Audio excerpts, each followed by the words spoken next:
It's election night in the Territory, and in the coming hours we'll find out who'll form the next government. 4 years ago, at the height of the pandemic, Michael Gunner won a second term for Labor, rewarded for keeping the NT open for business and for keeping COVID out. A year and a half later, with the government in trouble and citing family reasons, Mr Gunner had resigned.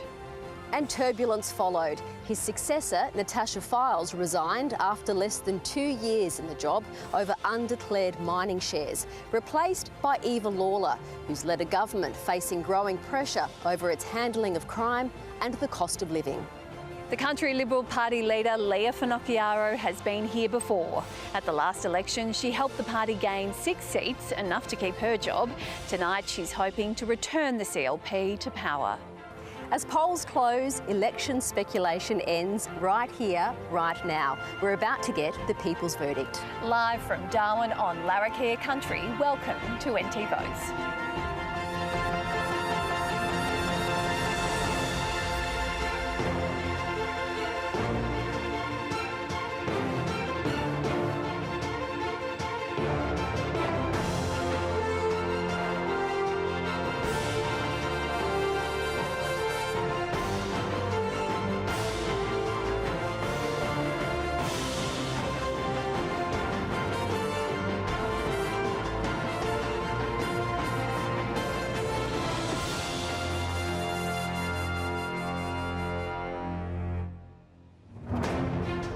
Welcome to the ABC's Election Centre here in Darwin. We're live on ABC television and local radio throughout the NT, plus around the country on the ABC News Channel. Hello to you wherever you are watching or listening to us this evening. I'm Eleni Roussos. And I'm Bridget Brennan. Polls have closed across the Northern Territory, which means counting will soon get underway, and we'll start to get an idea of how Territorians have voted. It wouldn't be an ABC election without our Chief Election Analyst, Antony Green. Antony, welcome back to the Territory. COVID kept you out 4 years ago. It's great to see you back in town. It's good to be back. Can you take us through the current state of play for the Territory Parliament? Well, look, we'll start with the position of the last election when the Gunner government was re-elected. What we saw then was the Labor Party got back with 14 seats. The Country Liberals increased from 2 to 8 seats. There were 2 independents, and the Territory Alliance was around at the last election, polled about 14% of the vote, and Robin Lamney was returned for the Territory Alliance at the last election. What's happened then, since then, we've had a few changes. Firstly, the Country Liberals are down to 7. They lost the Daly by-election, which gave Labor an extra seat. Labor lost a seat when the member for Blaine, Mark Turner, was departed from the party. He joined the crossbenchers, and Robin Lamney's becoming an independent again. So we're starting position tonight is Labor 14, Country Liberals 7. Others for Labor, if they lose 2 seats, they lose the majority. The Country Liberals need 6 seats for majority government. Somewhere between 2 and 6 seats will produce a minority government of one shade or the other. The battle will be for the 2 sides to end up with more seats if there is going to be a hung parliament. Antony, of course, we'll bring viewers' numbers from right across the Territory tonight, but where is this election likely to be won and lost? Well, the first thing, the swing is likely to be against the current government. That's the way what happens after 2 terms. So we're expecting the battle to be fought mainly in Labor seats, Country Liberals trying to win seats. But the first thing the party has to do is hold its own seats. They won Barkly by only 5 votes last time. This is an electorate twice the size of Victoria, but only has 6,000 voters, covers a third of the territory. So that's the first seat the CLP must hold. And there's a lot of remote outback seats, remote polling in that electorate. The next up is Namatjira, which also runs into the outback, but comes right into Alice Springs, where it's up against Breitling, which is another marginal seat, though it's not expected to be in play at this election, though there is some interest in how the Greens will do there. So beyond that, the next seat that the Labor CLP want to gain is Daly. This is the seat that was lost at the by-election, runs from Darwin Harbour right down to near the Victoria River. So that's the first seat that the CLP would want to gain. Then they move into Darwin. Port Darwin is a natural CLP seat. It's a seat, the most affluent Darwin seat, and Robin Carl is a very strong Country Liberal candidate, and of course Paul Kirby, the Labor member, is retiring. He was re-elected last time, the first time when Labor had ever won that seat 2 terms in a row. Next up, Fong Lim, which is next door and runs from Stewart Park to Berrima, a really mixed seat, and it's a seat which must go CLP must win if it hopes to win government. Beyond that, we're into Palmerston and Blaine, which is where Mark Turner, the ex-Labor MP, is running again as an independent. That's, if the CLP can pick up that seat as well, that's 4. And then what's interesting is the 5th seat beyond there is Drysdale, which is the Chief Minister's seat, margin of 5.4%. But if Eva Lawler could lose that seat, and that may actually mark the point where the government loses its majority, produces a CLP majority. Now, if Drysdale doesn't fall or any of those other seats are missed, then the election result depends on the northern suburbs of Darwin. That's where all the marginal seats are, plus Goyder, where there's an independent against CLP campaign going on. So there's a lot to watch tonight, and sometime in the next 45 minutes, we'll start getting votes. Thank you, Anthony. Let's introduce you to the panel that we've assembled here tonight to help you make sense of the results and what they mean for Territorians. With us on the desk is former Chief Minister, Labor's Natasha Fyles, and the Deputy Leader, also the Country Liberal Party Leader, Gerard Maley. Great to see you. Great to see you, thank you. as well as Tom Morgan, the ABC's political reporter who's based in Darwin and has covered the campaign closely. Tom, unlike the bigger states, we don't have many published polls to help give us a sense of the numbers heading into tonight, but what have both sides been telling you about their chances this evening? Good evening, Eleni. Good evening, Bridget. Yeah, both sides say it will be tight, at least publicly. Behind the scenes, as you mentioned, there's not much polling, so there's been a lot of speculation as to the final result tonight. Everything from a massive CLP majority right through to a Labor minority is what has been speculated throughout this campaign. Labor will be hoping that they can win at least one of those two seats in Central Australia that Antony mentioned to help offset any losses that they might see, particularly in inner city Darwin. Labor will be very closely watching some of the results and are nervous about seats like Karama, for instance, and also the Chief Minister's seat, where by all measures it sounds like it'll come down to the wire and we may not know the result in Drysdale for a few days. Yeah, thanks a lot, Tom, for your analysis. Well, Natasha Fyles, when you resigned as the Chief Minister back in December with some undeclared shares, a lot of people had written Labor off. Do you think Eva Lawler has done enough to shore up support for the party and win a possible third term? Politics is ups and downs, and for me personally, that's a different story. But I think Eva has done a tremendous job. She's someone that truly loves the territory, and she has got out there right across the NT and not been afraid to share her views. So I think people have found that refreshing. But as we know, territory elections are very tight due to those small electorates where we know everybody, and that personal incumbency plays such a huge role. Yeah, it can be a handful of votes, so we'll keep an eye on it tonight. Gerard Maley, the economy is down, crime is front of mind for many Territorians heading into this election. Anything short of a win for your party will be a failure, would it not? Well, I don't think so. Look, Leah Finocchiaro has done a great job. She's a strong leader. She's brought the party back from basically the brink to where it is now, which is a strong, united party. We've got great candidates right across the Northern Territory, and we've got good local members who've been out working hard for the last 4 years, listening to the community, hearing what's been going on. And what we've been hearing is that Labor has failed to keep Territorians safe. It doesn't matter where you live in the Territory, in Alice Springs, Tennant Creek, Katherine, or anywhere. People don't feel safe in their own home. People don't feel safe to go shopping. And that's been playing on people's minds. And what we've been hearing, it's time for a change. And look, Leah has taken us. She's a great leader. And the party is united. That's one thing that the CLP is really strong with. We've got a united team. We've got a really strong party in behind us supporting us. The volunteers have done a great job. And our party membership has really stepped up and really come out and helped right across the Northern Territory. No matter where you're in droves to try and make a change, because we're hearing on the ground that people want to change and it's time for a change, and tonight we're going to find out. Thanks, Gerard. Well, let's take you now live to our reporter, Isabella Tolhurst, who's at a vote counting centre in Darwin. Bella, good evening to you. We can see votes being sorted behind you. Hive of activity there. Can we expect a quick count tonight? Good evening, Bridget. It is going to be a quicker count tonight, hopefully, so we can all go home a bit earlier than usual. But as you said, the vote is already underway. They've been pouring out heaps of votes onto tables here. This voting centre here in Eaton is where votes from early polling, remote stations, and of course around Darwin are being brought together and being counted. This particular bay is counting some of those key seats that we're looking at, including Port Darwin and Blaine. So some of those, seats that we'll be keeping a close eye on tonight will be decided here. The reason we're expecting hopefully a quicker count tonight is also because last election was during the pandemic. There were social distancing rules and safety measures in place that meant we couldn't have as many people in these bays working together. But as you can see, we're in a huge voting centre today. This is just a fraction of it that you're seeing now, and there's hundreds of volunteers who are working hard to get us some results tonight. Now, I'm also joined by the NTEC Commissioner, who has been working very hard today. Commissioner, what have some of the highlights of this election and today's voting been?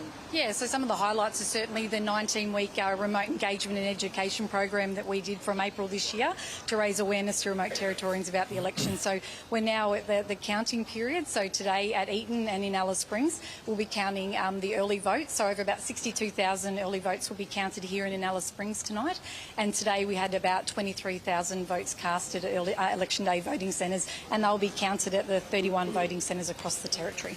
And do you expect that we'll be able to get through all of those votes tonight, or will there be some more time that's needed to finalise the counting? Yeah, we're certainly hopeful, and we've planned to get through all of those tonight, and we've been monitoring the voting numbers during the week.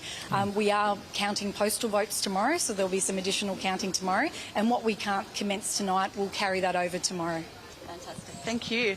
So these volunteers will be working until 10:30 tonight, when they have to stop the vote, or stop the count, I suppose, and then we'll work throughout the weekend and into next week if they need to make sure we've got the final results. Yeah, they're doing a great job. Thanks very much, Bella. Well, let's go to Kyle Dowling at the ALP Function Centre at Darwin's Waratah Club. Kyle, good evening to you. What's the Labor Party telling you about their chances tonight? Well, Bridget, what we've heard so far is still that Labor are hopeful. They're hopeful that they can, at the very least, retain 13 of their seats, if not pick up some of the marginal seats as well. Of course, there are a lot of tight contests that are going to be happening across the Territory, and a lot of work for Labor to do. I mean, particularly over the last couple of years, we have seen frustration among NT constituents over particularly issues like crime. Cost of living has been another key one as well.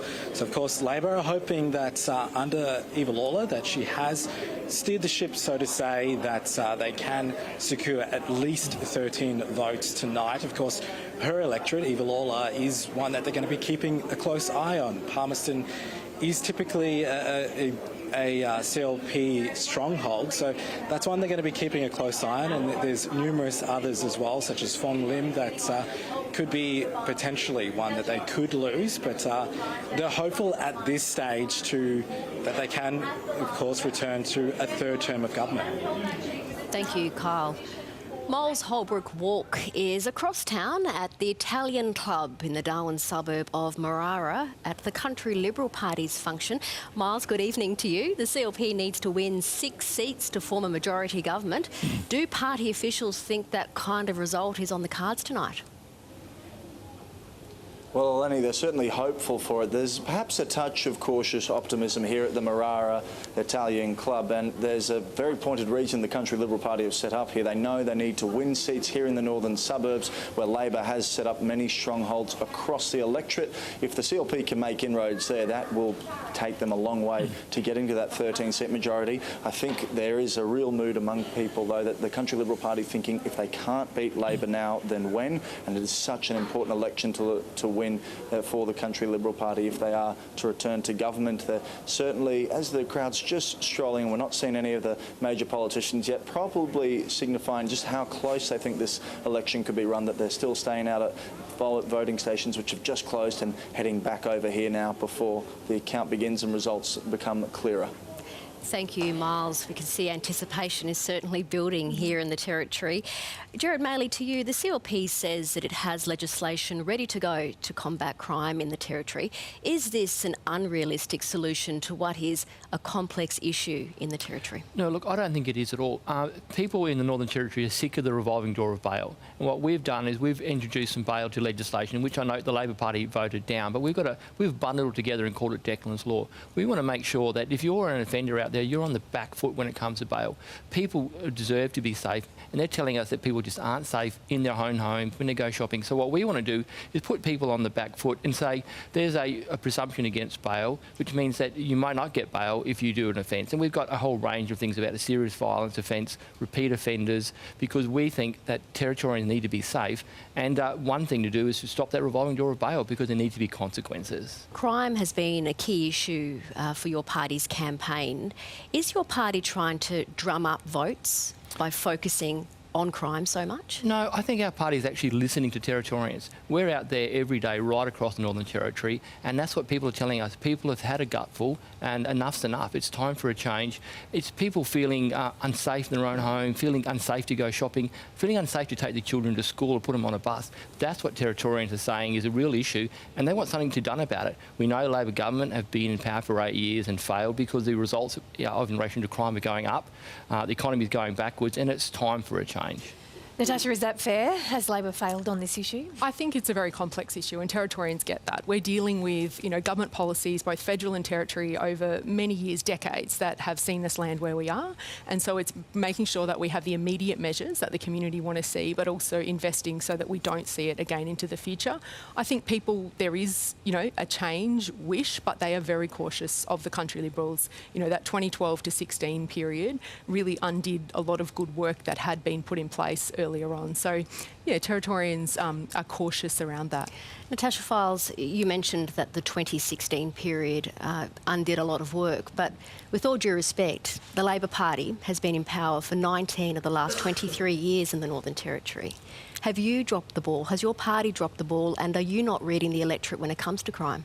I guess when I talk to that point, it's about the investment into Territory families, child protection that we saw in about 2010, and we did have a bipartisan approach at that point with the now federal Indigenous Affairs Minister. So we saw that investment into those early years, and also education. A large part of solving these issues is tackling poverty, homelessness and education. So they're incredibly complex, but I acknowledge, as any government, there's things you do and there's absolutely more to do. Tom, we've heard this is a complex, generational, nuanced topic. How do the policy promises and pledges match up to the complexity of this issue? Well, it's been a very rhetoric-driven campaign, really, from both sides. I think that, it has been on the surface very simple. There's been, talk of Declan's Law from the CLP, which, obviously goes to address some issues that the CLP has with what it sees in the bail laws. Labor has sort of promised a lot more police on the ground, as the alternative, $570 million over 5 years to the police service. But, you have people in police who say that you can't police your way out of generational issues that the Northern Territory experiences. So, there is a question here as to whether the major parties have actually been treating this issue with the nuance that it does deserve. There have been people out in the community. There's been a sort of campaign around smarter justice by some third parties to really drum up and talk about ways that we can actually deal with this issue from a much more nuanced level, from areas of rehabilitation rather than jail. Gerard Maley, bush seats are crucial for your party tonight. It was those bush seats that helped the country Liberals to come back to power in 2012. But how, when you take a final look at your party's promises for the bush this election, they've been quite bare, to say the least. Your party's promising a return to remote regional councils if elected. That's about it. I mean, are you sacrificing the remote vote at the expense to drum up votes in Darwin? Certainly not. We're listening to Territorians right across. And what Aboriginal people and people in the community are saying, they want to be able to have an opportunity to make a decision about how they operate their communities. And we think returning back to that local government sphere or space is the way to do that.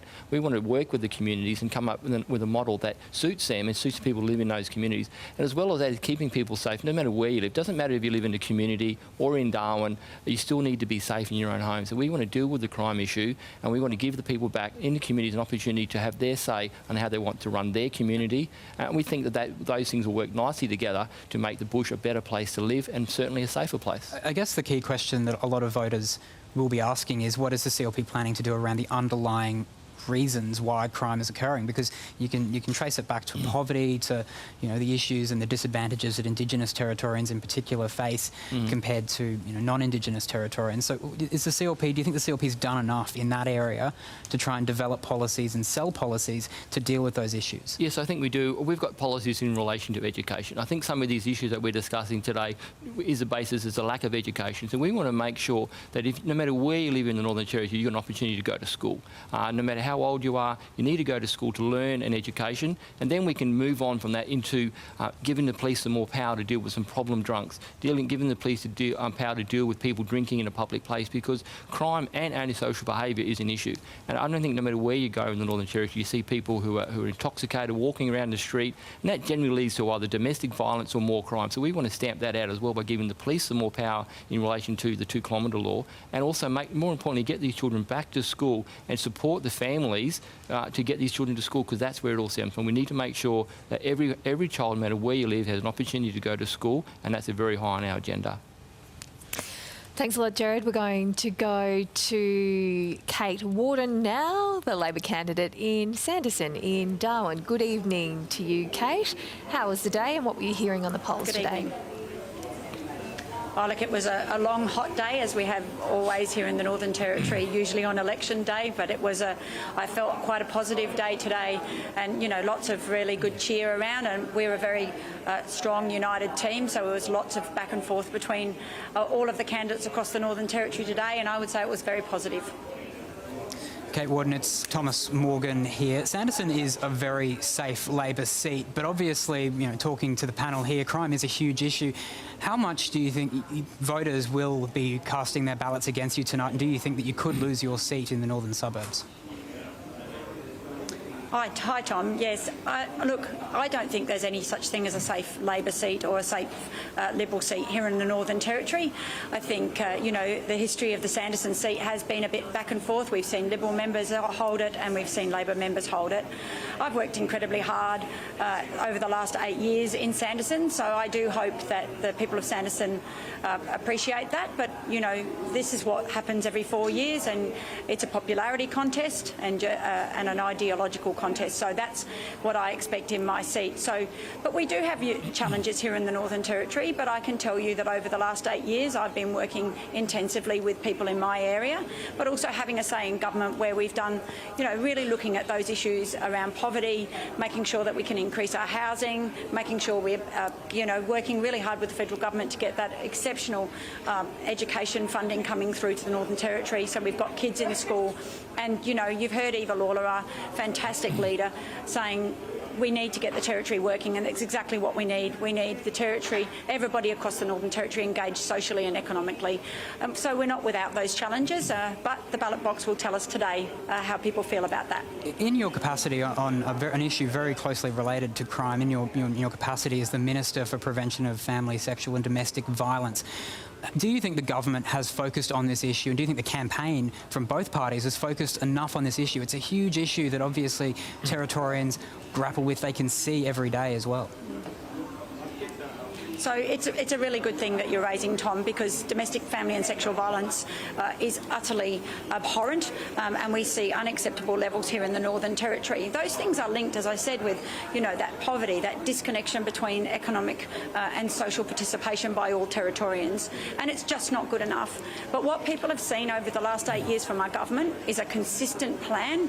We often hear about the $180 million. Well, that was our work that costed that out, and so we have made that really firm commitment. We've already invested an additional $50 million into that, but this is one of those issues that we cannot win alone. We need more funding into this space, and that's why we've been constantly calling for the federal government to come in on partnership with us. All we've seen from the CLP is we'll do that too. Well, what they're living off the back of is the plans that the Northern Territory Labor government have put in place and are implementing over a number of years. I understand, obviously, that crack at the CLP, but you've been in government for 8 years, and one of the decisions that you made a year ago was to only fund around $20 million for domestic, family and sexual violence services, and then you came out during this election campaign and committed that full $180 million over 5 years. Even now, people in the sector say that's only the bare minimum they need to actually do their jobs. I mean, surely the Territory government could be putting more into this space as well. So, Tom, what we know is we need to put in place all the foundations first, and we've been working incredibly hard on that. It's not one that you can suddenly take the full 180 and put it out there, because we won't have the workers, and we won't have the programs. So we've been working incrementally over a number of years.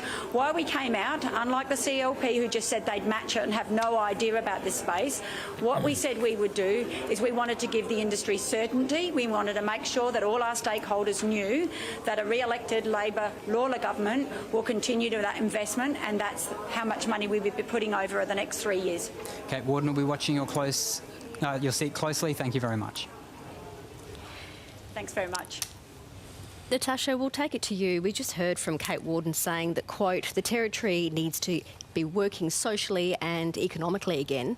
How much time does your party need to work this out? And I think just, adding, I guess, being out on the polling booths for the last 2 weeks on pre-poll, Kate is someone that has worked incredibly hard. I totally agree with her that no seat in the Territory is safe. They're so small. The joke used to be upset a few, Italian or Greek families and there goes your seat. But she has worked incredibly hard and she's been very diligent in this space. Domestic and family violence is tragic. And so, the funding, and it's not a time tonight to get into it, but that needs-based funding that the Northern Territory keeps calling for. But I think it's an area that really has a spotlight shone on it under our government. We had work done where we looked across government, where we could see what each agency needed to do and what they were spending. And yes, we need to continue to do more. But I think this is something post-election I very much would like to be a part of the work of understanding education, health, police, all of those agencies, how we're working together. But it is good to see, that 180 million, which is what the sector called for. But do we need to do more? Yes. Natasha, there was outrage in the sector, though, around the funding commitment that was made last year that went nowhere near even that $180 million. Do you acknowledge that your party could have done a lot more, a lot sooner in this space? I think that it's an area that always takes investment, and I think one of the complexities, it's interesting when you have been in a minister portfolio and a chief minister and then you step away and you have those relationships and talking to people and understanding, and I think DV, sadly, across government is an area that we really need to dive into and see what is being spent where. It might be notionally allocated as DV, but is that really true? And I think this is an area that I'd like to see that work so that we can, one, understand the investments that are taking place. They're incredibly complex, that funding. You get 10 million this year, 20 million the next year, but also, that deeper dive into it. Jared, is that a fair point from Kate Warden that although the CLP has talked extensively about personal safety and crime on the streets and at homes and businesses, have you spoken enough about family violence? The prevalence is enormous here in the Northern Territory. Well, it certainly is, and that's a major concern right across the Northern Territory. And yes, we have spoken to lots of people. We've been out talking right across the Northern Territory, and I think that's one thing the Labor haven't been doing. They haven't been listening to these people who are crying out. Because remember, it's the Labor government who changed the law in 2019, took the power away from the police to be able to deal with problem people who are out there drinking on the street, to be proactive and to ask them, what's your name? Can we do a search of you? Are you breaching a domestic violence order? Are you breaching a bail law? To allow the police to do their job and be proactive. All the police could do after 2019 was tip out the alcohol. And what was happening, this is what the people are telling us in the street, that people just continue to drink in public places right across the Northern Territory, not just in Darwin, which created these domestic violence situations occurring after people had been drinking and become intoxicated, not to mention the crime that caused. So what we want to do is go back and empower the police to be able to do their job and be proactive and actually stop those crimes before they begin and stop the domestic violence. It's an interesting point, Jared, though, because there's been a landmark coronial inquest here in the Northern Territory into some shocking deaths of 3 Aboriginal women. And in some of those cases, the evidence that's been heard in court is that the police response has really been scrutinised and criticised in many ways. Is there a need for reform within the police on this? Well, look, the police do a great job. Those frontline workers, whether you're a police officer, a fireman, a nurse or a paramedic, they are wonderful. They do a great job. And I think they have saved the Territory because some of the policies that the Labor government have brought in over the last 8 years have really gone backwards in relation to giving the police the power to do things and protecting Territorians, because that's their job. What's happening, and we asked some questions in Parliament, and 2 out of 3 times you see someone in a paddy wagon is not because they've been arrested for a crime, but they're dealing with a drunk person. So all that issue takes up those police's time and resources to run around these drunk people who become intoxicated because the police weren't be able to be proactive earlier, instead of going out there and dealing with the crime. So it's really across the board that we need to make sure the police have got the power to go and do their job and protect Territorians and keep them safe. Thank you, Jared. We will now cross to the ABC reporter Lee Robinson, who's with us this evening in Alice Springs at the CLP headquarters. Lee, good evening to you. It's great to see you. Can you explain the vibe tonight? Well, good evening, Eleni. Some CLP members and supporters have slowly started to trickle in here tonight, though it is still early on in the piece. And of those members that I've spoken to, they've said that they are quietly and cautiously optimistic about a victory going their way. However, they have admitted that there are a number of seats that they are still worried about. Now, Alice Springs has historically been a CLP stronghold, with 2 of the 3 seats here in Alice Springs held by the Country Liberals, and the third one being the seat of Araluen, held by independent member Robin Lamley, a former Country Liberal Party member herself. Now, with crime and community safety being a key election issue, and with 2 curfews called in Alice Springs this year in response to crime, violence and unrest in the town, the CLP will be hoping to extend their leads in these seats, as well as in the seat of Barkly to a bit further north. While those seats were won with just a narrow margin in 2020, they will be hoping to extend that lead, and if they're unable to retain those seats, you'd imagine their path to victory would be a lot more difficult this evening, Eleni. Lee, you mentioned that the CLP is worried tonight about some crucial bush seats. Which seats are they? Well, the seats that they currently hold is the seat of Barkly, which was won just with a narrow margin, only a handful of votes, and that one's held by Steve Edgington, based in Tennant Creek. The other being the hybrid seat of Namatjira, which is held by Bill Yan, and that takes in both the township of Alice Springs as well as some of the more rural area outside of town. As I mentioned, those seats were only won with a narrow margin, and they will be hoping to extend that lead. If they're unable to do that, their pathway to victory will be difficult tonight, Eleni. Thank you, Lee. Natasha, some early results from scrutineers coming in? I just need to say these are tiny early results. Very early. And as I was just saying, you know, a whole family can change an election result, but and it's a real mixed bag. So we've got Waggat Beach, which is just across the harbour in Daly, and that's showing a 9% swing to Labor. And I think and Antony made note of it before, we've got 3 seats that we picked up in by-elections. So those members have not been to a general election.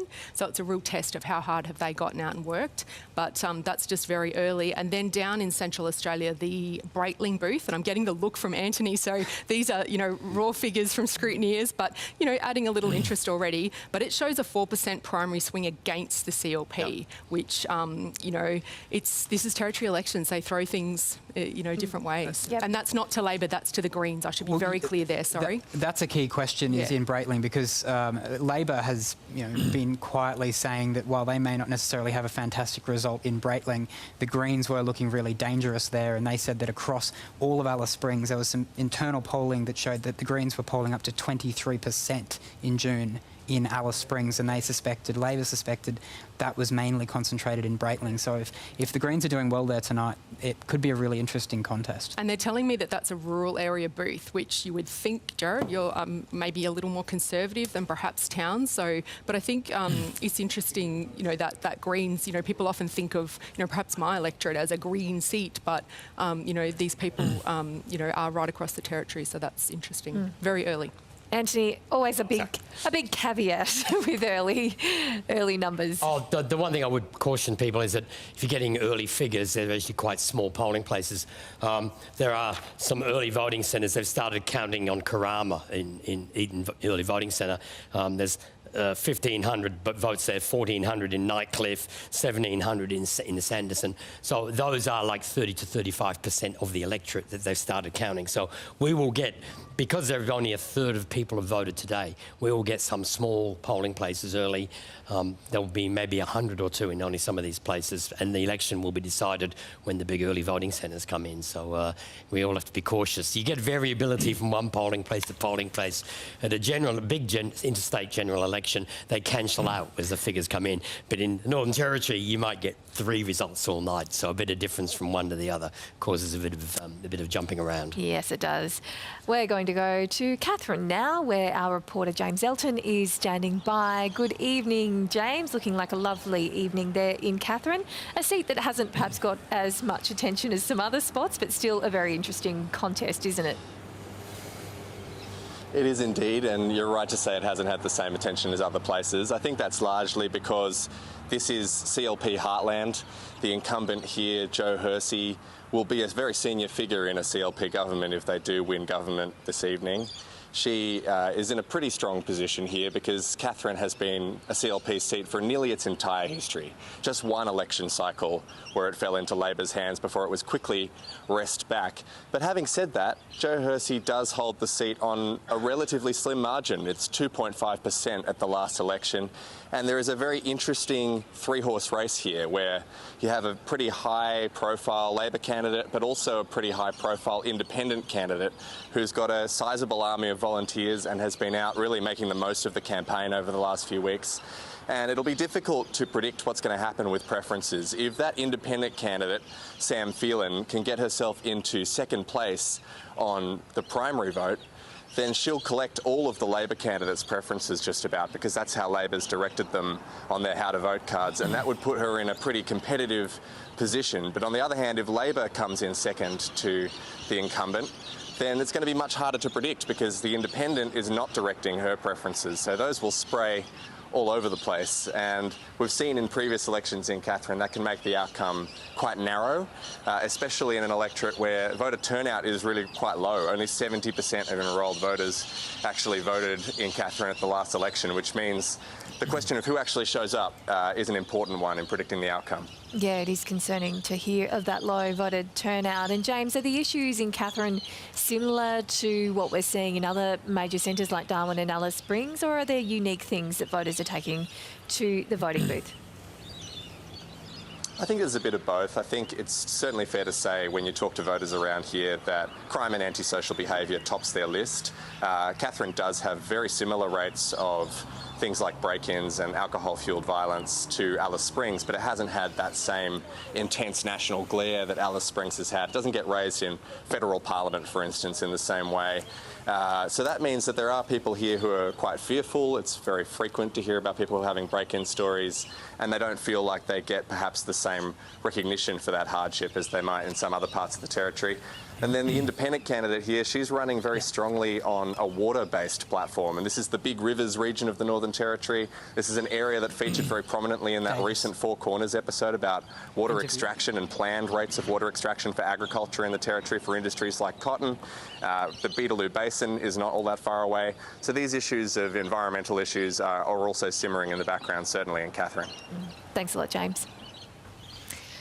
Well, Jared, how do you rate Joe Hersey in Catherine tonight? Look, Jo has been working very hard. She's been in Catherine a long time, and she's part of a united team. And Leah has been travelling around the Northern Territory. And I think with Leah's leadership and with Jo's connection into Catherine and the work she's done over the last 4 years is going to get her across the line. She's an excellent local member. She's an excellent member in Parliament. She really stands up for her community. And I think that's going to be noted across the whole board, because we know we're only hearing early numbers, but Jo has worked very hard. She's a very committed politician, and she's embedded into that community. Jared, I was in Catherine last weekend and I did see a lot of call flutes up for Joe Hersey, but also for the independent Sam Phelan. I didn't see very many from Labor. Do you think the independent could pose a challenge there in Catherine? Well, look, ultimately, everyone is cautious and everyone is a threat. There's no question, because we know that we have very low numbers. But I really believe that Jo has done the hard work, and she's committed, and she's part of the team. And Leah has driven the team from where it was back in 2016 to where it was almost wiped out, to a really strong force. And I generally believe that she's a good chance of being the next Chief Minister. I know I'm a bit out there, but I know we're only numbers. But I think Leah has got what it takes to be a very, very strong leader. Nick Lovering, the local high school principal, running also on a platform of looking a bit deeper into issues in Katherine. Nick's a terrific person, so a shout out to Nick. I went down and did some door knocking with him and spent some time. You know, it's really hard putting your hand up to become a candidate in Parliament, and so I acknowledge all of those that have won party pre-selection and gotten out there. It's tough. People start to judge you all of a sudden because they might have a different view, and will your friendship, you know, stand that test? But he's well connected into the community and he's worked incredibly hard. The Katherine show, Jared and I were both there, and it was positive for us. But you know, at the same time, you know, people might not necessarily at that environment want to come up and share everything. You know, voting is very personal. But Nick has worked incredibly hard, and just want to acknowledge that he's sitting around his front yard having a barbecue with his volleys and family. He's got 4 kids, so they're always going somewhere. But just to acknowledge that. Yeah.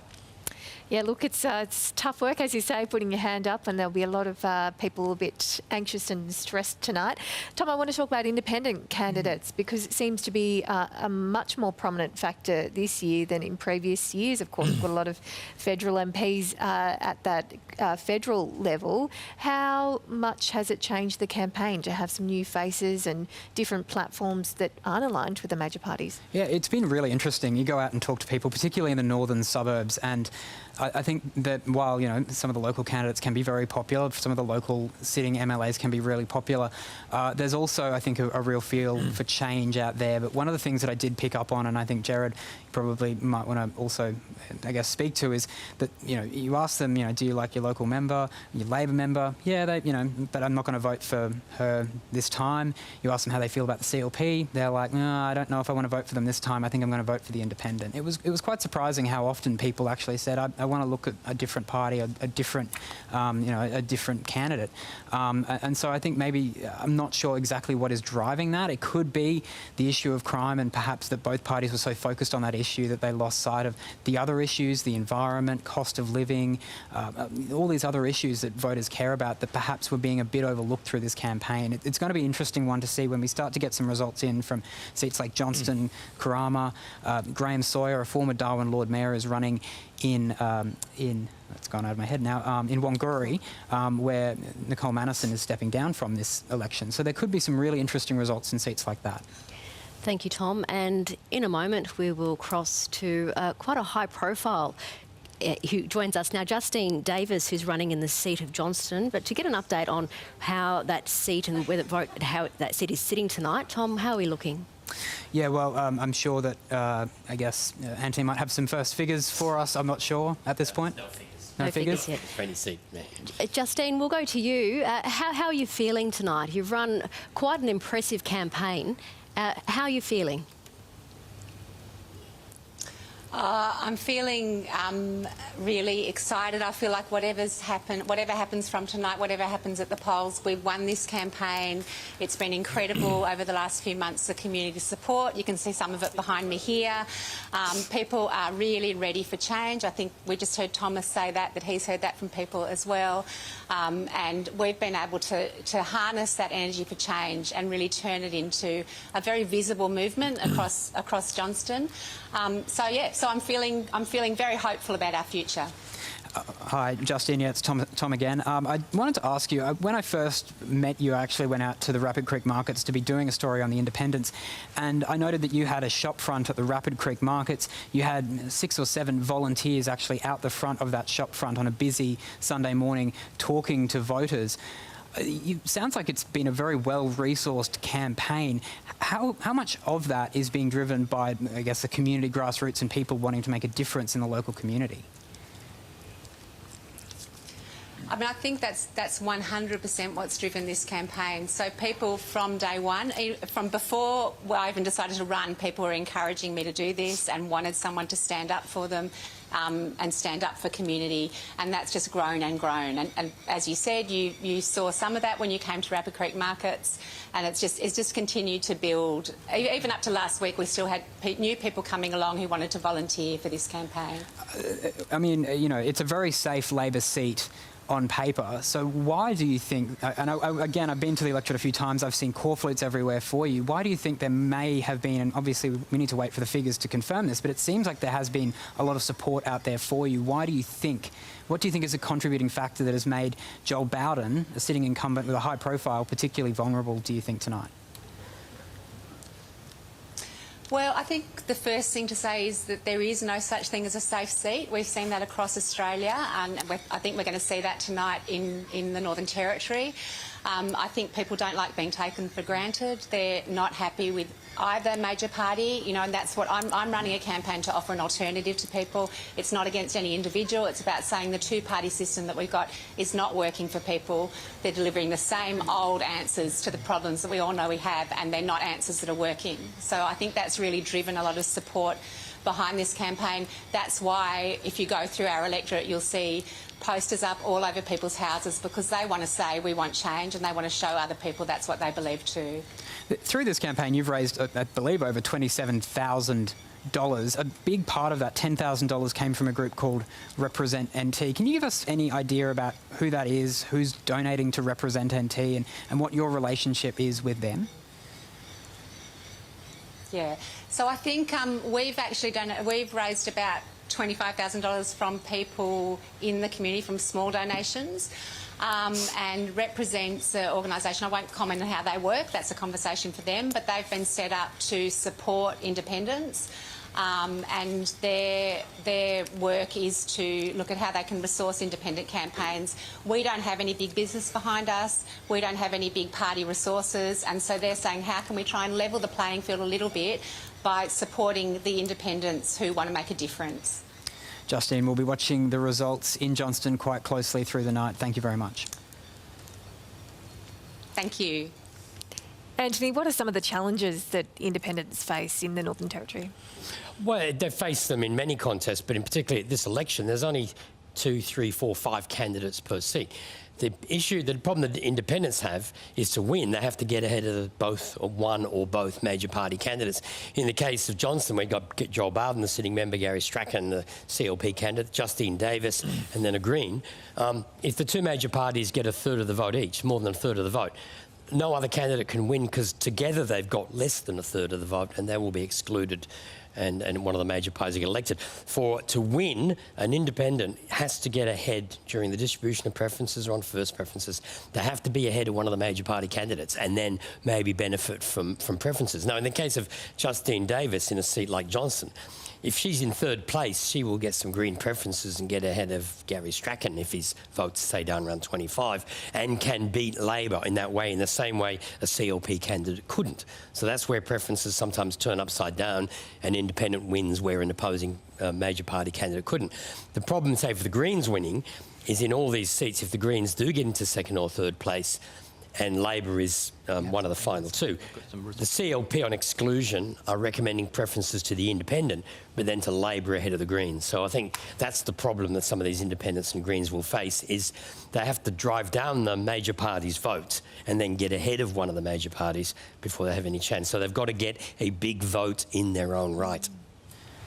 Thank you, Antony. Gerard Maley, we hear that you have some intel coming through. Yes, look, I've got some results coming out of Tamimian High School, which is a big booth in the rural area.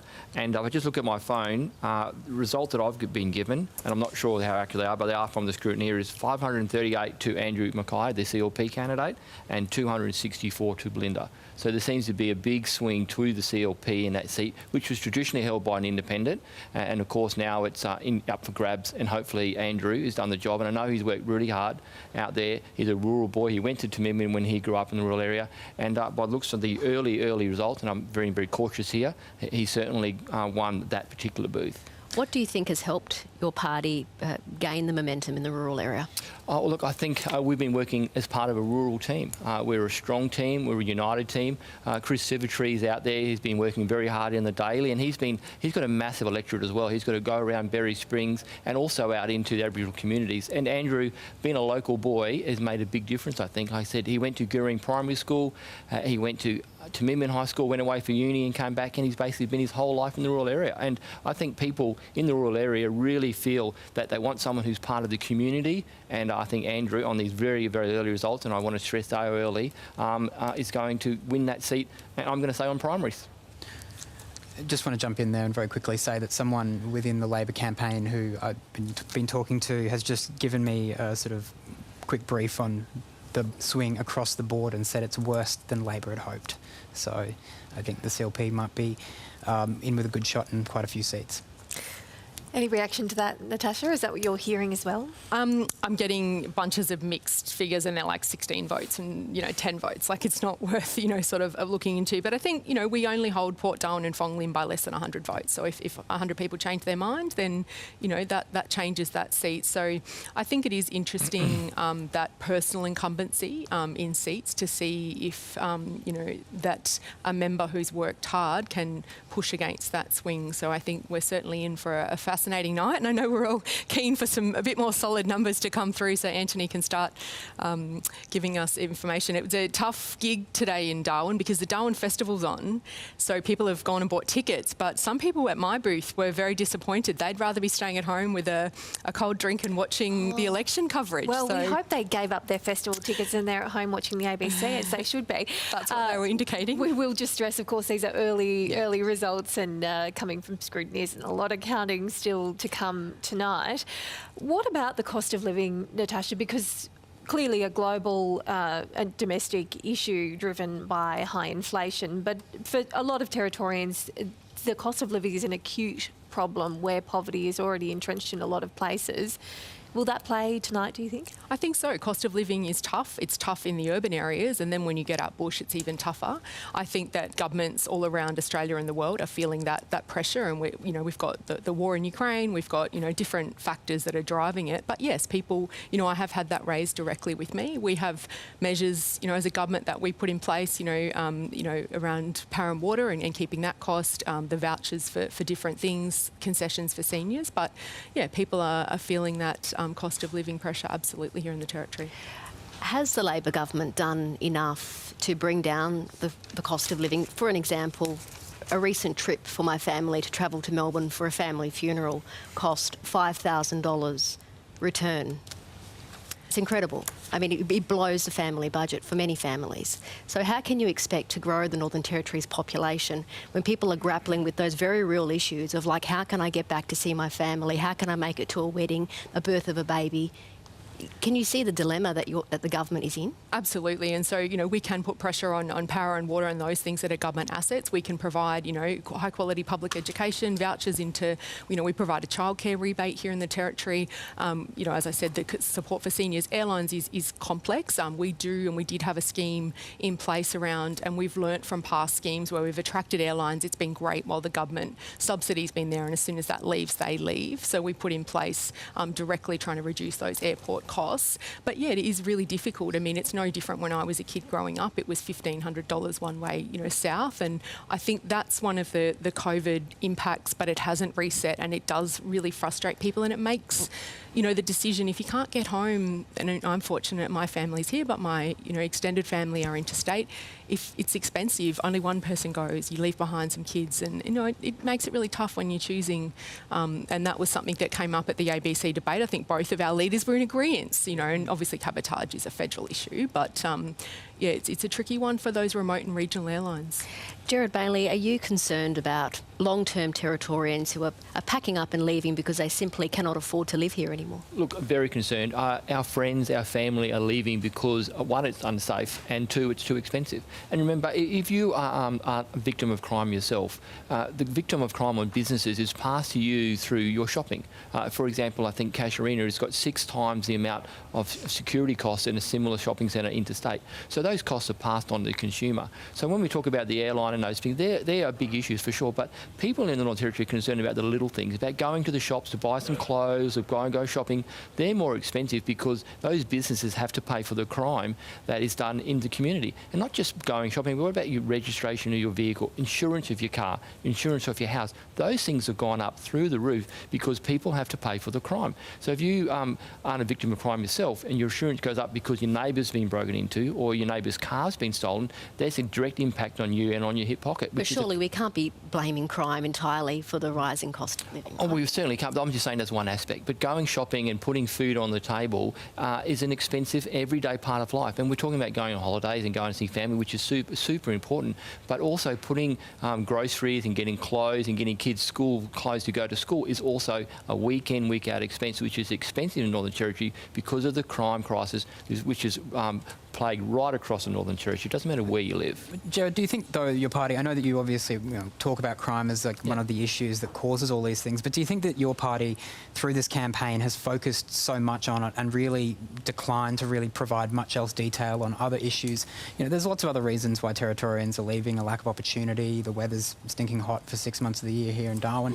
Do you think that there needs to be a discussion about what else your government, presumably by the end of the night, might have to do to keep people here? Look, the Territory is a great place, and I was born here, and I think the Territory is really worth fighting for. So we are going to do whatever it takes to make the Territory the land of opportunity it was when I was growing up. We've all heard the stories of people coming up and for a week and staying here for 20 years. That seems it doesn't happen anymore because of the cost of living, because of the crime, and because of the reputation the Northern Territory's got on the eastern seaboard about what's happening in the Northern Territory, and especially what's happened in Alice Springs. So we need to make sure that our reputation is rebuilt so the place becomes a place of opportunity, a place where you can come up, where you can get experience and go back home if you want to, but you're going to have more experience than you would if you did 2 years in the law or in the doctors down south. So we need to get back to what we want, back to a place where it's an opportunity, where it's going to be safe and you can work if you want to work. Well, one issue, like I know a few people who work in, say, the hospital, and they say that the hospital is so busy, so overrun with, nothing to do with crime in particular, but domestic violence with old people who can't find an aged care bed, and that's causing bed block in the hospital, and it's mayhem there.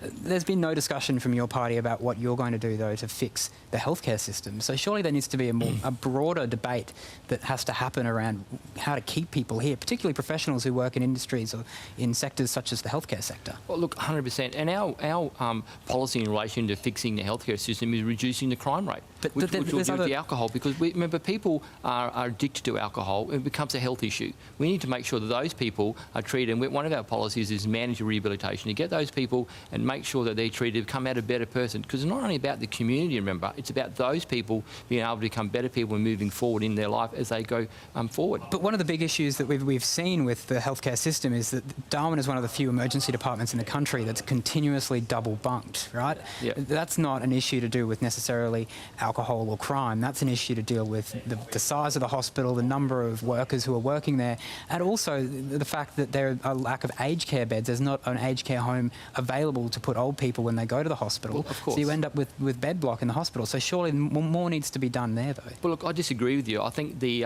block in the hospital is people dealing with drunks and dealing with the results of people who are drinking too much. So if we can give the police power in relation to being proactive, like I said earlier, to stop those people who are basically chronic alcoholics going into accident emergencies and opening those people up who are involved in a car crash or have an incident at home. So we want to make sure we can reduce the crime, which we say will reduce the health industry. And we know that the old timers are federal but comes into the Northern Territory, and they've misspent that money. We need to make sure that we focus on getting the Territory back to the land of opportunity, and Leah is a great leader, and she's got her plans to move forward. We've got a strong, united team, and we're ready to go. So we're lucky enough to get power. We're ready to start business. As soon as we get the nod, we're ready to go and make the Territory a land of opportunity.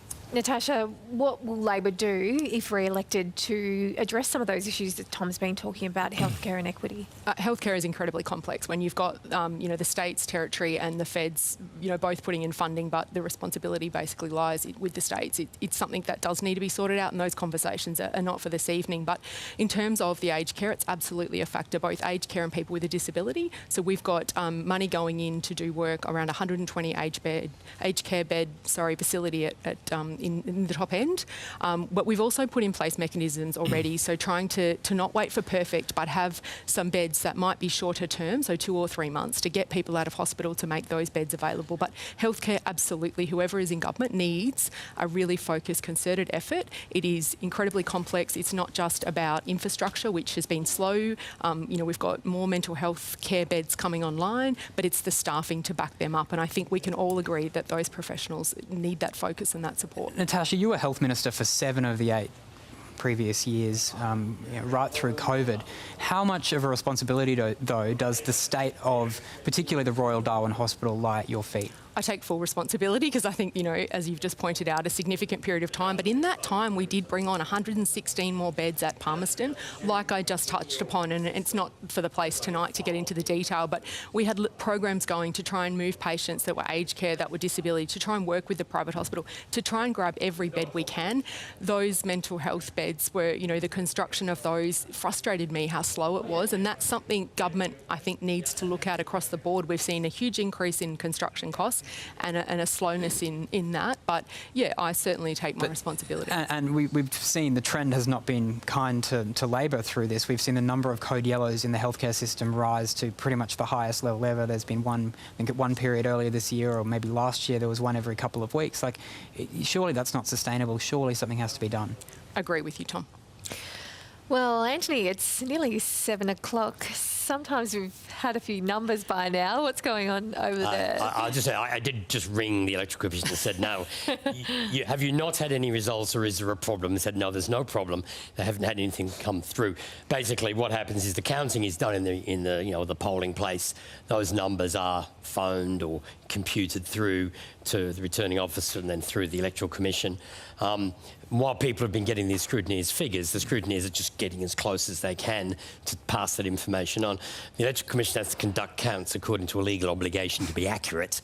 So when they do this, they have to check it off against how many people have been issued ballot papers, how many ballot papers they've got, and then counting them out. So, normally I would have expected something by now, but I must have been a couple of years since I've been doing Northern Territory election, and there are fewer small polling places nowadays, but clearly there's nothing wrong, I'm told. It's just that nothing has been reported yet. And once we get some numbers in, will it all flow pretty quickly? Oh, yeah, I'm sitting here looking refreshed. People have given up Festival of Darwin tickets for this. We're letting them down, I think, at this point, having a debate around other issues. Oh, it's about to get really exciting, don't you worry. If you've stayed home to watch us tonight. Jared, a little bit of concern about the profile of some of your candidates. I mean, you've selected a lot of locals, but Leah Finocchiaro's been out there. She's been front and centre. She's done a lot of media. Have you given your candidates enough prominence at this election? Look, we've certainly given our candidates enough prominence. They are good local candidates. They're full of real-life experience. We have people from private sector. We have people from government. And we've got people who are ready to get in there and have a go and make the Territory a better place. Them, like me, think the Territory is worth fighting for. And I've spoken to all our candidates, and they are really passionate. They really want to see a change because they too have been living in the Northern Territory for a long time, most of them, and few of them have travelled around because they go to uni and come back. But these people are passionate Territorians who want to see change, and they've been hearing through their local communities that it is time for a change. The Labor government have been in power for 19 out of the last 23 years, and you have to ask yourself, can you afford another 4 years of Labor? Is your life better now than it was 4 or 8 years ago? And the people talking to me and our candidates are saying, no, it's not. So that's why they're talking about a change of government. 2016 was a pretty rough time for the party, and you lost a lot of trust with Aboriginal communities and large sections of the bush. What kind of work did you have to do to rebuild that trust? Because I notice you've selected a lot of Indigenous candidates. Look, we've done a lot of work. We're a strong, united team, and Leah's at the front, and she's been out travelling to communities right across the Northern Territory. So have I, and people like Steve Edgington, Bill Yan have been out in the communities driving around. I know how much Steve drives. He's always driving around the community because, like we said, Barkly is a massive area, and he's out in his community listening to locals because, remember, these people want to be part of the solution. They don't want to just be told what to do, and that's why we think our policy in relation to local government is going to be strong, because that'll give them an opportunity to be in part of the solution to make their communities better. And I think that Steve, Josh and Bill and also Joe, and you have to say Chris Servitrees as well, have been working very hard right across the Northern Territory with the support of Leah and myself and our whole team and our volunteers and our party. No matter where you go in the Northern Territory, we've got a strong group of people to come and support us, work with us, and we're all Territorians, and we want to make sure the Territory is a greater place, and we honestly believe that that's the only way we can do it is have Leah Finocchiaro as the next Chief Minister. Jared, just before you go, obviously, I just want to ask you, was it a deliberate decision by the CLP campaign to sort of not put forward their candidate, a lot of your candidates who hadn't been elected yet, to the media. I just noticed that, we didn't really see much of Jinto Anto Charles or Kota Patel fronting press conferences. What was the strategy behind perhaps having Leah front and centre of the campaign and hanging or holding those candidates back? Look, we're all a strong team, and those candidates are out listening to the community, out door knocking and being in the community, hearing what's going on, and so they can feed it back to the team to make our policies and our campaign stronger. And hopefully by the end of the night we'll find out. But all I can say is those people have been in the community, they've been listened to, and we're all a really strong, united team. One way of, though, getting the message out about the CLP and getting those candidates connected with their community is talking to the media, though. So why haven't they been fronting press conferences and talking to people? Because they have been in their community listening, and Leo's been out door knocking with them. I've been door knocking with them, and so has Murray Clare. All the elected member has been working with the candidates to bring them into the community and listen to what these Territorians have to say. Because, like I said earlier, Territorians want to be part of the solution, and we've been listening to them, and the candidates have been telling us, telling the team, telling the campaign team what needs to happen about our policies, and hopefully we're going to find out if that's the right decision. Do you acknowledge that the campaign has been very safe, that there haven't been very many risks taken, and you haven't really made very many big announcements or many major commitments? Well, look, we haven't made major commitments because the Labor government have put us in a massive debt. We're $11 billion worth of debt. And Jared, the election's over, okay? We're waiting for results. We don't want to make the Territory a worse place. We want to make sure the Territory is a safe place and that we rebuild our reputation and turn our economy around. And we need to do that by growing our population and making the Territory an easy place to do business. And that's our plan. It's just after 7 o'clock here in the Northern Territory, and we're now about to farewell our guest Deputy Leader of the CLP, Gerard Maley. Gerard, thank you for coming in this evening. I know you have a very busy night ahead. Yes, thank you. And early days, but let's see what happens. And hopefully, Natasha, good luck. Take care. Thanks, Gerard. Soon we'll be joined by former Deputy Chief Minister Barry Coulter. In the meantime, we're joined by reporter Charmaine Allison in Alice Springs. Good evening to you, Charmaine. You're at the ALP headquarters. How's it going there? Well, we're hearing there's a sense of cautious optimism here at the Labor headquarters in Alice Springs, where people are starting to slowly trickle in for tonight's gathering. The media won't be allowed in tonight. It's a private gathering, but we're hearing from Labor members that there is some hope that there could be a good outcome tonight. Now, there are two seats in particular that they have their eyes on. These are Barkly and Namatjira, which are both held by very slim margins by the CLP. Now, Barkly was won in 2020 by former Tennant Creek Mayor Steve Edgington with just 5 votes, and neighbouring Namatjira was won by just 22 votes by the CLP's Bill Yan. So certainly Labor has their eye on both of those seats. They're hopeful they've campaigned enough in the recent weeks to hopefully nab them back for their party. Both of these seats take in many remote Aboriginal communities, which often pull strongly with Labor, but they also have quite low voter turnout. So it just depends how successful Labor has been in their campaigning to see if they can win those seats back for their party. Certainly. Charmaine, we've seen how those crucial bush seats can swing Territory elections. How do you think headlines over crime in Alice Springs will play out tonight in the centre? Oh, certainly crime and community safety has been a key issue here in Alice Springs and across the bush as well. There's many people who say they don't feel safe in their homes, and they're calling for urgent action in this space. Now, we know both the CLP and Labor as well are pushing a tough-on-crime approach to tackling this issue. Meanwhile, the Greens are calling for more action to address the underlying issues behind crime, including need for more health care and housing in remote communities, as well as more to address poverty and disadvantage in these areas. So it just remains to be seen what sways the votes tonight. Charmaine Allison in Alice Springs, thank you. Natasha, Eva Lawler took over after you resigned late last year. Did she dump some of your policies? Has she taken the party in a new direction? She absolutely has put her own print and shape on it. So I'm incredibly proud of the work that I achieved, not only as Chief Minister, as a Minister. We, were going through a period where we were resolving EBAs. There were some pretty ferocious ones there, the fireys, for example. But, she certainly, hasn't held back. She's worked quickly, knowing that the election was now, and has reshaped things. And, I think that people respect that within her leadership. Eva Lawler has been critical of decisions by the Labor Party under your reign to allow alcohol restrictions to lapse in remote Aboriginal communities, saying they were a mistake. Now that you're not at the helm and you've had time to reflect, at the time you wouldn't apologise for that decision, you've had time to reflect, are you ready to say that you were wrong? I think, in a short answer, yes, but I think, hindsight's a wonderful thing. And I guess, what we were trying to do in that space was alcohol is a legal product and we know the harm that it causes.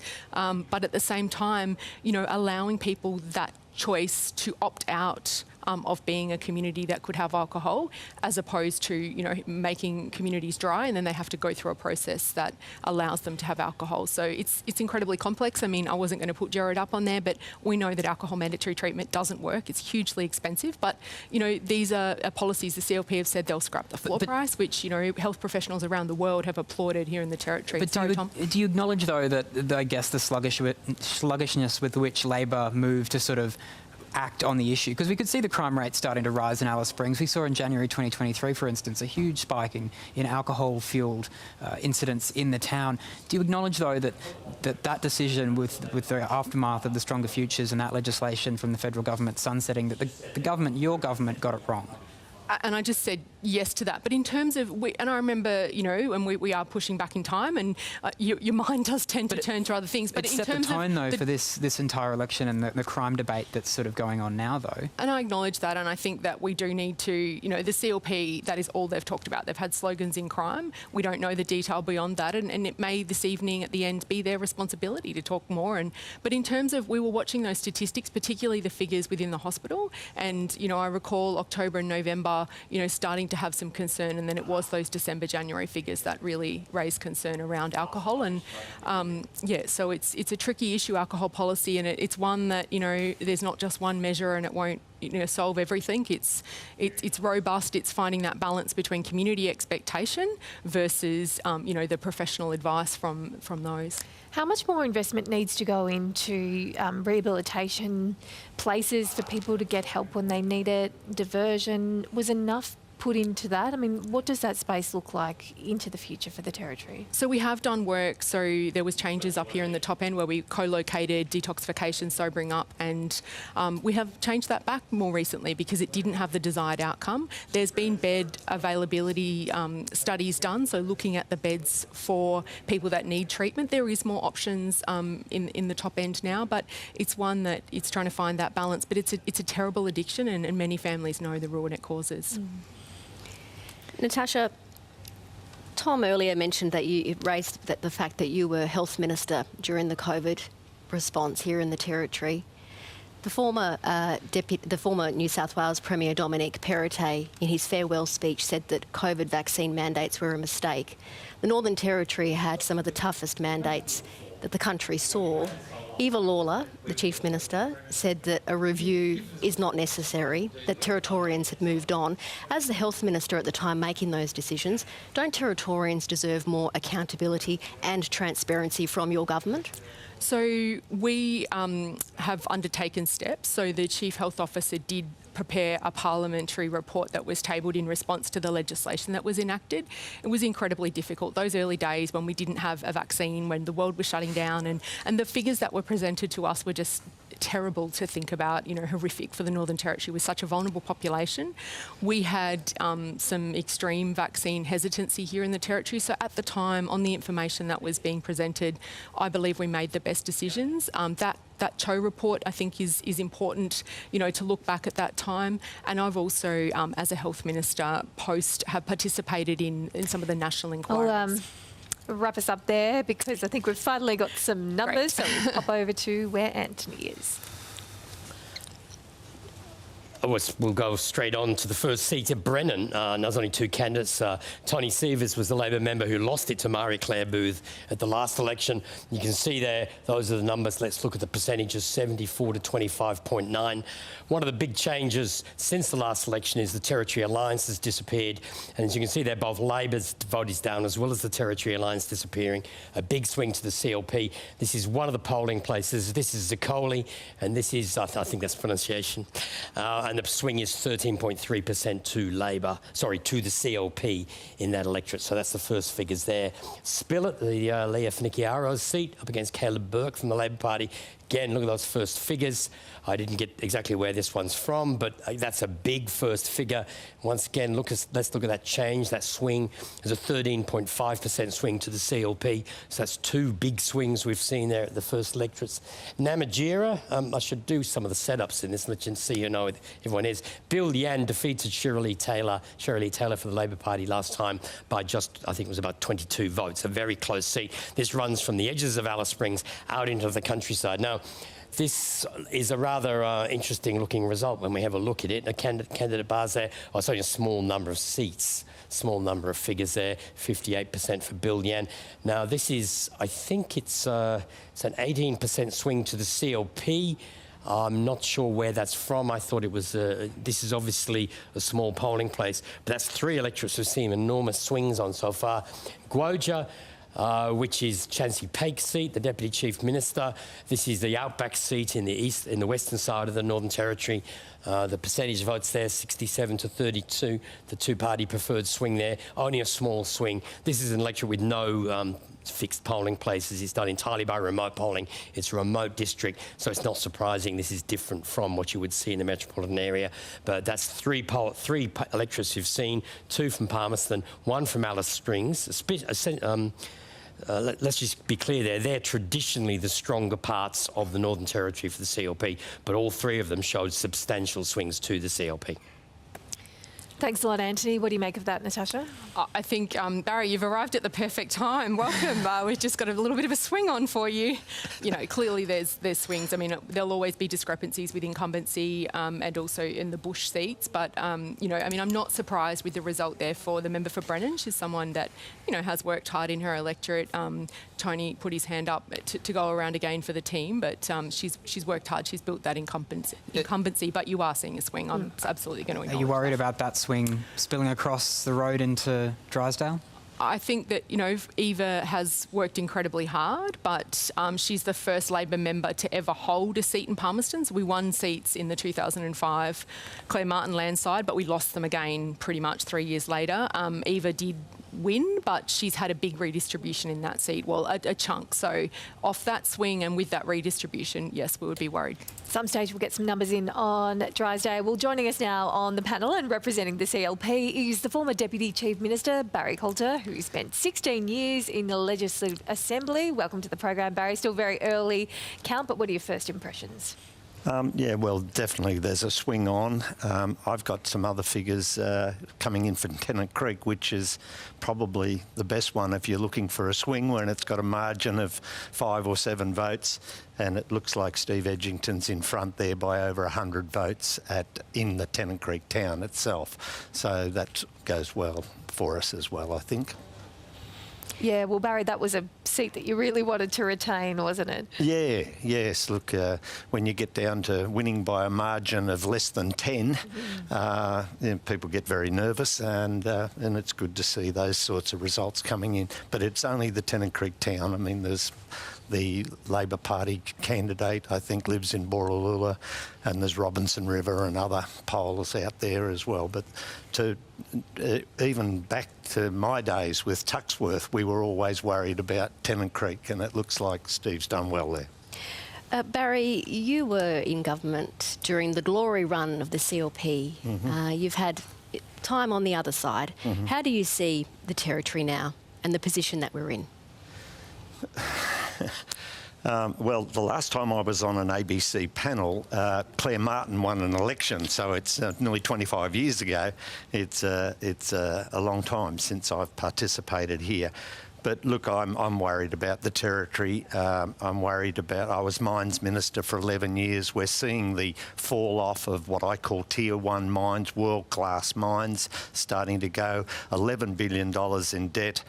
Tasmania's $3 billion, for heaven's sake. I mean, to have $11 billion worth of debt, and you look out there, what did you get for the money? Where's the $11 billion? Where do you see it? A big worry, and that'll be a worry for Leah when she takes over the ashes of this economy. And how do you put it back together? Big task. Barry, when you entered politics back in 1983, I was born at Royal Darwin, growing up in Stuart Park. And, you know, I saw my family and many other families prosper in the Northern Territory. There was opportunity. Families saw a future here. Now, raising my own family in the Territory, I'm finding that many Territorians are questioning, is there a future here? And is there a future for my children? Yeah. Do you reflect on the same? Yeah, look, Palmerston, I was the member for Palmerston when there was about 100 votes out there, 140 votes. And today, what is it, 25,000 people or more live out there. And I called it aspirational people, people that look after me kids, make sure there's a healthcare and education, and we want to just get a job and we want to get on with it. In those days, of course, we built 4 houses a day in Palmerston during that 84, 85 period. A massive growth in that area there. But that certainly was that aspirational. People wanted just to get on and just look after our kids. We'll go and get a job and everything will be all right. That I don't know whether that exists the same today. In fact, I hear a lot more people would like to leave, except that the price of their houses as a sale would be less than what they expect, and that's one of the things that's holding people here at the moment. They simply can't sell their properties and get out of the place, and that's a big turnaround, but we are talking a long time, over a long period of time. Can I just jump in very quickly? Just have some intel from Labor that I have to stress is very, very preliminary, but it is looking very bad across the board for Labor. That's obviously very early results, but on these numbers, it looks like the Chief Minister's in for a real fight in her own seat. You hearing similar things, Natasha? Yeah, I'm getting very mixed messages, but they are coming definitely with that theme that it is, you know, swings against Labor. It's just so hard to, because we had such strong early voting and in different locations. So some of the figures I'm getting through am like, is that a combined total, or is that, you know, the margin, or is that a swing? But yeah, certainly would agree with Tom that, you know, we're looking at a swing against Labor across, you know, the top end. Yeah, probably the one. Yeah, you go, Tom. On some of the numbers that have been provided to me, Karama is extremely tight. Again, have to stress early numbers, and Fong Lim is very bad, which means Mark Monaghan, the Education Minister, he may lose his seat. Okay, thanks, Tom.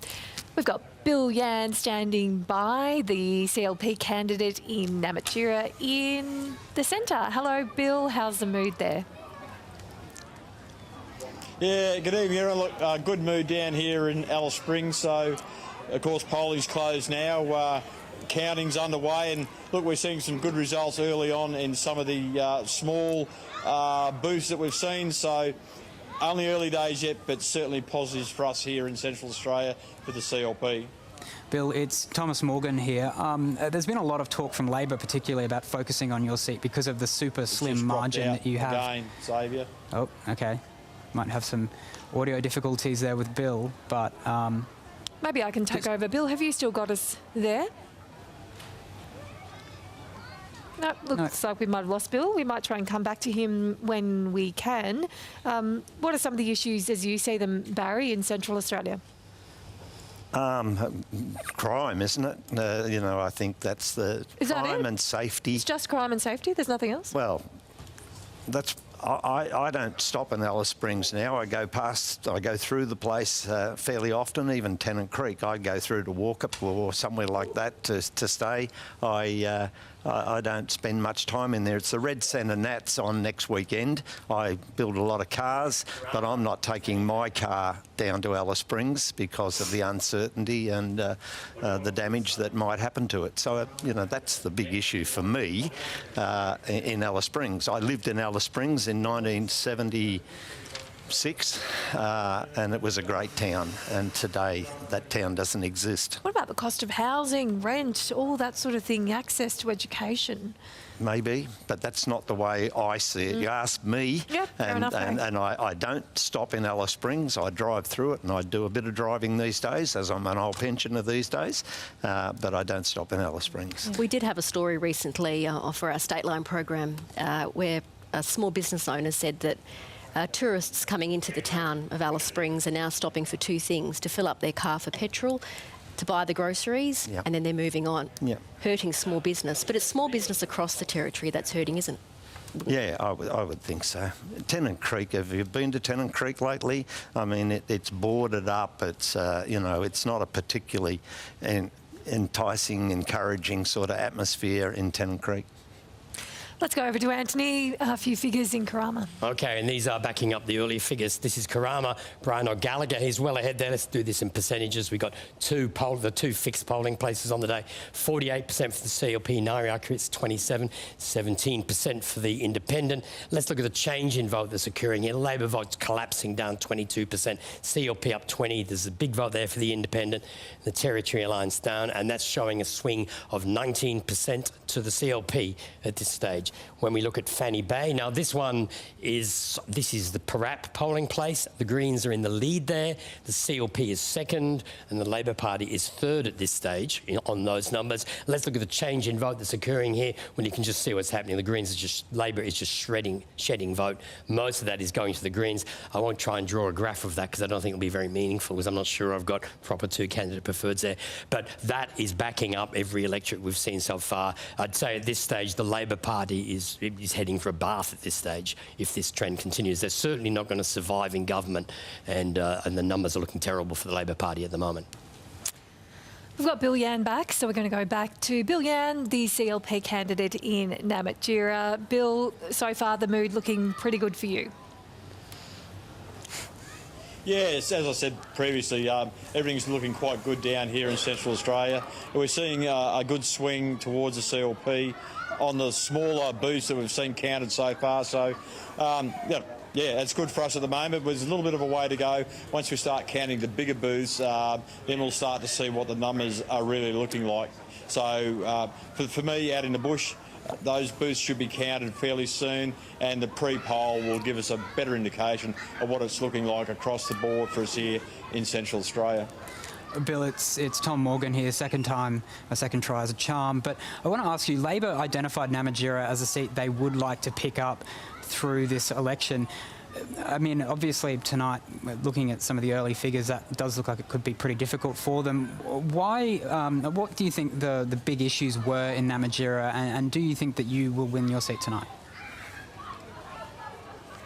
Oh, look, in Namatjira, particularly if you go out into the bush, the issues out there, of course, housing, roads and health, and people are still having issues with that. Of course, in town, part of the urban stuff they've got in a rural area, crime is a key focus for people here in Central Australia.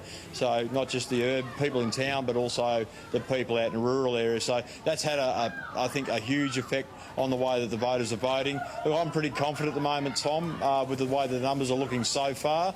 But look, we've still got a long night to go, and anything can happen, as we know in politics. But yeah, look, I'm seeing good numbers in the early counting for the smaller booths so far. So if that can carry through into the larger booths, look, I'm pretty confident that I'll be able to retain my seat. You could be Treasurer in the not too distant future. What is going to guide the way that you're going to approach the Territory's finances? Because the CLP has been talking a lot through this campaign about the precarious state of the Territory, the lack of economic growth, the crime issues that we're facing. How are you going to go about working toward particularly an elusive budget surplus? Just dropped out again, Xavier. Might have to be third time a charm. Oh, Tommy was asking, middle of asking a question. Bill's struggling. Can I jump in with perhaps something just while you're trying to get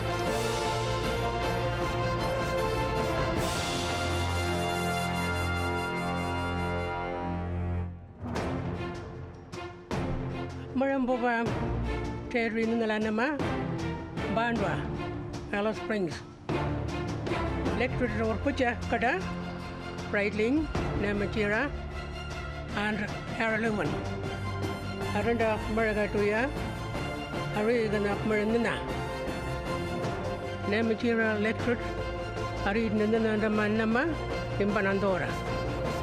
What's an Aranda artist, Albert Namatjiraka?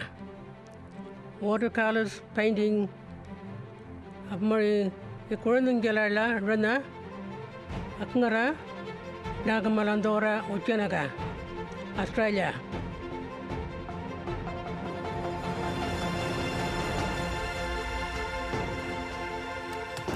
This is NT Votes. Welcome to you at home. It's just gone past 25 minutes past 7 local time, and there's 4% of the vote counted so far tonight. I'm Bridget Brennan.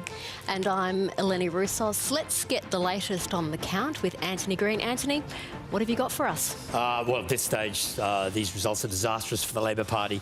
The Labor Party vote is under 30%. The CLP is just under 50%. The Greens on 11 and others are on 11.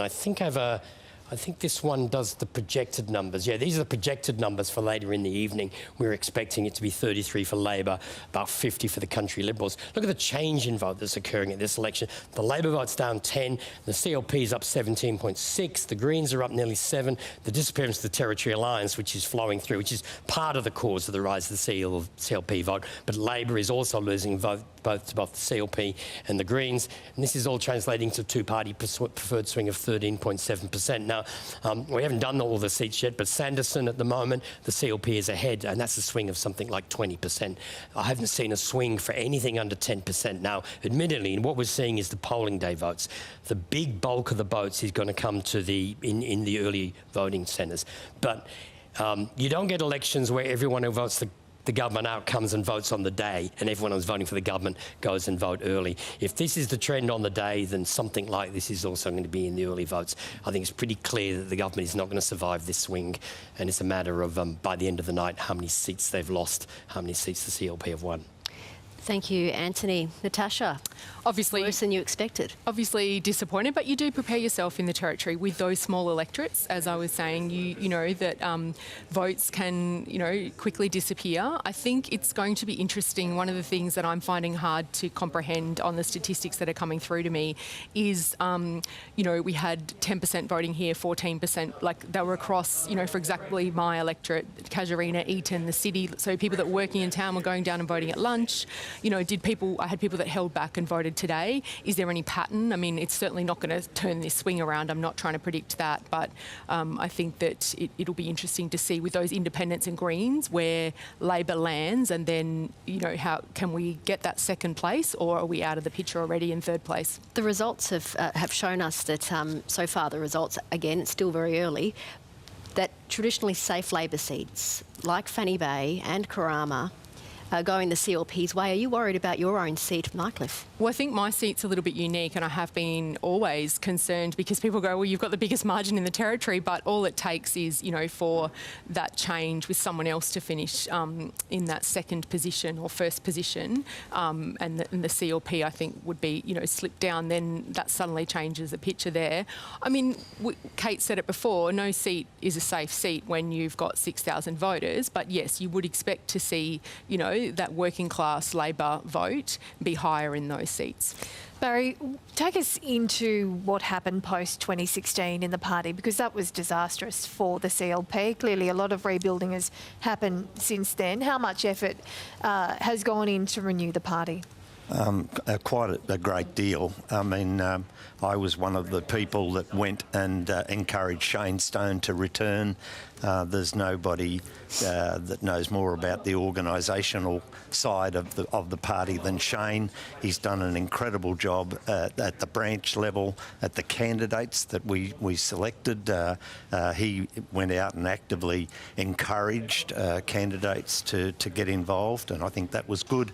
And his fundraising efforts are just unbelievable, the amount of money that he's been able to attract to the CLP.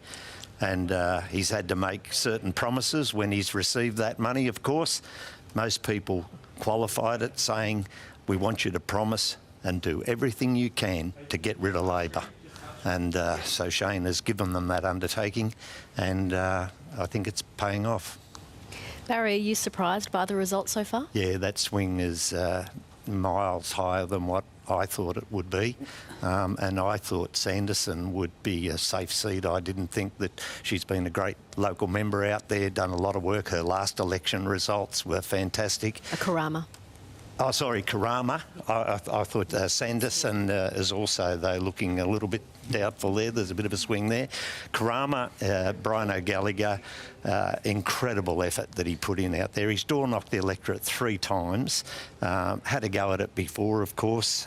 Been on council, got a bit of a profile, but certainly an incredible effort by Brian out there.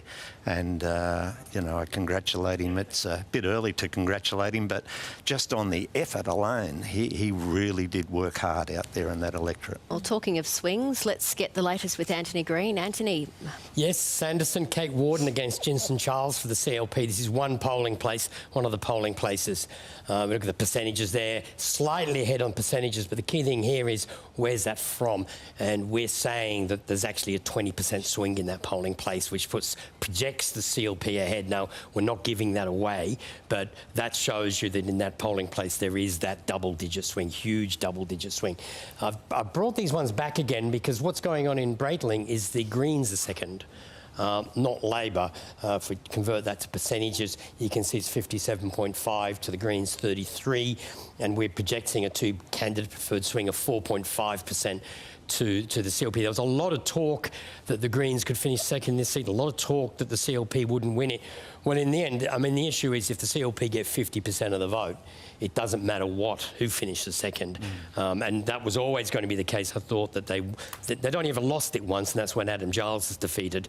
There was a very big field last time, which complicated the count. There was always going to be a swing back this time, and Josh Burgoyne will be, well, I'm almost certain he'll be re-elected in that electorate. The early voter will support him as well. I just wanted to bring up Namatjira as well, because I missed the fact that the Green was in second in that electorate again. The thing to say about this electorate, that's the Gillen polling place. It wasn't a polling place at the previous election, so this is a new figure. I haven't got a good handle on that, but we're seeing these sorts of swings everywhere. We've got 3 seats where the Greens are ahead of Labor, including Fanny Bay, although I'll wait to see whether that flows through to the rest of the count. Will that be replicated in the early votes? I mean, I particularly think that with some of the seats where the Greens are doing so well, whether they will do as well with the early vote, and you've got to be organised to get out there and do all that. So at the moment, everything is pointing to a very bad defeat for the Labor Party. Thanks, Antony. Well, let's take a short pause now, and we'll get the latest news headlines now with Mariam Saab.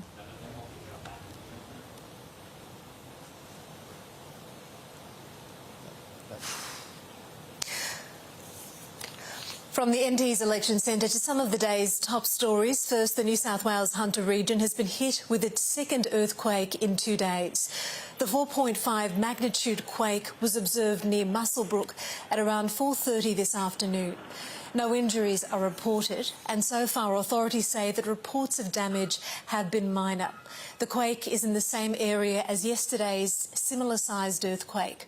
Several aftershocks have also been recorded in the region since yesterday. A woman has been charged with murder after a man's body was found inside a surfboard bag on a rural property in northern New South Wales. The body of a 62-year-old man was discovered in the driveway of the Darkwood property near Coffs Harbour on Thursday evening. Detectives arrested 35-year-old Lisa Marie Cummings, who was known to the man, in Numbucka Heads yesterday. She was charged with domestic violence, murder, and faced court today, where she did not apply for bail. Police are trying to determine what caused the death of a man who was found in Western Sydney Park this morning. A passerby discovered the man in the Auburn Park just before 7 a.m. He had suffered a serious injury to the back of his head. Police performed CPR on the man, but he couldn't be saved. He is yet to be formally identified, but is believed to be aged in his 30s. Meanwhile, in Melbourne, homicide detectives are investigating the death of a man in a park in the city's west. The 28-year-old man was found with stab wounds in the Derrimut Park in the early hours of this morning. The passerbys who located him and ambulance officers performed CPR, but the victim died at the scene.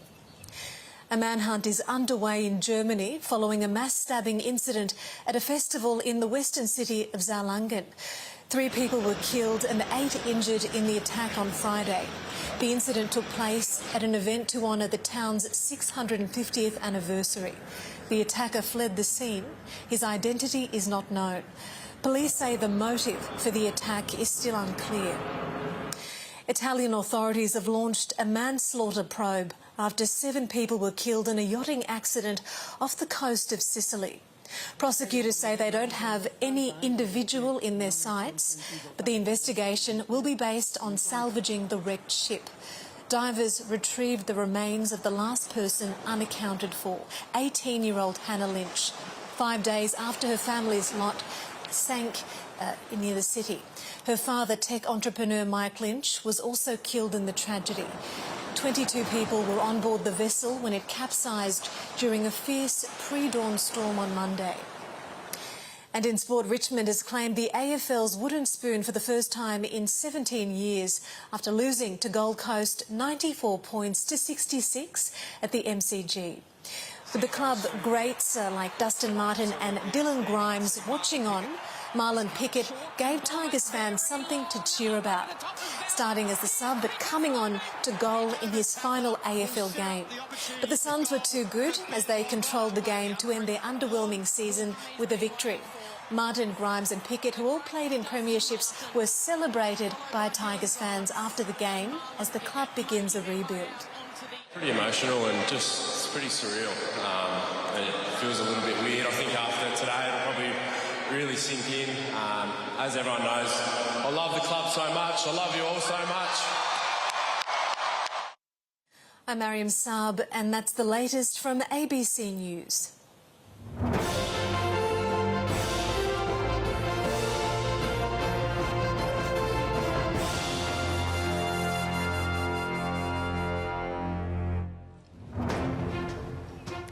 Welcome back to the ABC's Election Centre. You're watching NT Votes live from Darwin.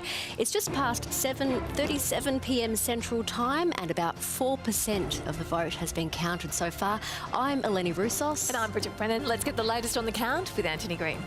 Yeah, well, I'd sort of start with Fanny Bay. I did look at these figures a bit earlier, but very quickly. Just thought I'd put a bit more effort into it, a bit more analysis into it this time. Brent Potter is a sitting member. Now, this is a seat that's been represented by 3 chief ministers over the year, Marshall Perrin, Claire Martin and Michael Gunner. When Michael Gunner retired, Brent Potter won it with a reduced margin as the usual swing away from government by-elections.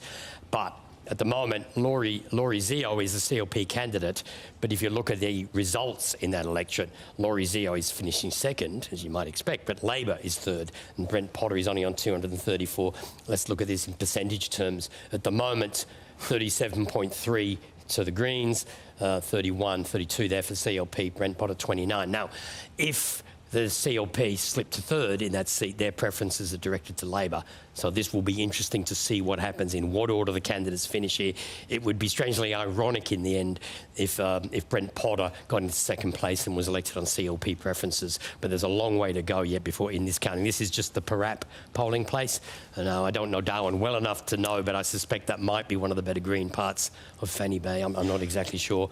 The change in the vote between the party shares is Labor's down 20, the Greens are up 23. So this isn't a swing that's gone through a two-party preferred to the CLP. This is a swing from Labor to the Greens.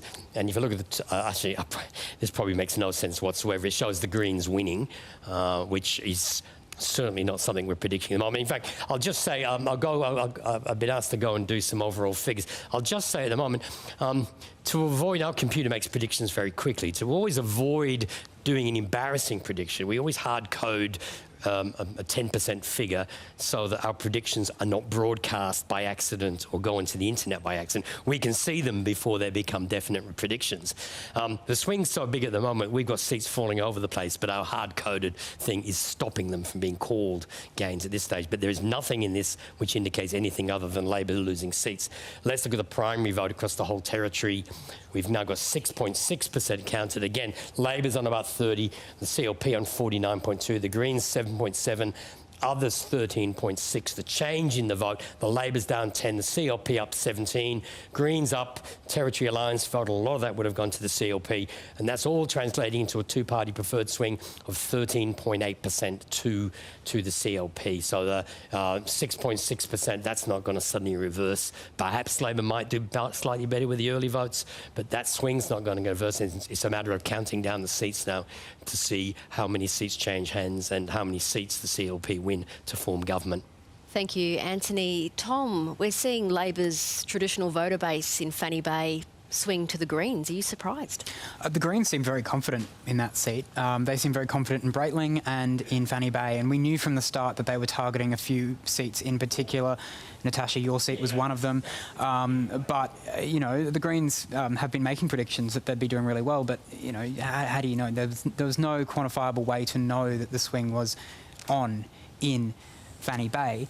Earlier this week I was talking to Brent Potter at a press conference, and he seemed really confident that he would win in Fanny Bay. So I think this has completely come out of nowhere. Obviously the Greens saw something there, but it's remarkable, the results we're seeing tonight. I'm shocked. Pretty remarkable indeed, and we'll get plenty more analysis. Let's go now to Malarndirri McCarthy, the Indigenous Affairs Federal Minister for Labor. She's at the ALP headquarters in Darwin. Good evening to you, Minister. Good evening. Good evening to you and all your viewers. Pretty concerning results for you coming in tonight. Yeah. What I will say is this. I actually think the fact that we could come in so tightly says a lot for our leadership of Eva Lawler as Chief Minister in over 6 months to be able to give us a fighting position, and I do commend the Chief Minister and also all the Labor teams right across the Northern Territory. I still feel that we can win in areas because we don't know what the Greens and Independents are doing. This is very different to previous elections, so we need to see where the preferences go. The fact that we're still hanging in there in many of the booths that I've got. I know the Bush seats are coming in a lot stronger, so I'm still hopeful, but I'm very proud of our team that we're actually at this point. What are the results you're getting in from the Bush? What's the mood from the Bush, some of those key seats you were hoping to retain or gain? Well, we worked very hard in Barkly and Namatjira, of course. They were two previous Labor seats and we lost them in the last Northern Territory election. Marion Scrimger, as the member for Lingiari, has been incredibly important in that battle for those seats. We've got great candidates in Shirley Taylor for Namatjira and Lizzie Hogan for Barkly, but also Duran Young in Daly. I think he's had some outstanding swings on booths so far tonight as they're coming in on my phone. So I'm very, very... I think the word is feeling cautiously good. I just think over 6 months ago, 8 months ago, we were not looking that good as a party. I think there were lots of issues that we were facing, but Eva Lawler gave us a really strong fighting chance tonight. As you say, Minister, early days, about 7% of the vote counted so far, but looking like some massive swings in some seats. What are the issues, do you believe, that have led to voters in a lot of seats deserting Labor? Oh, look, I think we have to remember that time is also a big issue in politics. We've been in government for nearly, out of the 20 years, 4 years we weren't. So time is a really important factor, I think, in any election across the country. And more recently, of course, issues of cost of living. We've certainly seen that on the national front federally, and I know that that does bite here in the Northern Territory with remoteness and regional areas. And of course, the issues around crime, which I think Eva Lawler dealt with very strongly in Central Australia with the curfew and sent a clear message of how, under her leadership, how she would deal with things. What federal implications will there be for the federal government, Minister, and particularly for Indigenous affairs at a federal level if there's a change of government? Well, we've seen an increase in participation on the enrolment here in the Northern Territory especially, but across regional and remote Australia because of the referendum last year, where there was an incredible drive to ensure that First Nations people in particular were enrolled. So we're going to see those numbers flow through in this election. I think the question Minister, I've just got a breaking. I think we've got some breaking news. Thanks for understanding. Okay, we're going to go over to Antony.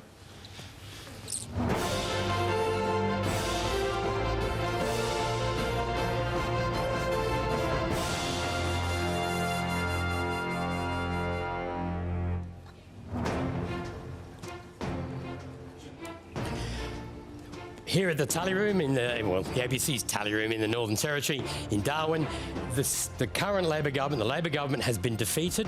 It looks like it's a substantial defeat, and it looks like the CLP will win with a majority and maybe even a substantial majority.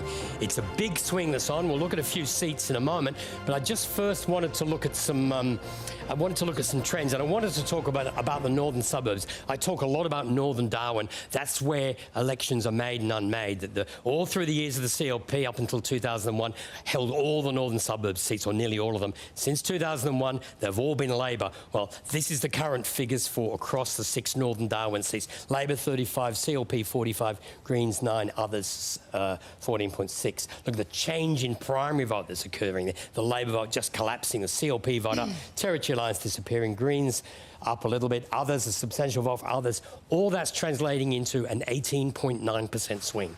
So the CLP are going to win seats in the northern suburbs. If they're winning seats in the northern suburbs, they're sweeping Palmerston, they're holding all their own seats. The CLP have won this election and they've got a majority government on everything we're seeing at this stage. Now, I think I've got a seat run to talk about now. Starting with Barkly, this is the Tennant Creek Early Voting Centre, and the figures there are, as you can see, the CLP's ahead. Now, on that polling place, that's a 12.6% swing. So he won it by 5 votes last time. Now, admittedly, Labor will probably do better on the mobiles that are coming in, but this is based on comparing like with like, so it would have to be a complete reversal of the trend in the remote booths to turn that around. So on those bases, Steve Edgington will hold that seat. Blaine, look, this is just one small polling place I've just noticed. The Labor Party's in 3rd place there. Mark Turner's well behind. I think we've got a 2-party preferred. No, I've only got an estimate, but there's a small swing to the CLP, which would be enough to win that seat. The swing is different there because there's an independent holding the seat. It's not quite the same contest. Casuarina, Lauren Moss is in 2nd place. This is just one of the polling places. You can see there, 38, 35, 13 and 11 with an independent. Now, that actually I think will be slightly better for Labor. The swing will be 17.6. At this moment, we're still projecting the CLP will finish ahead in that.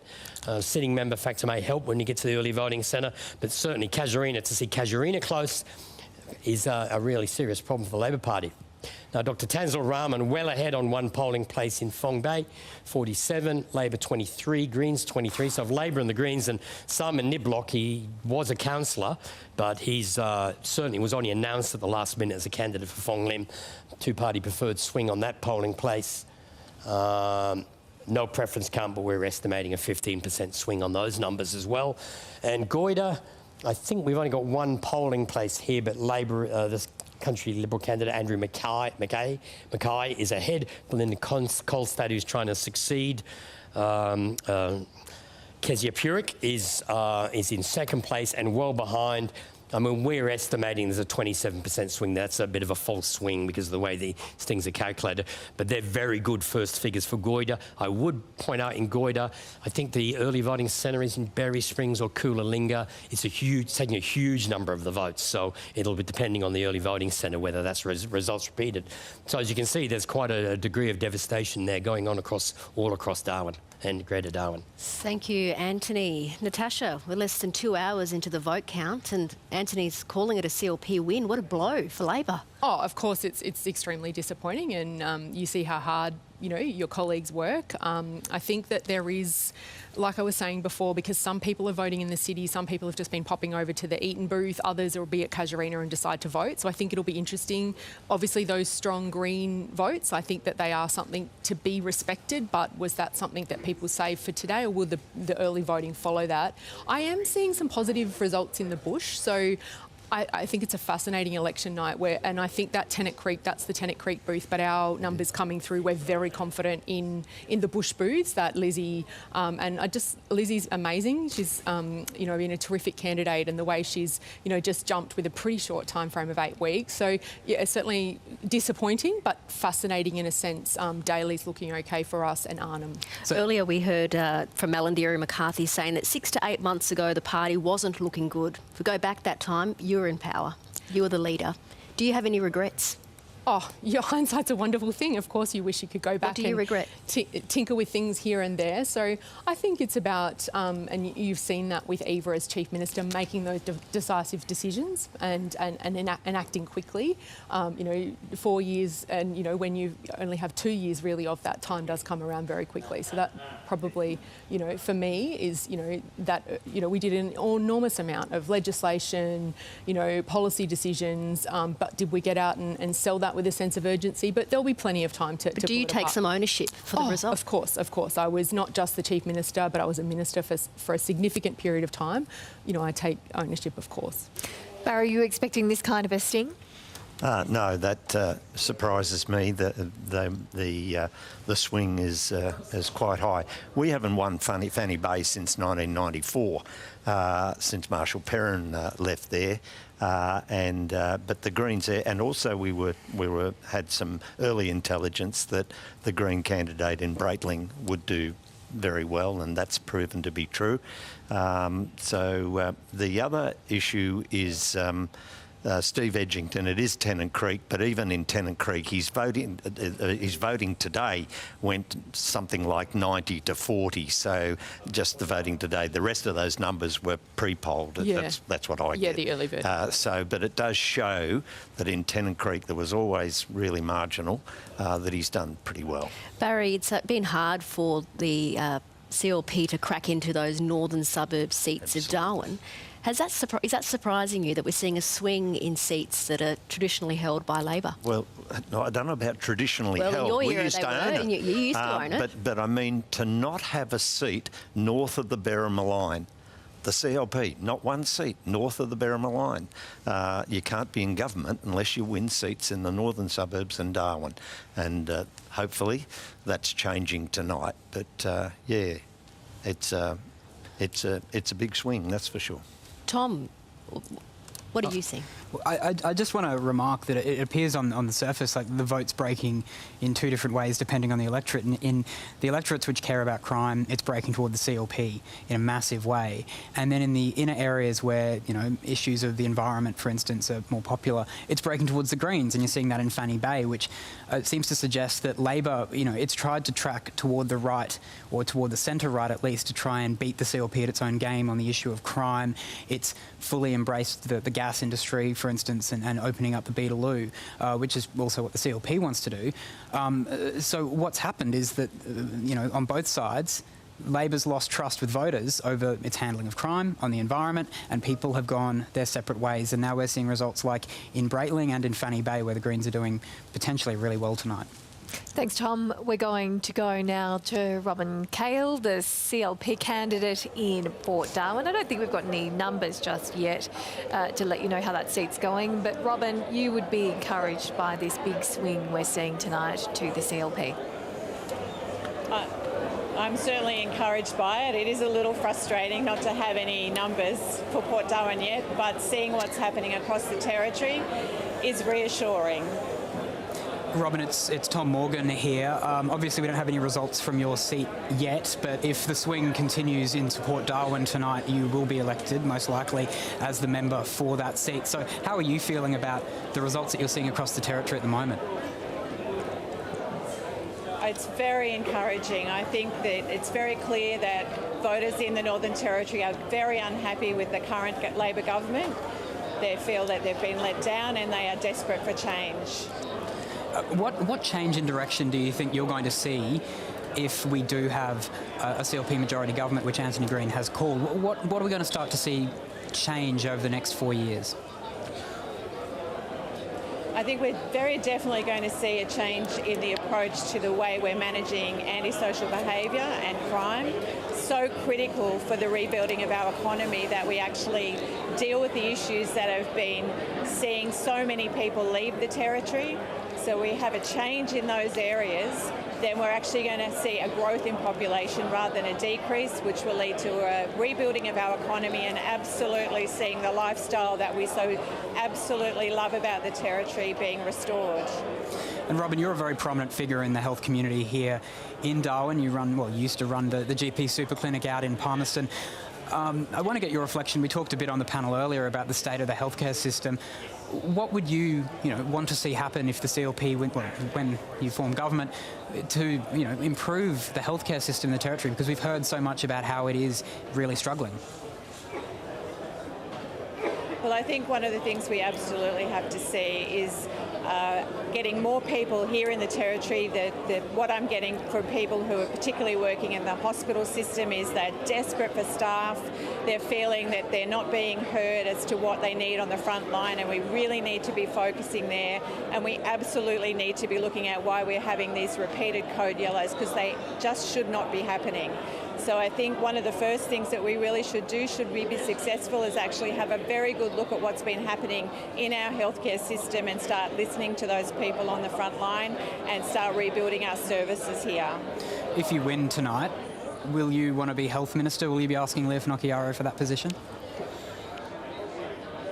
Tom, I just want to know that I'm going to get over the line tonight. That's my first priority, and I think whatever happens after that will happen. Rowan Kyle, thank you very much.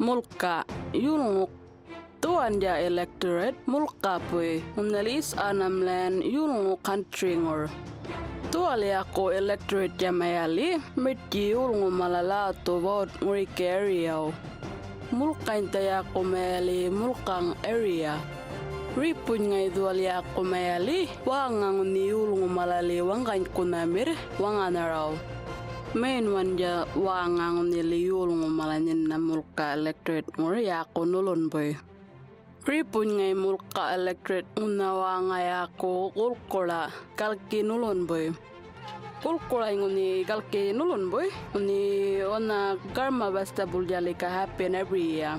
Karma festival yadwal Australia indi military indigenous gathering kayulungu malalika marji mengi terga celebrating yulungu culture.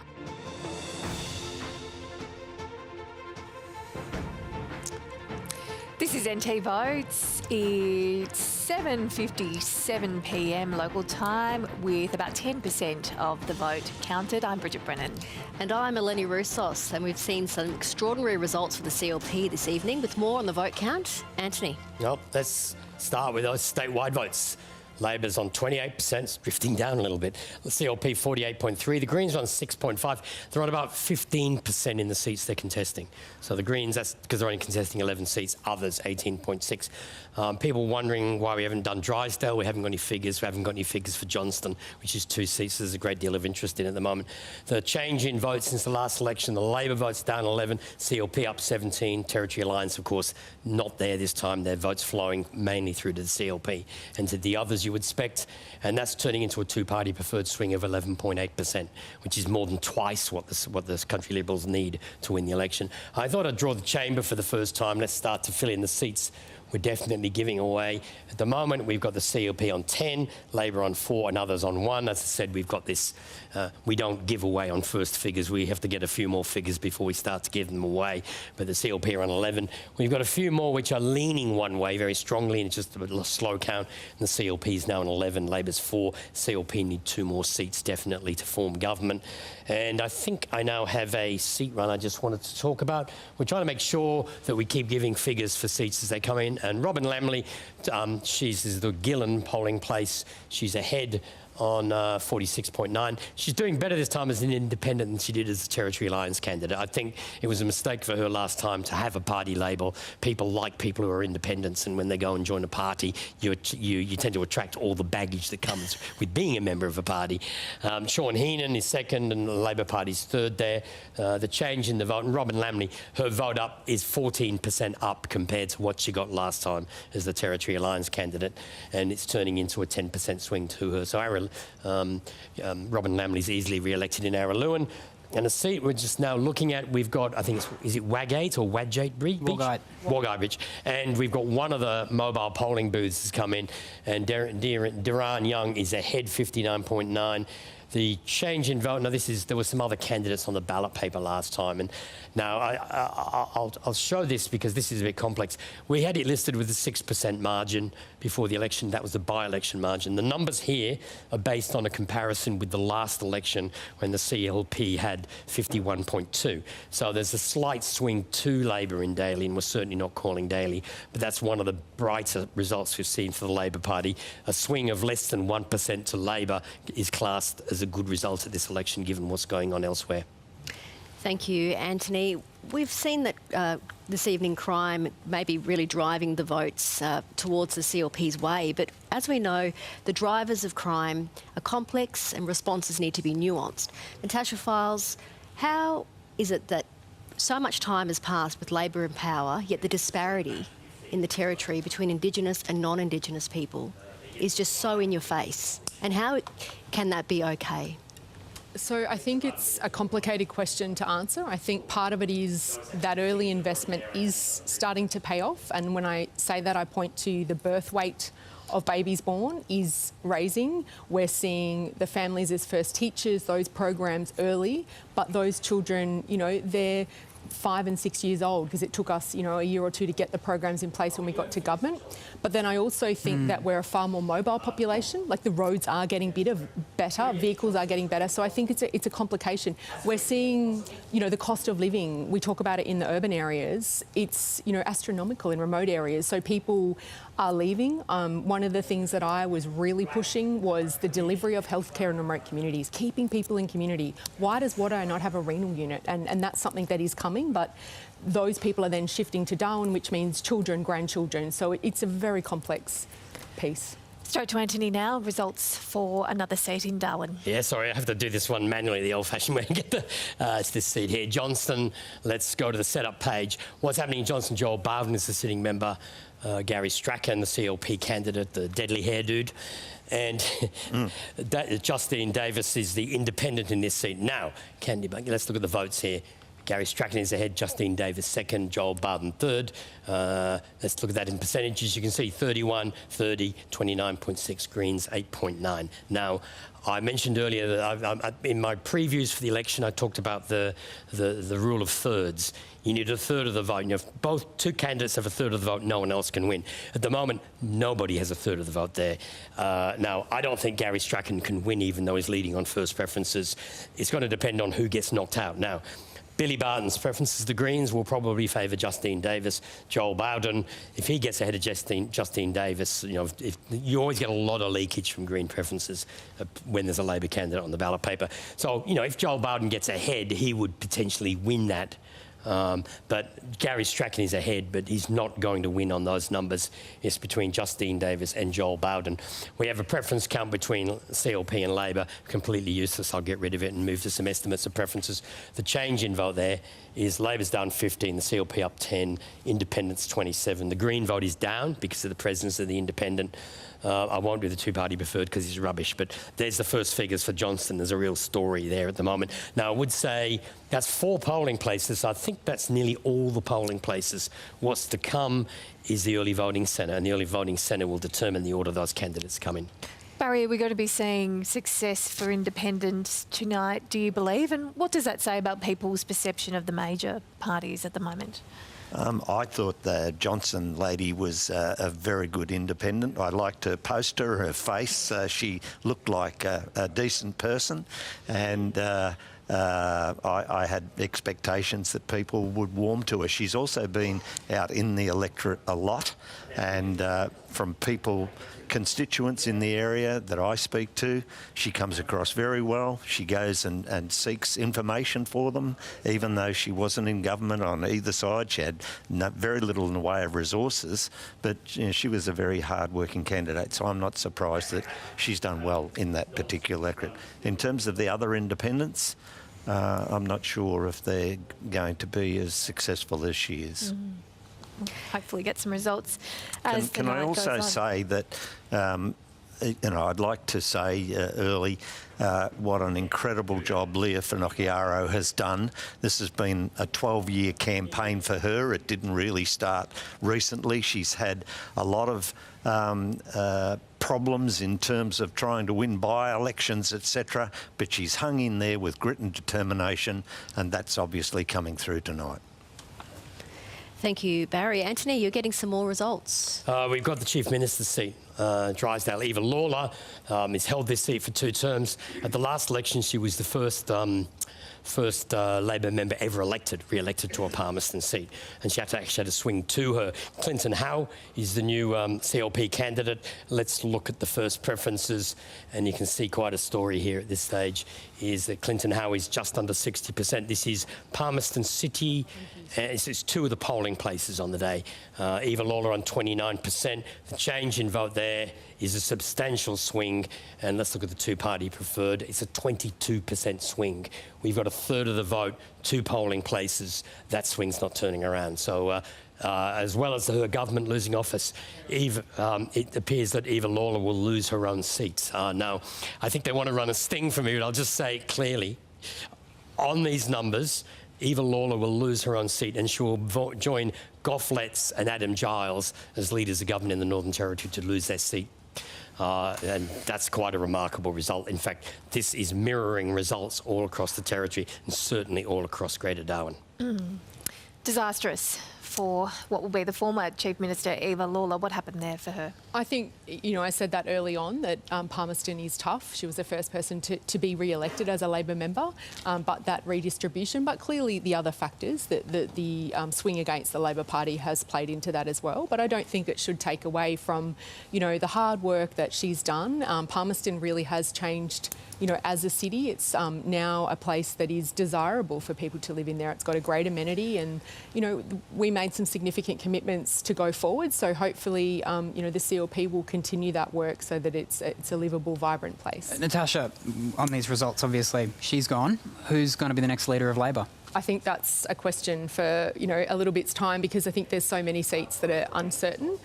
Is it more a question of who's going to be left to lead Labor, do you think? I mean, I've just done some quick numbers, and I think it is a similar result in one sense to 2012. So, I'm hopeful in 8 seats for Labor.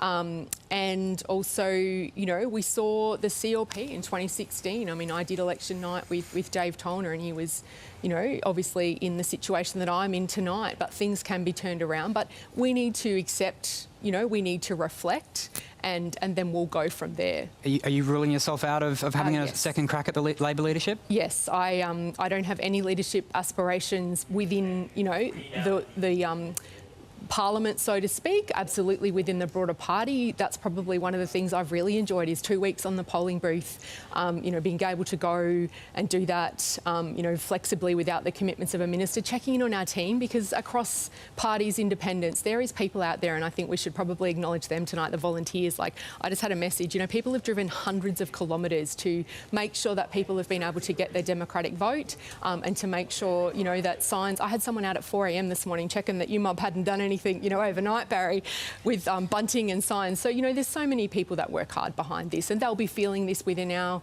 team this evening. So my hearts, go out to them, and I certainly congratulate, as I've been calling them all week, the Orange team. Barry, you're friends with Eva Lawler. Are you surprised by the result? Yeah, a sitting Chief Minister to be those results. He's an incredible guy, how he's done.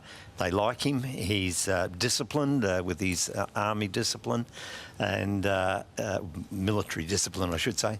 But what a turnaround! It's incredible that is there. And I am friends with Eva. I have been for a long time, and her late husband Tommy and I were pretty good mates too. How do you think she's reacting, Eva, to this news? She'd be devastated. She's a true Territorian, comes from a great hard-working family. Her father was the great trucking man in the early days. Her brothers are in Alice Springs and still involved in trucking.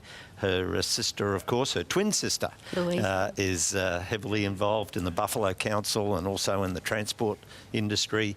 That will be a big shock to them tonight. They will be in mourning. Barry, you mentioned earlier about Leah Finocchiaro and the contribution that she has played in the results that we're seeing tonight. What do you think it has been about Leah that has delivered this outcome? Oh, just persistence, just hanging in there. I mean, she was down in a party of two. They looked like losing opposition status. She's come from the real bottom of the barrel and worked her way through, and she's just been persistent and kept going, and it's a credit to her to have the tenacity to hang in there. What sort of Chief Minister do you think Leah will be? I think she's very good. She listens, she takes notice of advice, and I think she'll be a very good Chief Minister. She's got to put the team together, assuming there is a team there, assuming that they have one tonight, which is going to take some time, and there's a lot of work to be done. I mean, there's some incredible problems in the Northern Territory. You mentioned before about alcohol. I think the alcohol fetal syndrome spectrum is one of the biggest problems we got. I think it's something like 30% of the prison population, for example, and this is one area that's causing so much problems and so many people in prison suffering from this particular issue. But I mean, power is another problem that she's got. I mean, power and water. 1.2 billion plus add TGen's problems of 350 million in debt. And there's no way that we're going to privatise it. You couldn't sell it if you tried. But the problem is that the gas field, ENI, has failed. It's delivering about 15 terajoules of gas a day.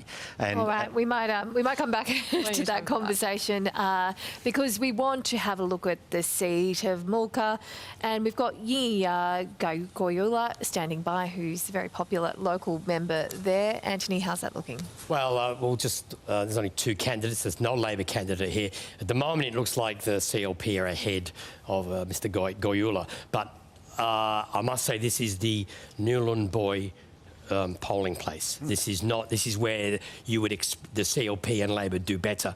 Now, on our estimate, there's actually an 18% swing to Mr. Goyula at this stage. So he will win this seat. Even though he's behind on these numbers, he will go on to win that seat.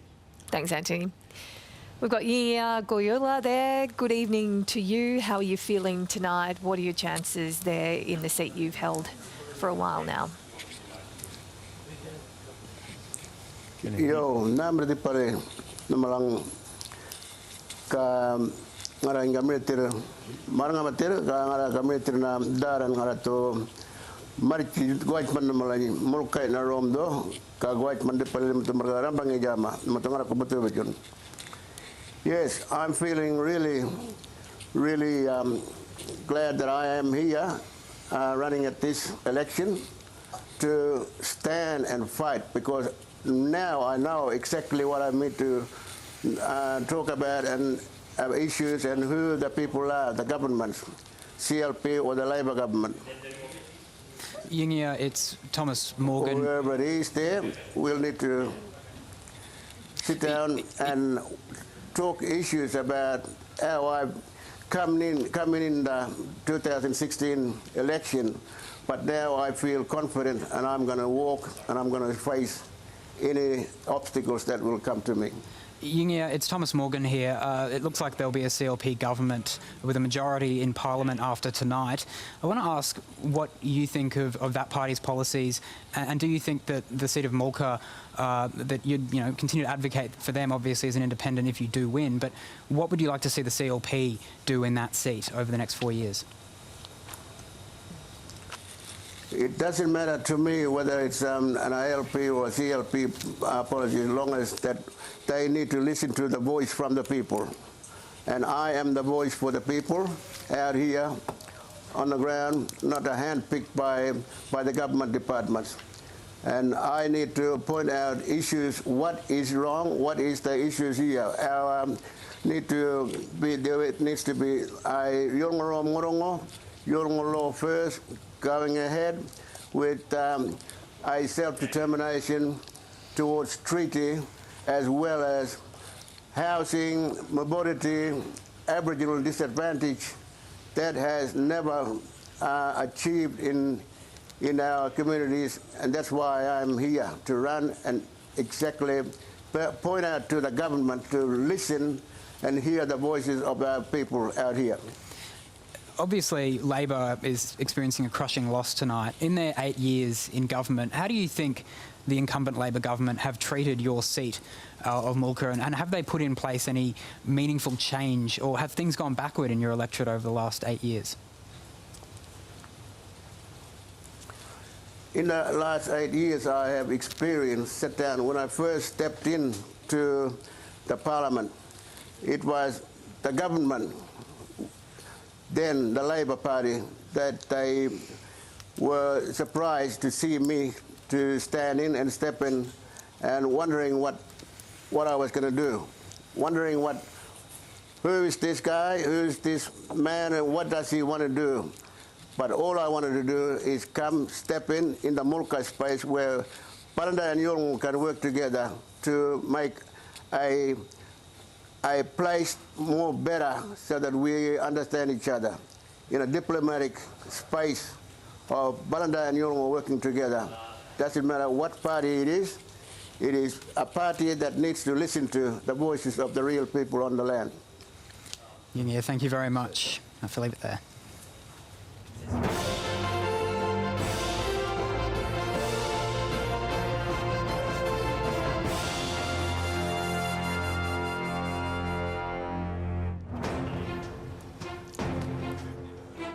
This electorate, like Catherine, in that played a really important one, the meeting place, the Jawan, the Dagaman, and that lot Wadaman people.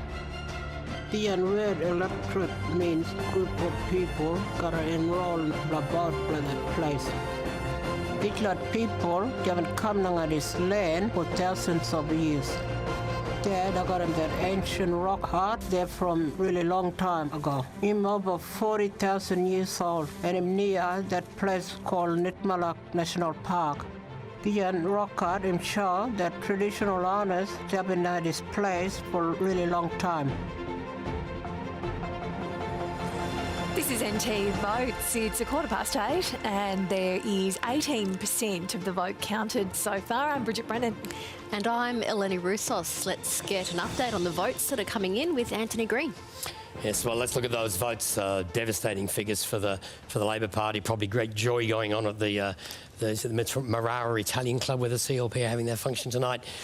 Just under 50% of the vote for the CLP, 26% for Labor. That figure's still going down. The Greens on 7, about 14 in the seats they're contesting, and others on 17.7. The change in vote is occurring. The Labor vote is down 13, the CLP up 18, the Greens up 2, others up 6. The Territory Alliance, of course, not there. I think the Territory Alliance were there in case it was a close result on all our graphics. It's turned out that it's a very different story than we were expecting earlier in the evening, and that's translating into a two-party preferred swing of about 13.2%. Now, let me do the chamber, and we'll look at the seats we're definitely giving away.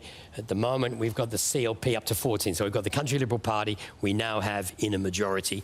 The Labor Party's on 5 and others on 1. If we add a few seats, which are likely, we've got the Country Liberals on 14, others 2, Labor 5. So there's still 4 seats undecided there. Now, those figures might jump around. I'll just explain in a while, because there's a few seats coming in where they've got CLP Labor preference counts coming to us, which clearly are not the correct count, and we're starting to try and re-estimate them to get a different sort of figure. So some of these results, which are showing up as gains on our website, we're actually going to have to try and sort out the numbers. But when you've got such a wild set of results as this, it can be very difficult. The results are also slowing down because I think we've got all the polling places and we're just waiting for the early voting centres to start reporting. Now, I wanted to do quickly changing and doubtful seats. What seats we're definitely saying are changing. At this stage, we're saying the CLP has gained Blaine, the Chief Minister's seat at Drysdale, and I haven't even looked at Wanguri. I'll have to go in and check whether that's correct or not, but that's showing up there. There's so much happening, it's rather hard to keep track of everything at the moment. If I look at the seats that we've got in doubt, I've got Johnson as the other seat in doubt. Now, I think I've got one electorate here to look at, which former Chief Minister might be interested in seeing. Natasha Files has got one polling place. I did look at it and probably forgotten what it was. 32%. The Greens are on 25. Melilla May is on 22%. Helen Secretary is in fourth there. Now, whether that flows through to the early voting centres or not, I'm not sure. If the Greens finish second, then the CLP preferences won't help the CLP. So there's still a chance Labor will win that. There's only one of the four. There's only 18%. There's a lot more counting to come in that polling place. Actually, I'll have a quick look and see if I can see which polling place is in here. It's Nightcliff itself. I can't see how many votes. It's taken 1,000 votes this time, so it's 200 less than last time. The rest of the votes at the early voting centres. So there has just continued to be some remarkable results. I might just take control of the program entirely for the moment. I might go ahead. I'll bring up the map because I hadn't looked at Wanguri. Let's bring up the map. No, it's going to refuse to do it for me. Go home. Now I'll go map, and I'll come in here to the map, which isn't going to show up. Why don't we come back to you, Antony? We might that. get your reaction, Natasha, to those numbers in your own seat at Nightcliff. Oh, like I said, you know, that Green vote is something particularly, you can't just count on them finishing third and giving you those preferences. As a member, you always aim to get people's first preference. But I do have some more figures that I've been sent through from Eton that look a little more optimistic, but that preference flow will be important. And I don't think the preference flow from the information that I've been given is necessarily following straight forward, but they're telling me just to hold steady. But, you know, this is small electorates, and people, you know, as I said, if they're frustrated, they'll change that vote, and it can have an impact significantly. Natasha, you were the Chief Minister and you were the one who actually came out at a press conference that announced that the government was going to greenlight commercial gas extraction in the Beetaloo Basin. That's going to continue with tonight's result anyway, but in your own seat, on these results, it looks like you could be paying a heavy price for that decision. And it's, you know, we were just talking about the gas fields offshore. We know, one, that they're higher in emissions, and we know, you know, the one that's servicing us is low. I'll just leave my commentary there. But, you know, in terms of that industry, it's important as the world transitions to renewables. It is low emission gas. We've put in place so many measures to make sure that all of the things that everyone wants, traditional owners' rights, water, to make sure that's okay, and then we can benefit, and not just we as a government and as a jurisdiction, but those individual communities nearby. So they're the complexities that you have when you're in government. Antony's got some more figures for us now from Wanguri. Yes, we've got Wanguri. Nicole Manison's retiring Labor member, former Deputy Chief Minister. The new Labor candidate is Shlok Sharma, Shoppy's Union General Secretary, and Ollie Carlson is the new CLP candidate. If you look at the first preference votes here, we've got both polling places in the Casuarina early voting centre in at this stage. This is a good sample, 41%. The Liberal CLP is 46, Shlok Sharma's on 28, Graham Sawyer, the Independents, on 16. Now, I'm not sure the change in vote there. Just look at this, 36% down for the Labor primary vote, 23% up for the CLP. Now, there'll be a significant personal vote there for Nicole Manison, but it's also reflective of what's going on in the northern suburbs of Darwin. Two-party preferred swing is 26%, and that's a comfortable win. Let's go to our hero page. People ask me what the hero button is. It's where we bring up who's the winning picture.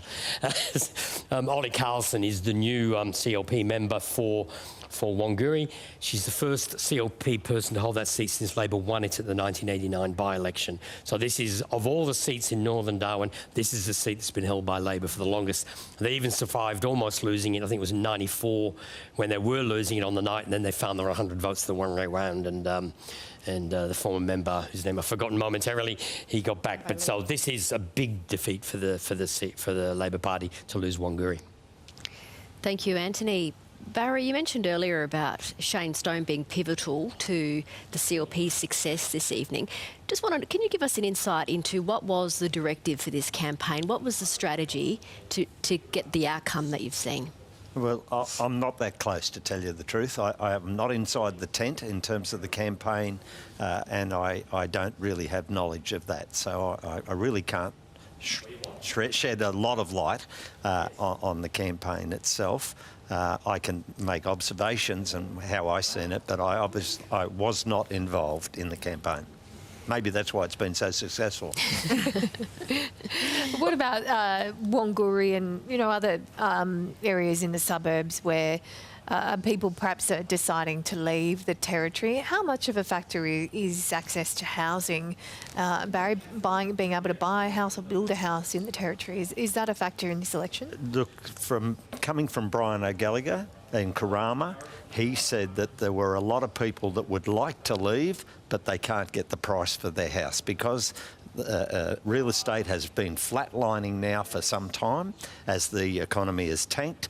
People would leave if they could get out and sell their house, and that was what he found when he was on the doorstep. That's the only evidence that I've really got there, but he kept enforcing that particular issue to me, that was a big problem. Well, we are seeing Territorians left with debts, really. Like, they cannot afford to keep, to sell their home. Yep. But and left with extraordinary loans to pay because they're not going to get the price to sell it. Yeah, it's a real big issue, and what's happened tonight, the electorates have put their faith in the CLP. The old adage, of course, that governments lose elections. Very seldom does the opposition win an election, and I think that's what's being played out here tonight. The Labor Party have lost this election, and we have to repay the confidence and faith that the electorate has put into the CLP and make sure we don't let them down. Through the campaign, we saw the electoral returns for the amount of fundraising and donations that the CLP and Labor got. The CLP pretty much almost doubled Labor's fundraising. Mm-hmm. How much of that can you sheet home to Shane Stone, and how crucial was that massive gold pot, really, in getting this result tonight? There's nobody raises money like Shane Stone, let me put it that way. And, he has done an incredible job of that, and I would give him 90% of the credit for raising that amount of money over that period of time. Barry Coulter, we can all agree that there's a lot of work to be done in the Northern Territory. At the turn of self-government, when your government was in power during the Glory Run, the Northern Territory inherited an infrastructure deficit from the Commonwealth, and we really haven't seen infrastructure, especially out bush, come very far. How important is it that roads, crucial roads, the network is improved in order to grow the Territory economy and to get us out of this terrible debt that we're in? Yeah, there's been a fair bit of road improvements. I take the Tanami, for example, massive injection of money into that. The Carpentaria, going past the gas fields, of course. So those roads have had a massive increase in funding. But the main road, the Stewart Highway, have you been down it lately? I mean... Yeah, I have actually. I went from Catherine to Darwin with my family and it felt like a death trap. The ruts in the road and that... It's not safe at all. And why is it that in a wealthy place like the Northern Territory, that roads that southern states take for granted, we can't have, with all of our endless resources? What is going on? Well, I don't know whether it's endless resources. I see that... We are wealthy, aren't we? Are we not? I don't know. I see, with the closing of a number of major mines and that in the Northern Territory, we've got, I think tourism is probably breaking even, but more people go to Mataranka Hot Springs now than Kakadu. So, I'm not sure whether we're that wealthy at the moment. I think there's the four pillars are in a bit of trouble right across the board. Natasha, you want to come in here? Oh, I think, and I'm always an optimist, and obviously, our party has to reflect and to rebuild, and that that will take time. But, you know, I think that, you know, for the incoming government, there is some positive, you know, we are expected the economy to grow. There is a number of projects that are at that final investment stage. And, you know, we want to see that because, you know, to pick up on your point, Eleni, I also recently drove to Catherine and the road is really difficult. There is some significant upgrades, but it's that distance, the low population. So getting that economy moving so we can then get, you know, that money into our essential services. Picking up on money, the Northern Territory gets its share of the GST pool, and that the money that the Northern Territory gets is untied. So have governments been putting money into the voter base in Darwin because that's where the votes are at the expense of the bush?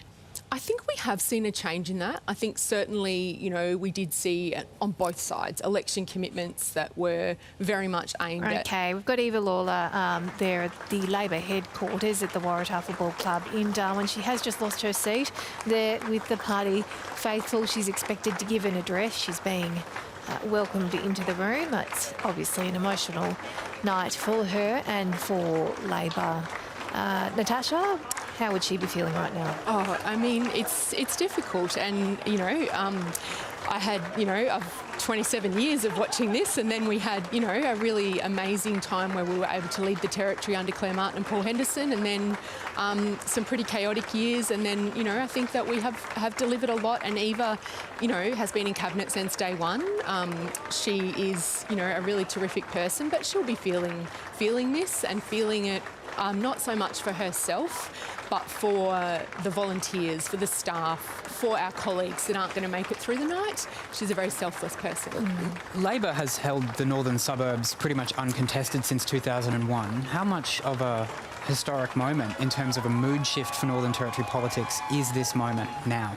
Well, it probably ties back to Eleni's point, around like the bush has looking very solid for Labor. That northern suburbs is that swing, and if you can grab the northern suburbs, you can grab government. But, I think there'll be a lot of reflection after tonight. But I know that, we've got a great team, and they, from the bottom of my heart, say thank you to them, and, we'll look out for each other over the coming days. Yeah, so look, there is Eva Lawler, flanked by her Deputy Chancey Pake there at the Labor headquarters. I'm not sure if we're going to... Yeah, here she comes now to the lectern.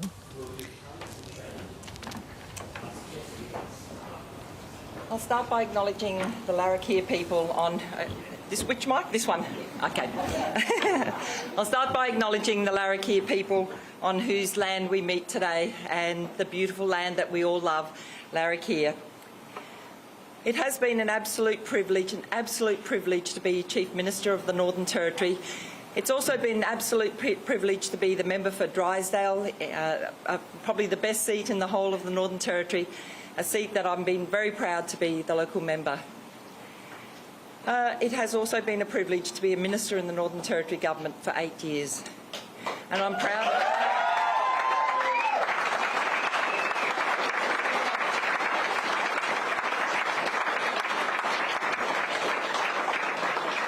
And I'm proud of the tough fight, the tough, hard fight that we've fought in this campaign. Unfortunately, we haven't got over the line tonight. It looks like I've lost my seat, and I know some of our great candidates and great members have also lost their seat as well tonight. So a sad night, absolutely sad night for Labor. But to all of you who are here, the people who have campaigned so hard for us, so hard for so long, I thank you from the bottom of my heart.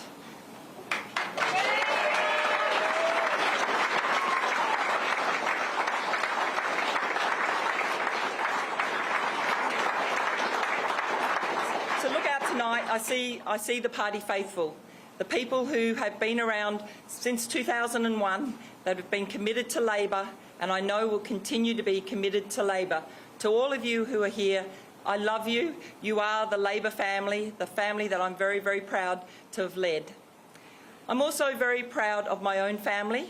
I know I didn't want a political career. I got into politics late in life, and you know the line, I'm the person that's the least political in the Labor Party. But to my own family, I am absolutely indebted forever to my two beautiful children, Lindsay and Kirby. You could not have two more beautiful children and amazing Territorians. So Lindsay and Kirby, thank you very much for just always supporting me.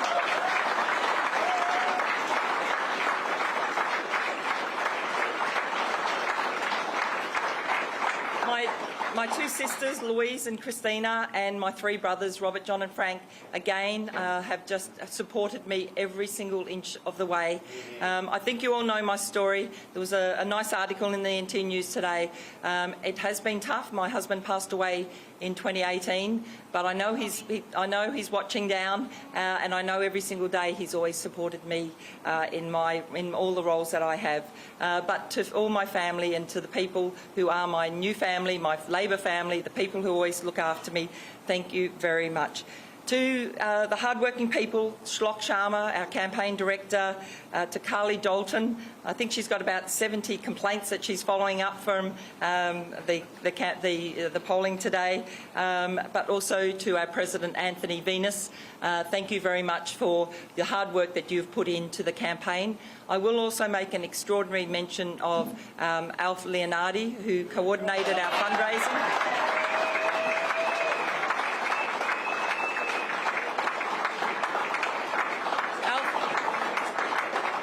Is a true legend and has done so much work on this campaign. And Alf, thank you very much for always backing me, always getting in and supporting me, but all your hard work for this campaign as well. Thank you.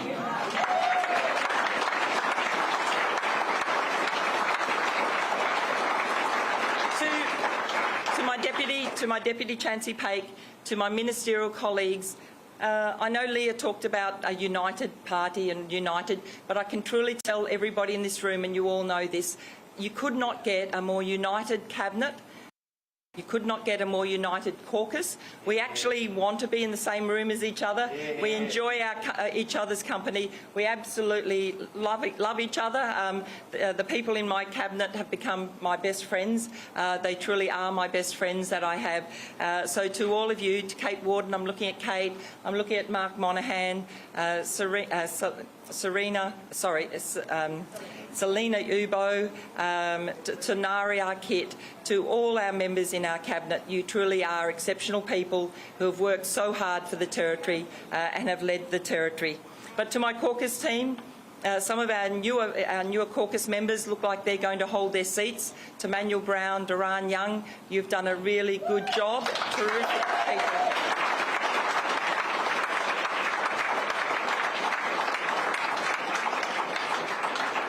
And as I said, the results probably won't be known for a few days. And as I said, I have spoken to Leah Finocchiaro. I've told her what an absolute privilege it is to be a Chief Minister in the Northern Territory. And I have conceded. But as I said, there will still be some seats that need to be decided. I'll move on to the staff. Because as Chief Minister and as a Minister, you truly can't do what you want to do unless you have exceptional staff. And I truly have been blessed to have, in my 8 years, amazing people that have worked for me, that have been so loyal, that have worked day and night exceptionally hard for me. I will mention Mark Nelson, my Chief of Staff. Mark...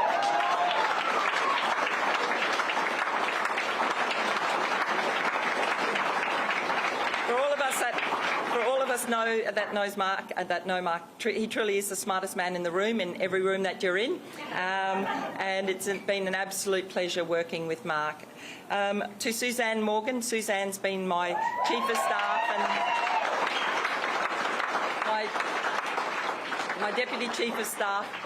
And she is the glue. She's the glue that holds my life together sometimes, but she's also the glue that holds everything on the 5th floor together. Suzanne Morgan, you are an exceptional person, absolutely exceptional person to have on staff.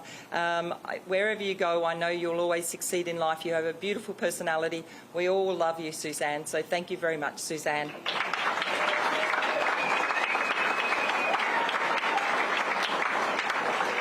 The next exceptional person is Jasmine Roussos.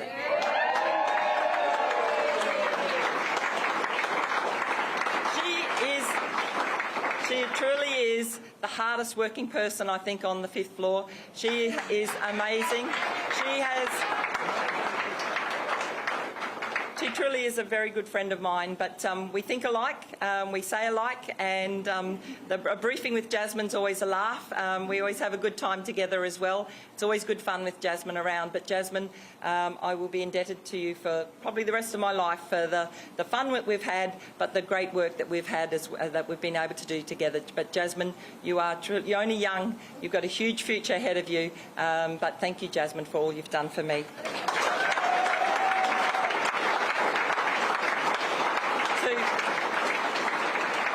To Anthony Templeton. Anthony's only been in the Territory since about January this year, but has made a huge difference to our messaging and the work that we've done. Thank you, Anthony, for, again, being an absolute professional, and it's been fantastic having you in the Northern Territory. But I now move on to our electorate staff, my electorate staff.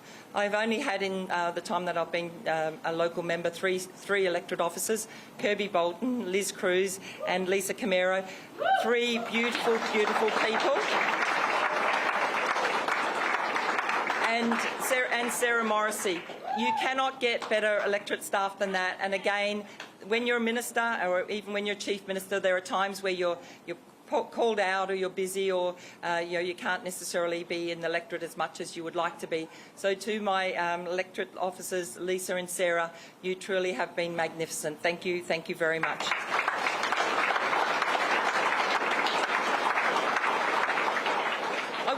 I will thank all of the government agency CEOs as well.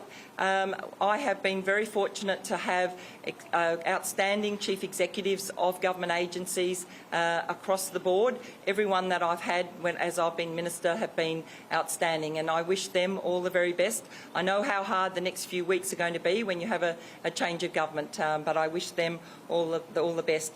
And I'm going to have one last say around the thank yous, and that's to thank my close personal protection guy, Scott. He's up the back there.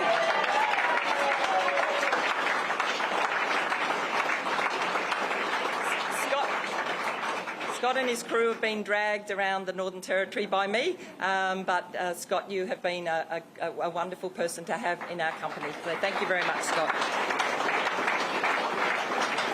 But tonight is a tough night for Labor, a truly tough night for Labor. It wasn't the result that we wanted to see, we know that, but I think some of those votes and some of those decisions were made a long time ago. I know Territorians want to change. We've heard that loudly and clearly. As I said, I have wished Leah Finocchiaro all the very best. It is a hard job being a Chief Minister in the Northern Territory, but I can also assure Territorians that when we're in opposition, we're not going to be running the Northern Territory down. We love the Territory.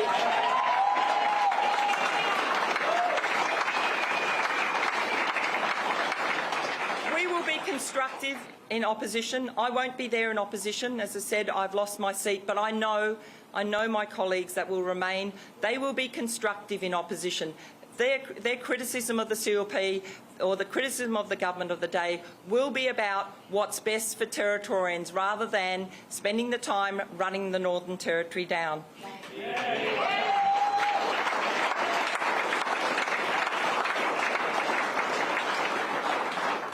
There are plenty of things that our government can be very proud of, plenty of achievements that we can be very proud of, and I acknowledge Michael Gunner and Natasha Files and the hard work that they've done leading the Northern Territory over the 8 years with me in our term of government, and also our ministers and our backbenchers who have worked exceptionally hard.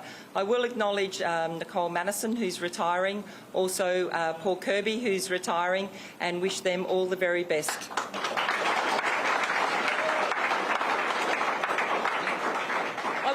I will mention, because we've got media here, and so I will mention some of the achievements that our government has achieved over our time of government. Full funding of education is one that I will be very proud of.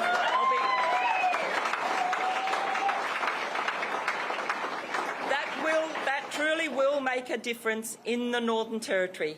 We've fought hard for that for our 8 years, and even prior to that I fought hard as a Deputy Chief Executive to have full funding for all our schools, and I thank Jason Clare, the Federal Education Minister, for his work that we've in collaboration with our government around that. We can be very proud of achieving full funding for schools in the Northern Territory. And let's hope the CLP don't cut funding to education and cut teachers in the Northern Territory.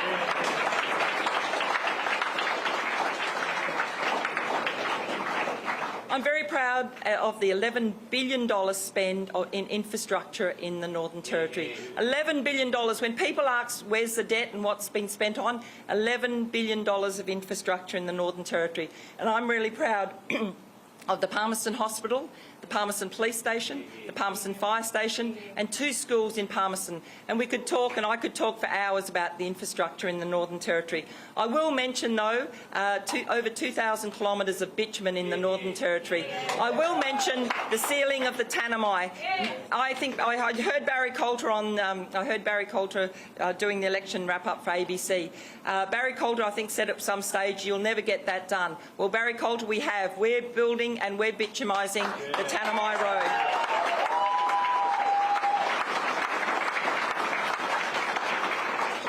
I'm also proud of the $570 million of new money that's going into police in the Northern Territory.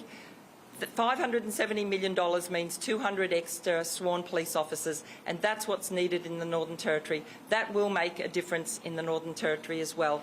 Plenty of achievements, and I could talk, as I said, a long time around those achievements. But what I will finish by saying, thank you for your support over the 8 months that I've been Chief Minister. I would have liked it to have been longer. Of course, we would have liked to have had another term to lead Territorians. But thank you also for the 8 years that we have been in government. It truly is an honour to lead the Northern Territory. I do believe that we leave the Northern Territory in a much better position than previously. But hard work, it is hard work in government, and the CLP will find that out.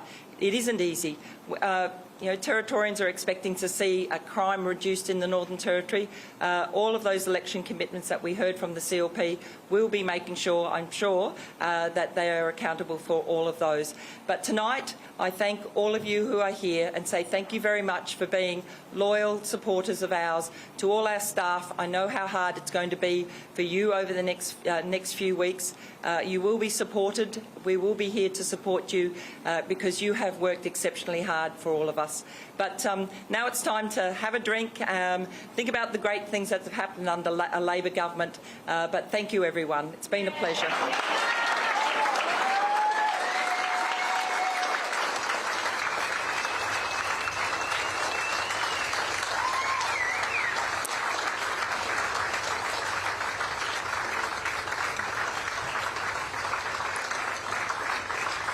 A disheartened but stoic Eva Lawler there addressing her supporters at the Waratahs Club in Darwin, where she described tonight as a very sad night for Labor, but she's proud of the hard fight that her party has fought for this election.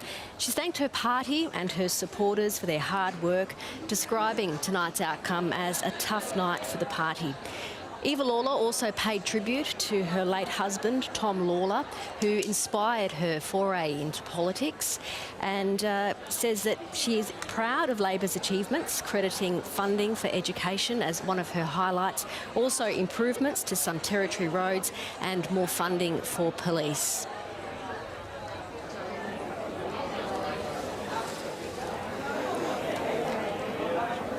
We are now... We're having an audio problem there.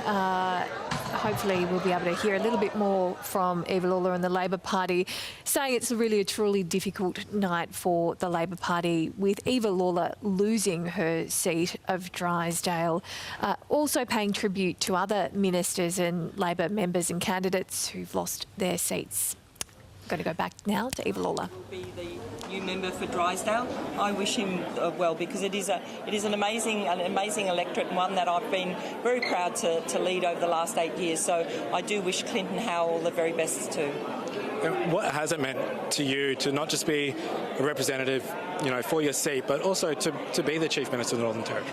I think it's an absolute honour. Like, it truly is an honour to lead the Northern Territory. Every day that I drove into work, I would pinch myself and say, this is an absolute honour. And I always set myself a goal to make sure that day that there was something that I could be proud of, that I'd achieved that day. And I can say that. It's been a great honour to have been Chief Minister for those 8 months. I would have liked to have had longer, but, it's now up to Labor. Labor will be in opposition. It's now up to Labor in opposition to rebuild and to look forward, but also to listen to what Territorians have said. That's politics, to make sure you do listen to the electorate and work forward. Obviously, it's very early days, but I mean, what does sort of the future hold for you at this stage? I think a fair bit of sleep, a bit of a holiday. I love reading, but I've got 2 beautiful grandchildren as well, so spending some more time with my grandchildren, catching up with friends, all of those sorts of things. So, but yeah, I'm still young, and I look forward to whatever the winds will come my way. I look forward to that. Yeah. Potential you could stay in politics for longer? No, I won't stay in politics. As I said, I got into politics probably accidentally, and as I said, I'm the least political person in politics, so I'll look to something else at some stage, but at the moment it is about just taking a break and spending time with my loved ones, really. Well, Eva, thank you so much and enjoy the rest of your time. Thank you very much. So that was Eva Lawler there at the ALP headquarters tonight, speaking about this pretty resounding defeat for Labor. Natasha, she said that she's heard the message loud and clear from voters. What is that message?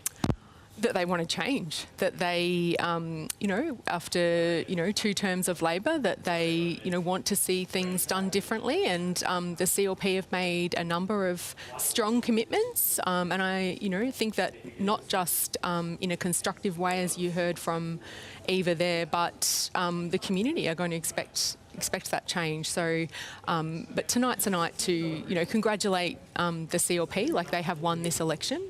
Leah has done that. That is, theirs to own, and for us to look after each other and reflect upon in the coming days. And I think one thing this early voting centre, plus obviously independents and Greens, like there's preference flows jumping everywhere. So just see what the final makeup of our team is. I was a part of the opposition team 2012 to 2016, and I won my seat in 2012 when Labor lost government, and it was a strange feeling because I had won, but we had Paul Henderson and the team had lost. So I've been around a while, so it'll be about looking after each other in the next few days, seeing who's in the team, and then going from there. But tonight is about the CLP, and I truly congratulate them and wish them well, because when they do well, the Territory does well. Let's go to Antony.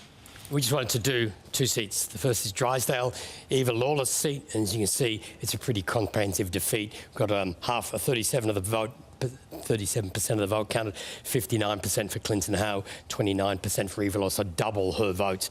The change in primary vote that's occurred there, you can just see that's a massive, massive change there. And the 2-party preferred swing is 22.6. Now, maybe some early voting centres might diminish that, but it's still a massive swing. Eva Lawler, Natasha Files and Michael Gunner were the first 3 chief ministers to be born in the Northern Territory. I know Marshall Perrin always claimed his birthright was stolen by the Japanese because of the Second World War, but the 3 Labor ministers have been the first to be born in the Northern Territory, and they've held office in this term.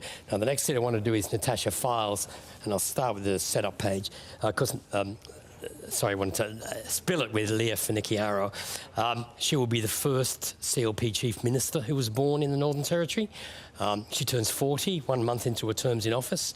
She's the first CLP leader this century to survive a full term, which tells you a lot about just what she's been successful to survive for a full term. That's her seat. Let's look at the result in this election. Only 2 candidates here. Got 36% of the vote. She's got 79.6% of the first preference vote. And the swing in that electorate, has been the safest CLP seat for a while, 17% swing. And Leah Finnicchiaro is returned as the member for Spillett and as the new Chief Minister of the Northern Territory. Thanks a lot, Antony. Well, we are expecting Leah Finnicchiaro, the CLP leader, to address the party faithful. Quite a crowd there at the Italian Club in Darwin. Barry, what will be the first priority for Leah Finnicchiaro, do you think? I guess to get the team together, the winning team. Sorry, Barry, we're going to fix your mic and come back to that question as soon as we can. Tom Morgan, what do you think will be the first priorities for the CLP government? Well, she said it about a week ago when she unveiled Declan's Law with the mother of Declan Laverty, that slain bottle shop worker, which really was, I think, a massive moment in Darwin where this issue just became serious. And you know, a massive part of tonight's result is that issue of crime. And Leah said on week 1 of Parliament she would unveil Declan's Law, or pass Declan's Law through Parliament. She can do it now without a crossbench. So it's going to be, from here on out, making those massive changes to bail laws. Well, not massive, but the Criminal Lawyers Association says they won't be massive. But for the CLP, there is going to be now a focus on crime. There will be a real, I think, move to try and consolidate and also be collegial within the team of the CLP, because it has been a really rough 8 years in opposition. Like, they got beaten down to 2 seats. They now have over 14. There's going to be a huge expansion of the CLP team in Parliament. So there's going to be all this work now to try and stabilise the team and begin putting out the feelers and rolling out the policy that they've been running on for the last 4 years. I wonder whether or not there will be a push towards addressing the internally displaced Territorians that we're seeing. You know, we've seen extraordinary urban drift in places like Darwin, people who can no longer live in remote communities because of the lack of investment and prosperity in the regions. And how has that, do you think, played out in the result tonight, Tom? Oh, well, it's been like very visible. And you know, one of the things that, you know, really shocked me when I first moved to Darwin was, you know, I would be walking down the street and I would see a domestic violence incident on the street in front of me. It was heartbreaking. It was terrifying. And, you know, I think for a lot of people in Darwin, that sort of urban drift that you're talking about there has probably taken a lot of long-term Darwin residents by surprise, by shock. That, you know, you talk to people who have lived here their entire lives and they do tell you it's gotten worse lately. So I think that, you know, that has to be, if the CLP want to use this you know, resounding mandate that they've received tonight and, you know, lead for not just the next 4 years but the next 8, 12. They're going to have to start looking at those issues. And, you know, obviously they're going to look at, you know, the short term, but, you know, I think there is an acknowledgement. And Leah, I've listened to her at press conferences for the last 3 years. She's talked a fair bit about the long term as well, about the underlying causes. She's talked about diversion for people who, you know, do get charged with criminal offences. There is that acknowledgement that there does need to be work, long-term hard work to turn those issues around. So it's going to be something that they work on. You can see live pictures there of the CLP party tonight, waiting for the CLP leader, Leah Finocchiaro, to address the room. We'll bring that to you live as soon as she hits the stage. Just picking up on what Tom was saying there, Natasha, on domestic, family and sexual violence. Did your government do enough on this? Did you meet with the sector enough to really listen to those concerns? Because the homicide rate and the injury rate in the Northern Territory is catastrophic.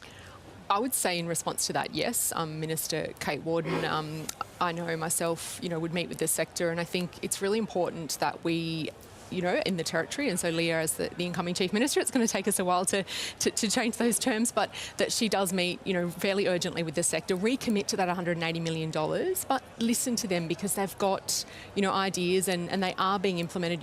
You heard earlier, you know, it does take time, but I think I probably could urge, you know, just some caution. Like, absolutely, she's got a mandate to do what she wants and she's got some clear things which she's articulated and she'll roll those out in the coming weeks and months, but also just to perhaps take some time.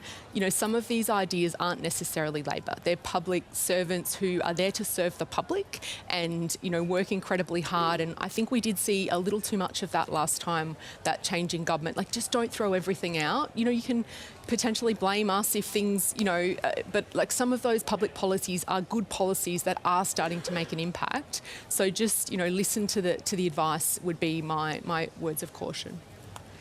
Natasha Files, election after election, we hear governments say that they're going to listen to Territorians. It's almost become the catchphrase that we're going to listen to you. Yet voter turnout in our remote regions is so low, and it's been low for a long time. Can you understand why people living remote have no faith in politics?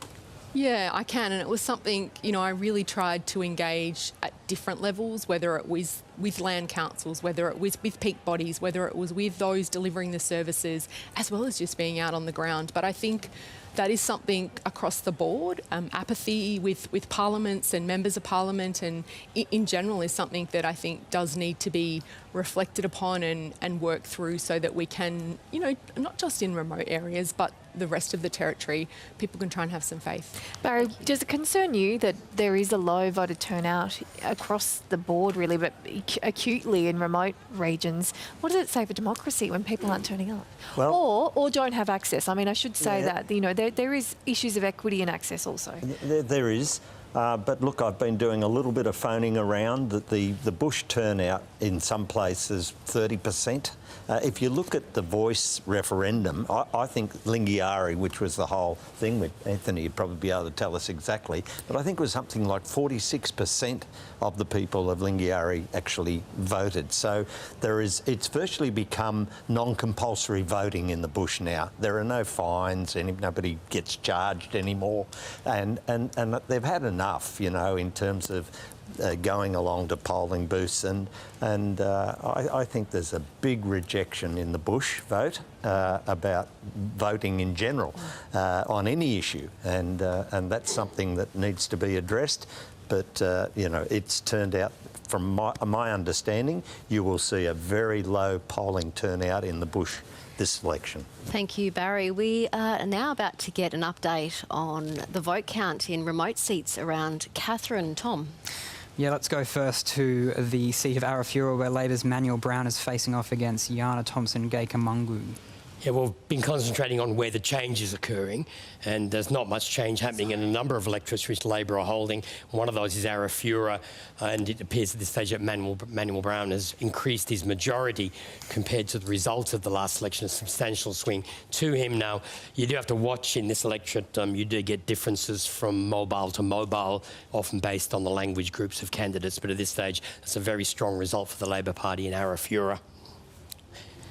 Now to Arnhem, where Selina Yubo had a very tough race last time around against Ian Munga Ngumbula. How's she looking this time? Well, he's there again this time, but this time he's the CLP candidate. He was the CLP candidate in 2016 and didn't come close. He ran as an independent in 2020 and ran Labor a serious close. But back as a CLP candidate, the Labor Party has reasserted their strength in that electorate.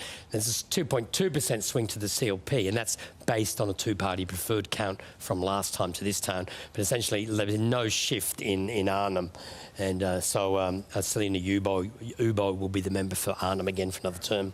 Now to Katherine, where Jo Hersey is hoping to retain her seat against Sam Phelan, the Independent, and Nick Lovering of Labor. Yeah, we've got half the vote in, and what's happened here is Sam Phelan, a local veterinarian, she's been campaigning on the water issues and the cotton industry in the area. She's on 28%. She's got ahead of Labor, but Jo Hersey was elected last time and she's substantially increased the vote.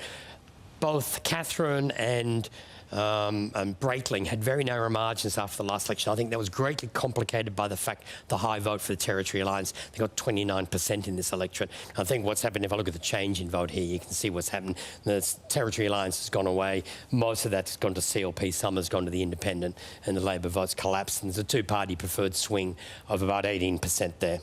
The vast bush seat of Goyja is next, where the Deputy Chief Minister, or outgoing Deputy Chief Minister, Chansey Paik, is facing off against the CLP's Jarrah Jiparula-Williams. Yeah, and now from memory, these are the two early voting centres, one in Alice Springs, one in Katherine. There's 3 mobile teams. They haven't been counted. One of them is counted late in Darwin, 2 are counted in Alice Springs, and they haven't come in yet.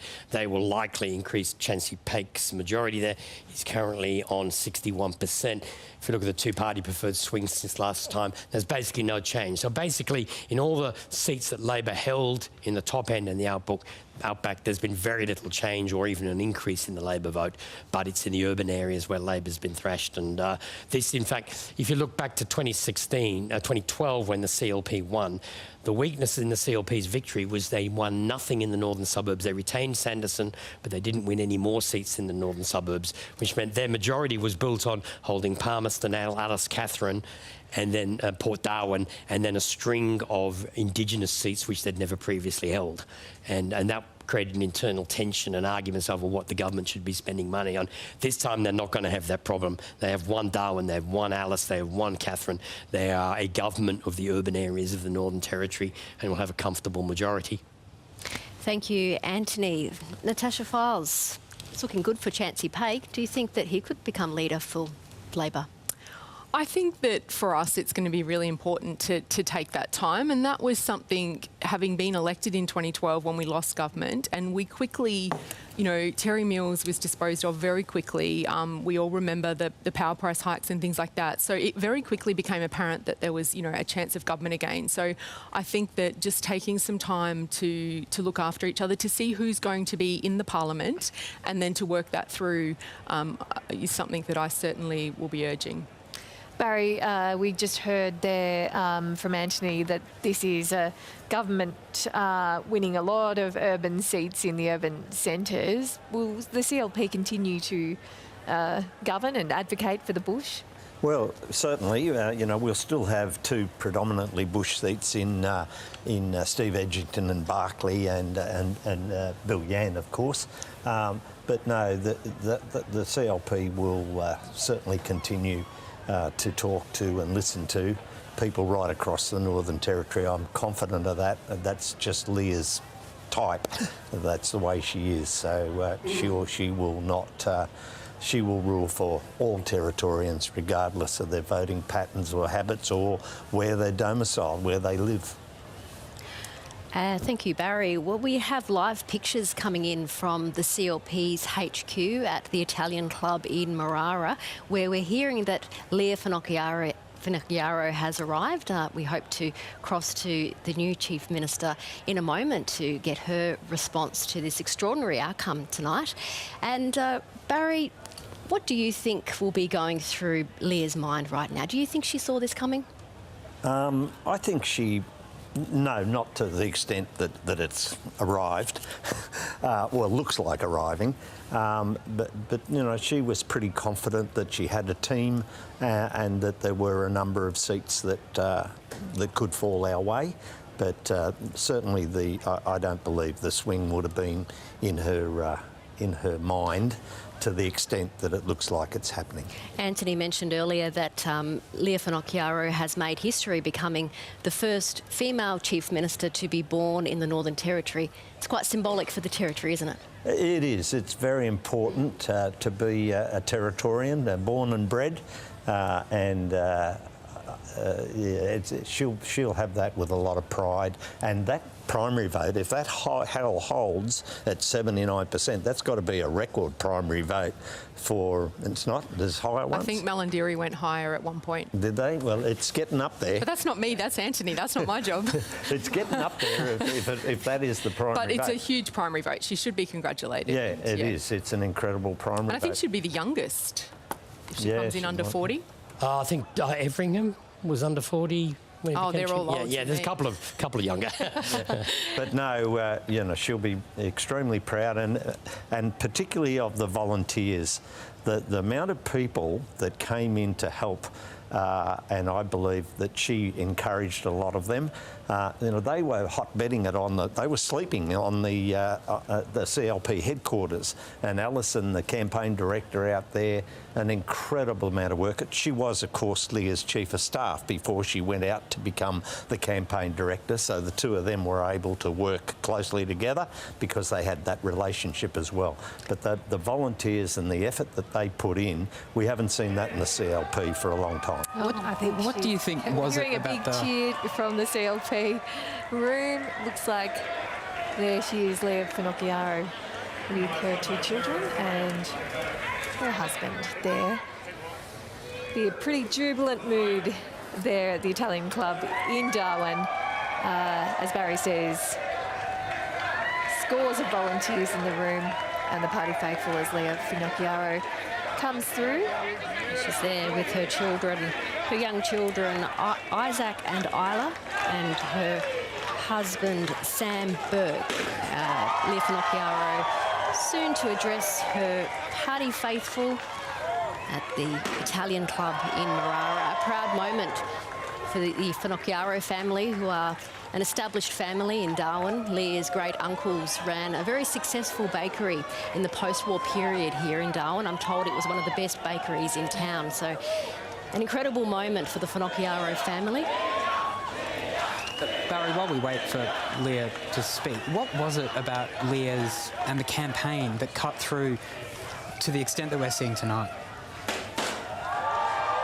I'm not sure. As I said, I wasn't involved in the campaign strategy, but I think that the fact that the discipline, that's certainly something that came under Leah's watch, and it has been under her watch with the parliamentary wing for some time. But just to have that discipline and everybody firing in the same direction, and I credit her with that. She's the one that can bring that about. She's has a bit of a reputation to try and make sure that people are all on the one page, and that's paid off tonight. And that was something that I noticed at the press conferences. She was dead on message every single time she was talking. It was always, she'd say the same thing over and over again, but she knew what the messages were and she stuck to it. She hasn't deviated for 2 or 3 years, actually, but even in her debates and her personal speeches, etc., she's always on message. Well, here she comes to the stage, Leah Finocchiaro. Right, thank you, everyone. I didn't know whether I should start my speech by thanking Prime Minister Anthony Albanese for making me redundant so I could devote myself full-time to this campaign.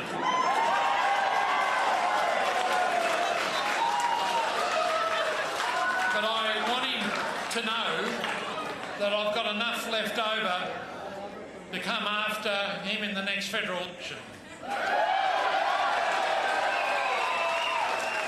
So can I just initially acknowledge and welcome the federal Deputy Leader of the Liberal Party, Susan Lee, who's been up here with us.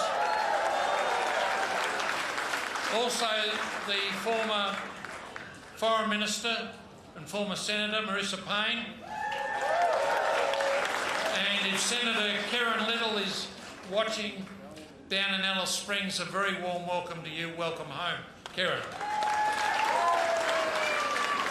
Can I say to all our other friends from around Australia, from the Liberal and National parties, thank you for your help and support, many of whom travelled to the NT at their own expense to assist. Thank you.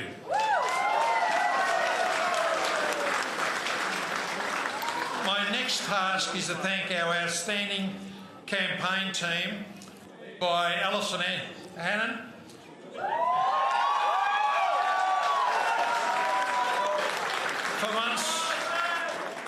For months, Alison and her team have worked 24/7 against the odds. On behalf of the LP, I thank the campaign team for their tremendous, outstanding efforts. And can I make the point that this campaign imported some different tactics than what a lot of members of the CLP necessarily familiar with. And I have to say, campaigns have changed. And if you want to win, you learn to get on the wagon and learn all the tactics that are employed. And I was grateful for Alison for bringing them into our orbit. My fellow Territorians, I don't believe in political miracles, but I do believe in hard work, discipline and commitment. And to all our candidates, you had bucketfuls. And thank you for stepping up as CLP candidates.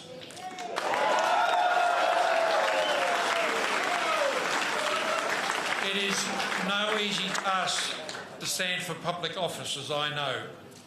I acknowledge your political courage, and if you got a bit of a taste for it, then we'd like to see you around next time if you didn't get here this time.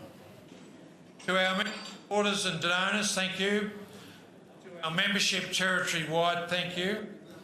I want to make a special call out to two people who just stood with me over the last 12 months and did a lot of behind-the-scenes work. And there's always a risk when you start naming people. I want to thank Ray Bale. and Barry Coulter.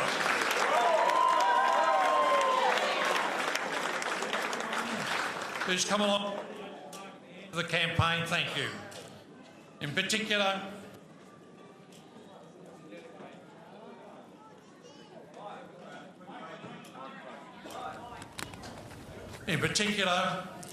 I want to dedicate my efforts and contribution to the memory of the late Graham Lewis, taken too soon.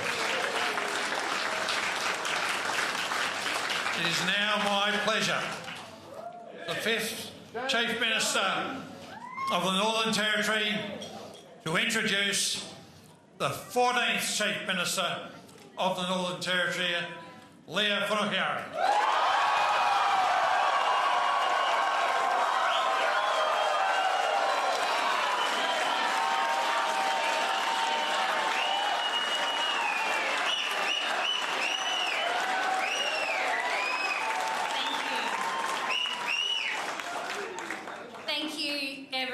What an incredible group of dedicated, hard-working Territorians. How good is it to be Territorian tonight?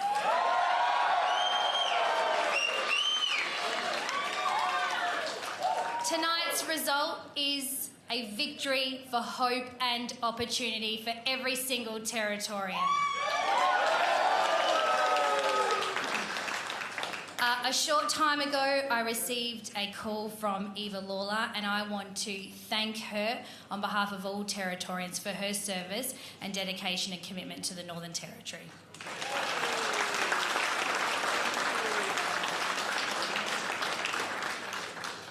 It is an absolute honour and a privilege to stand here before you as the first female Country Liberal Party Chief Minister of the Northern Territory.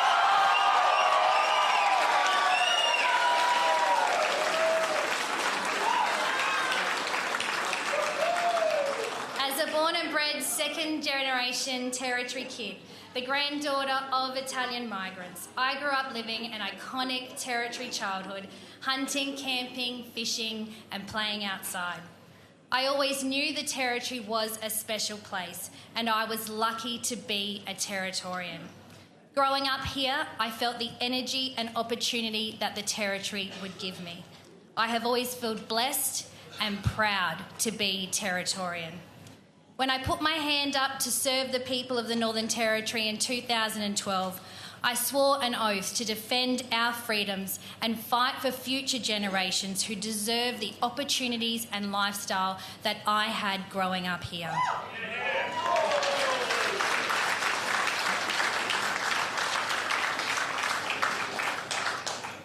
This result represents a turning point in the Territory's future. Territorians have used their voice to stand up against Labor, who have taken them for granted for far too long. Territorians have stood up against nearly 2 decades of escalating crime, an economy going backwards, and the erosion of our once iconic lifestyle. But tomorrow is the start of a new day and a new chapter.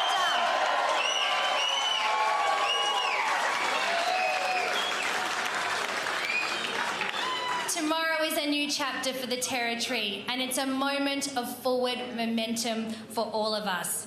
It represents the power of a community to take control of their future by electing a strong, united team of Territorians with the real world and government experience to set a new course for our community, our economy, and our future.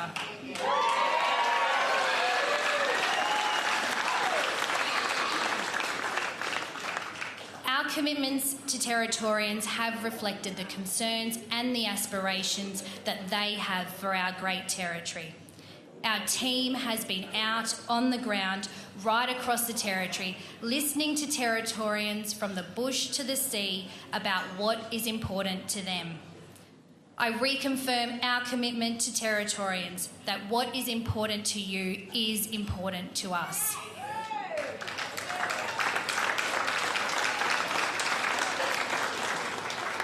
The great people of the Northern Territory have spoken loud and clear. They want to live in a safe community where our police are supported with better laws as we address the root causes of crime.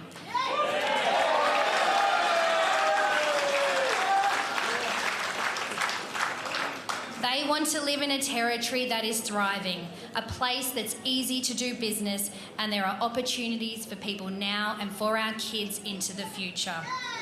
Territorians want to live in a place that respects the values of what it is to be Territorian, a place where the can-do spirit is alive, a place where we live free to enjoy our vast natural landscapes, a place that we can be proud to live and proud to be Territorian. The heartbreak of watching families, friends and colleagues pack up and leave the Territory because they cannot see a future here ends today.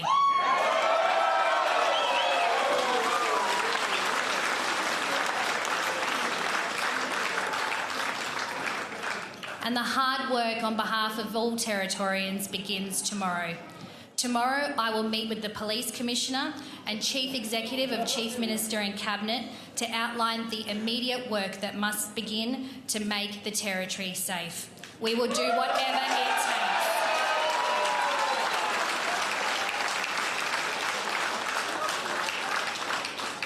We will do whatever it takes to restore community safety.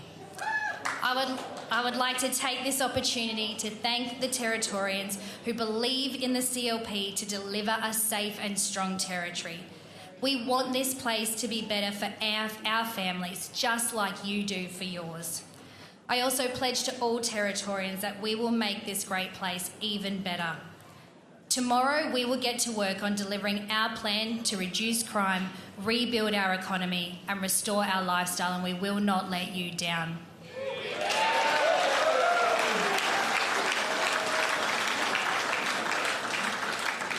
To my parliamentary team, my amazing parliamentary team, give a huge round of applause to Gerard Maley, Marie-Claire Boothby,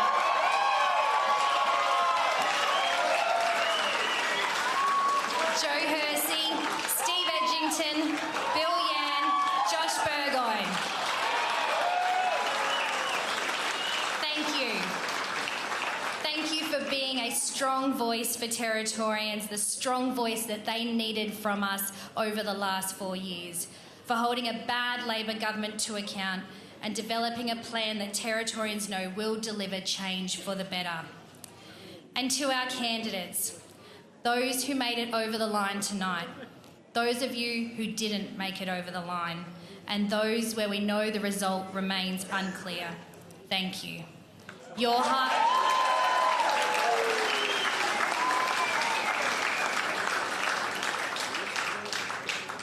hard work, your passion, your drive for change makes all of us proud.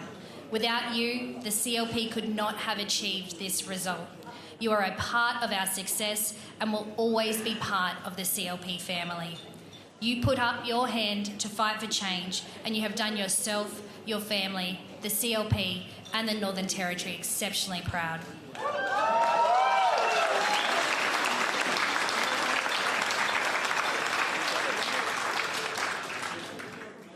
To our fearless CLP President Shane Stone, thank you.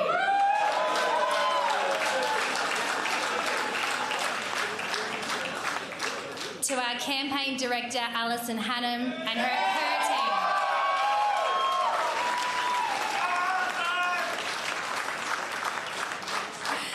team. To every single CLP member, to all of our volunteers, to all of our supporters, thank you. We just cannot thank you enough for your determination and support to make sure that the Territory's future is secured under a CLP government.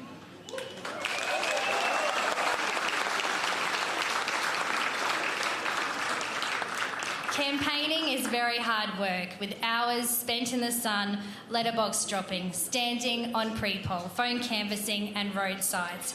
But you dug deep because you believe the Territory can be better. And with this result, the Territory of tomorrow will be better than the Territory of today.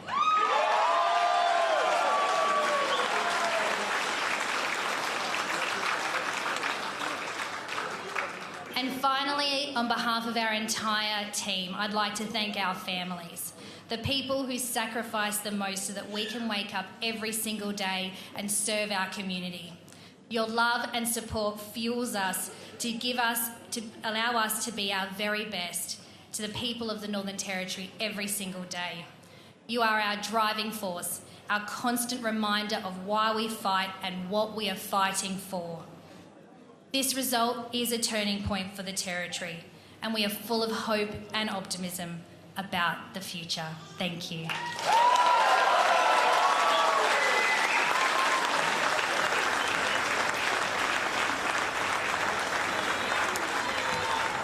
The Territory's 14th Chief Minister, Leah Finocchiaro, addressing her supporters there at the Italian Club in the Darwin suburb of Marara. Barry Coulter, Leah's father-in-law, Dennis Burke, is a former Northern Territory Chief Minister.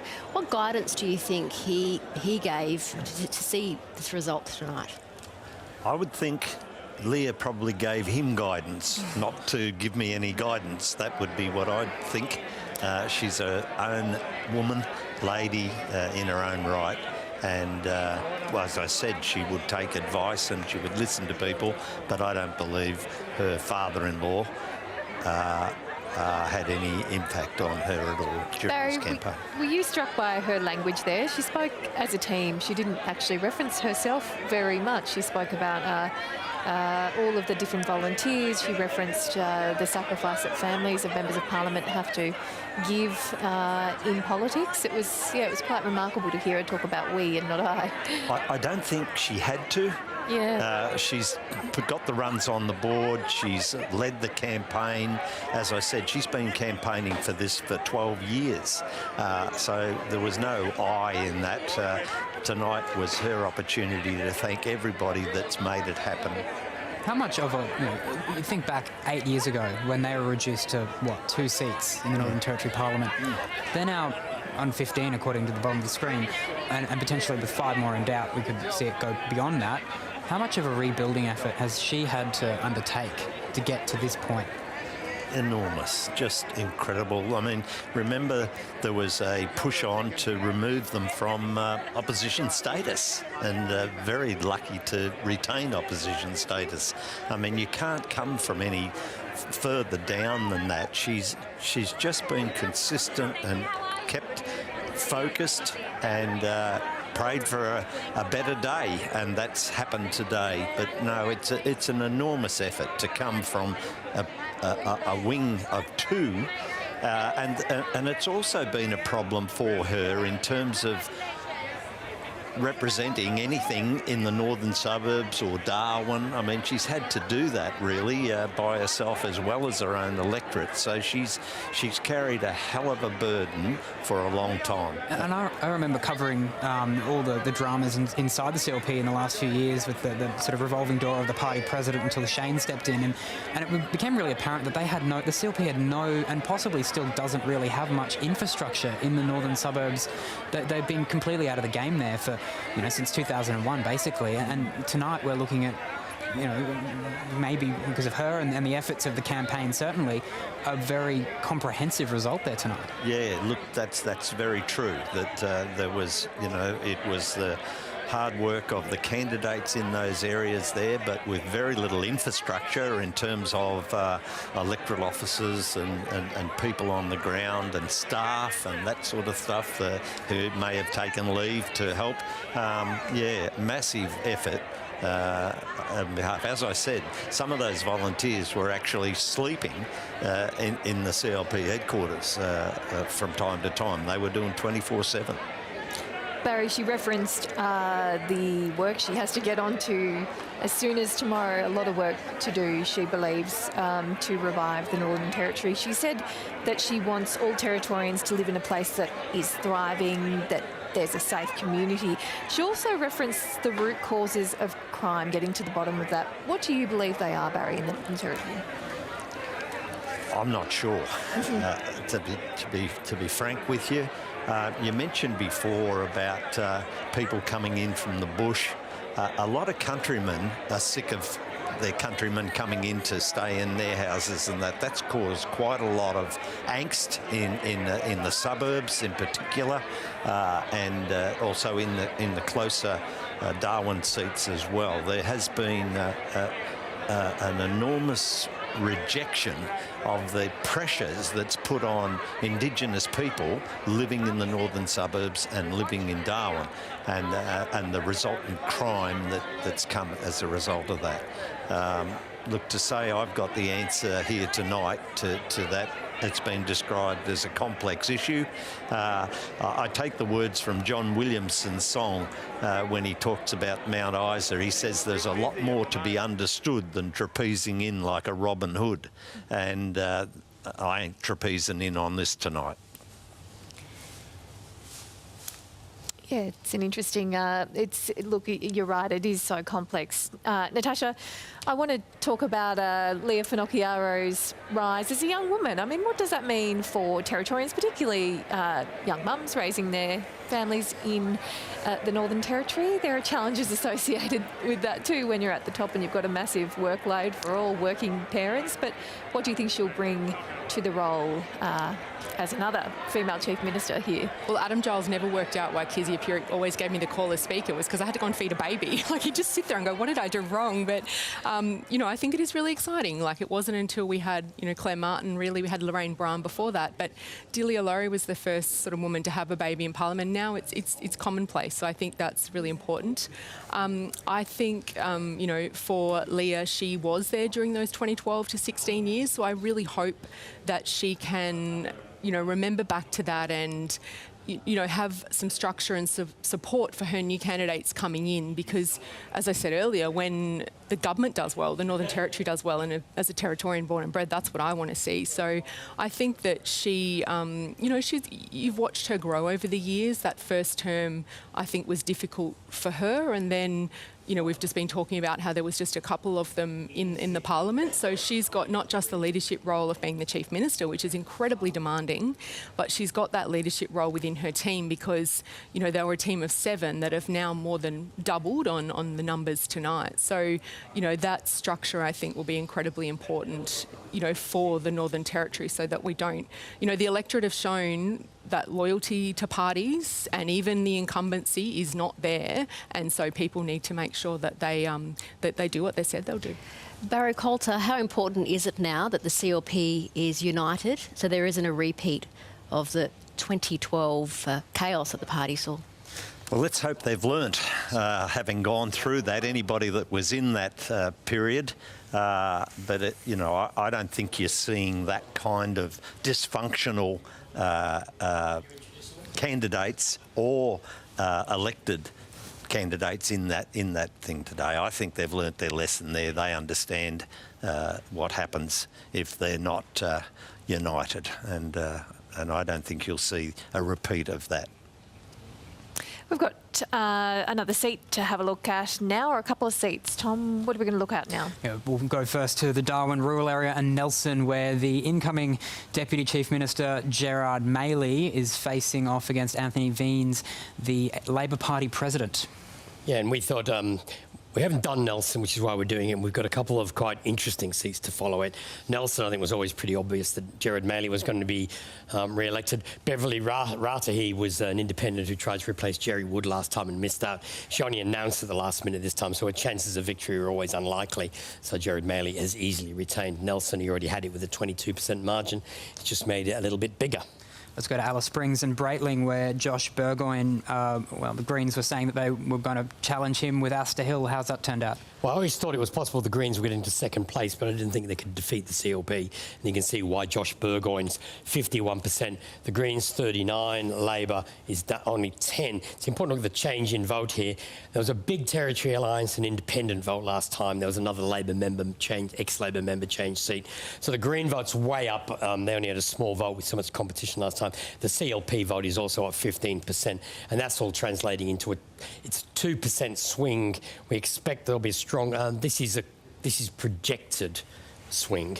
I suspect the CLP will win that relatively easy. I haven't had a look at that exact number. That's an estimate by us. There's no guarantee that that's the final figure, but I would be surprised if from that primary vote the CLP didn't win that seat. But there's more counting to come. Now back to the northern suburbs of Darwin, where Joel Bowden, Richmond football player for a very long time, is the incumbent. How's he going? It's easier to look at this in preferences because we've got a third of the vote nobody's got a third of the vote of the formal vote. So the order of those candidates now, if Labor gets ahead of Justine Davis and Ellie Barton, and the preferences could put both of them ahead of Gary Strachan. And if they get ahead of Gary Strachan, then Joel Bowden could win. If Gary Strachan is in the final two, then I don't think Joel Bowden can only win. Well, it's a three-way contest. We got 1/3 of the vote. There's another, 45% of the vote to come, which will determine the order of candidates. Independents notoriously do not do well with absent votes, so that will be, and a lot of the votes that come are absence and early votes, well away from the district. Let's head down Bagot Road now to Fanny Bay, where there's been a lot of talk about Brent Potter and his role in the government. Suki Doris Walker, the Greens candidate, also presenting a challenge there. Again, this is the strongest chance for the Greens to win because Labor slipped to third.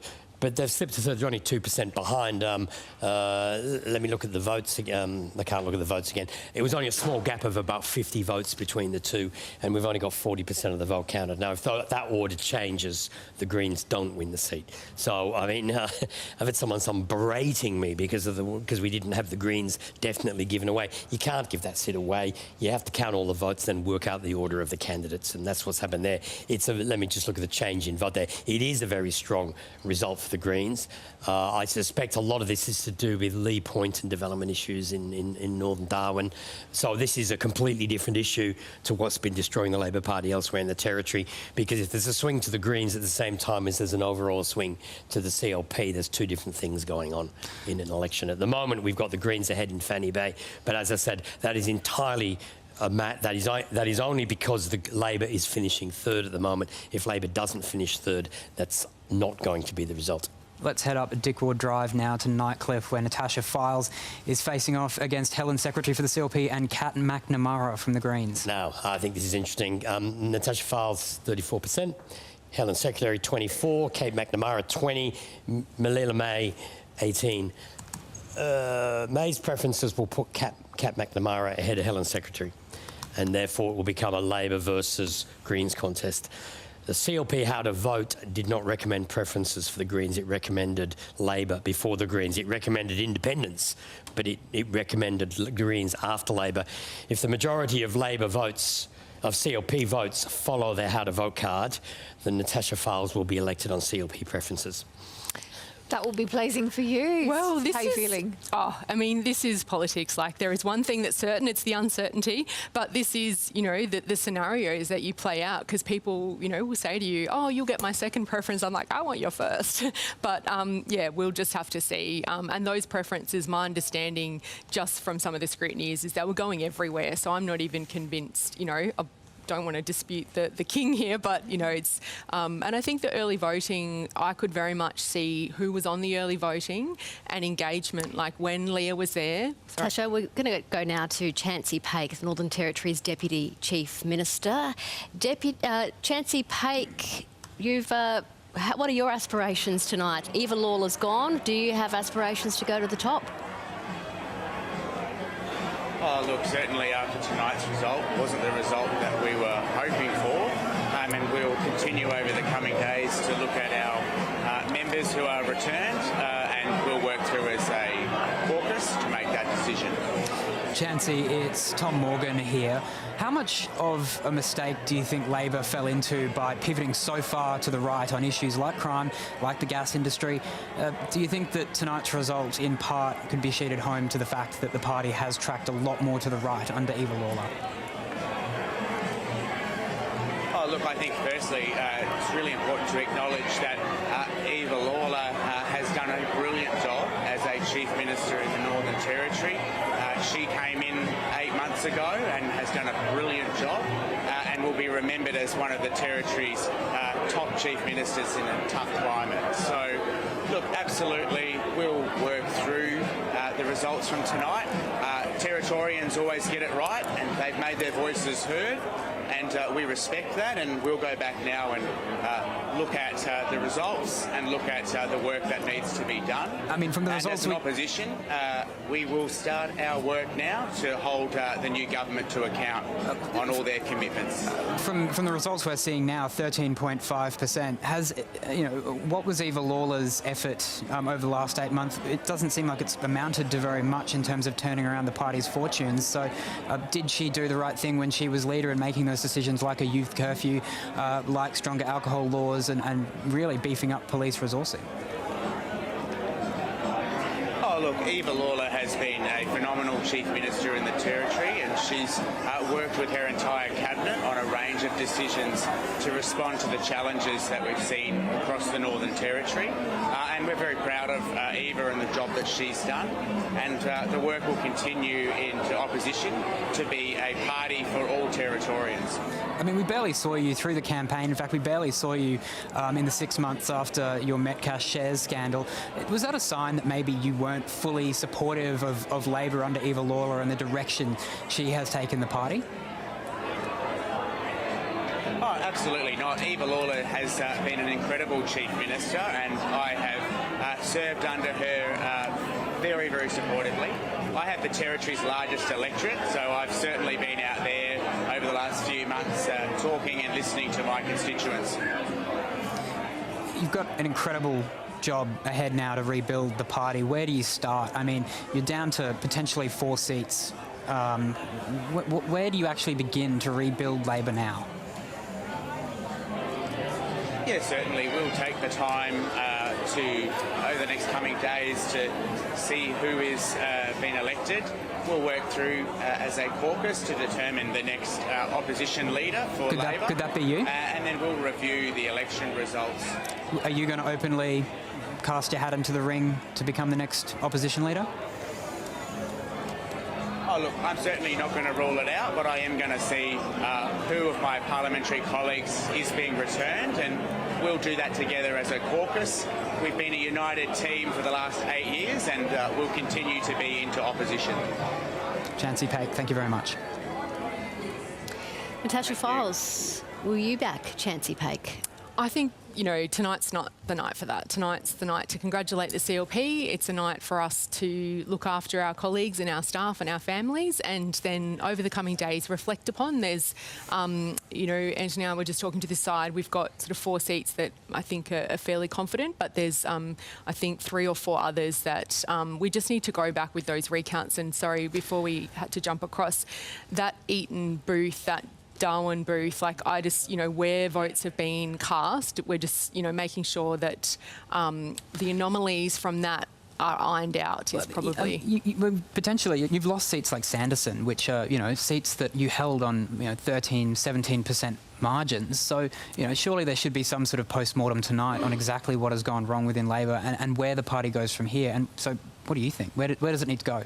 I've been on the go since 4 o'clock this morning. It's not the right time to do that. As I said, tonight's the time to look after each other, to, acknowledge the incoming government, to do everything we can to support them for a clear passage in so they, have the best start possible, and for us to, look after each other, reflect upon our achievements. We did a whole, but so much. Legislation, policies, COVID, there's just so much. So we've got the time, I'm sure. You mentioned COVID. What's interesting is that it was COVID that helped Michael Gunner get back in and get a second term for Labor. But when the Labor government handed down its mandates, its vaccine mandates, we saw popularity towards the government plummet, especially towards Michael Gunner. What role do you think that the COVID vaccine mandates played in the outcome tonight, considering how the impact that it had on Territorians' livelihoods and ultimately their health? I'm one of them. As you know, I've been injured by a COVID vaccine. I've got pericarditis. It's been life-altering. Yeah. So what impact do you think decisions like that have had in the broader community?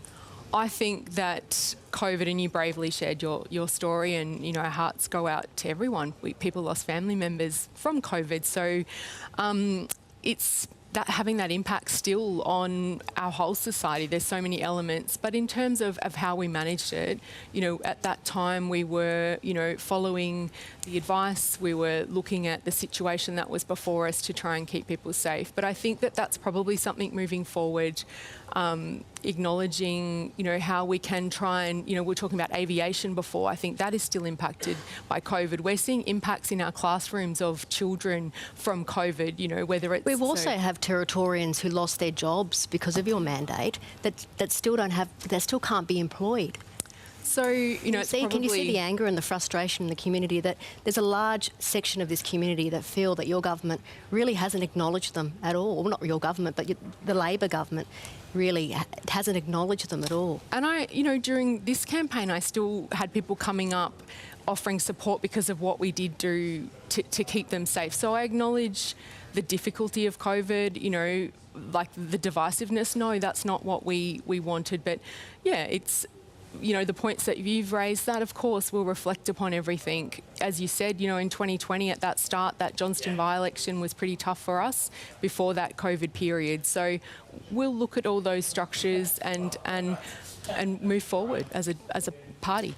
Barry, how do you get people back to the NT, and not just permanently, but tourists? How do you get them back, and what does the sector need? What do you think will be the focus for the new government? Well, that's a very broad answer to that, of course. Airfares at the moment are very, very high. The cruise ships seem to be coming. Driving, to have a safe place that you can drive through and feel safe is also very important.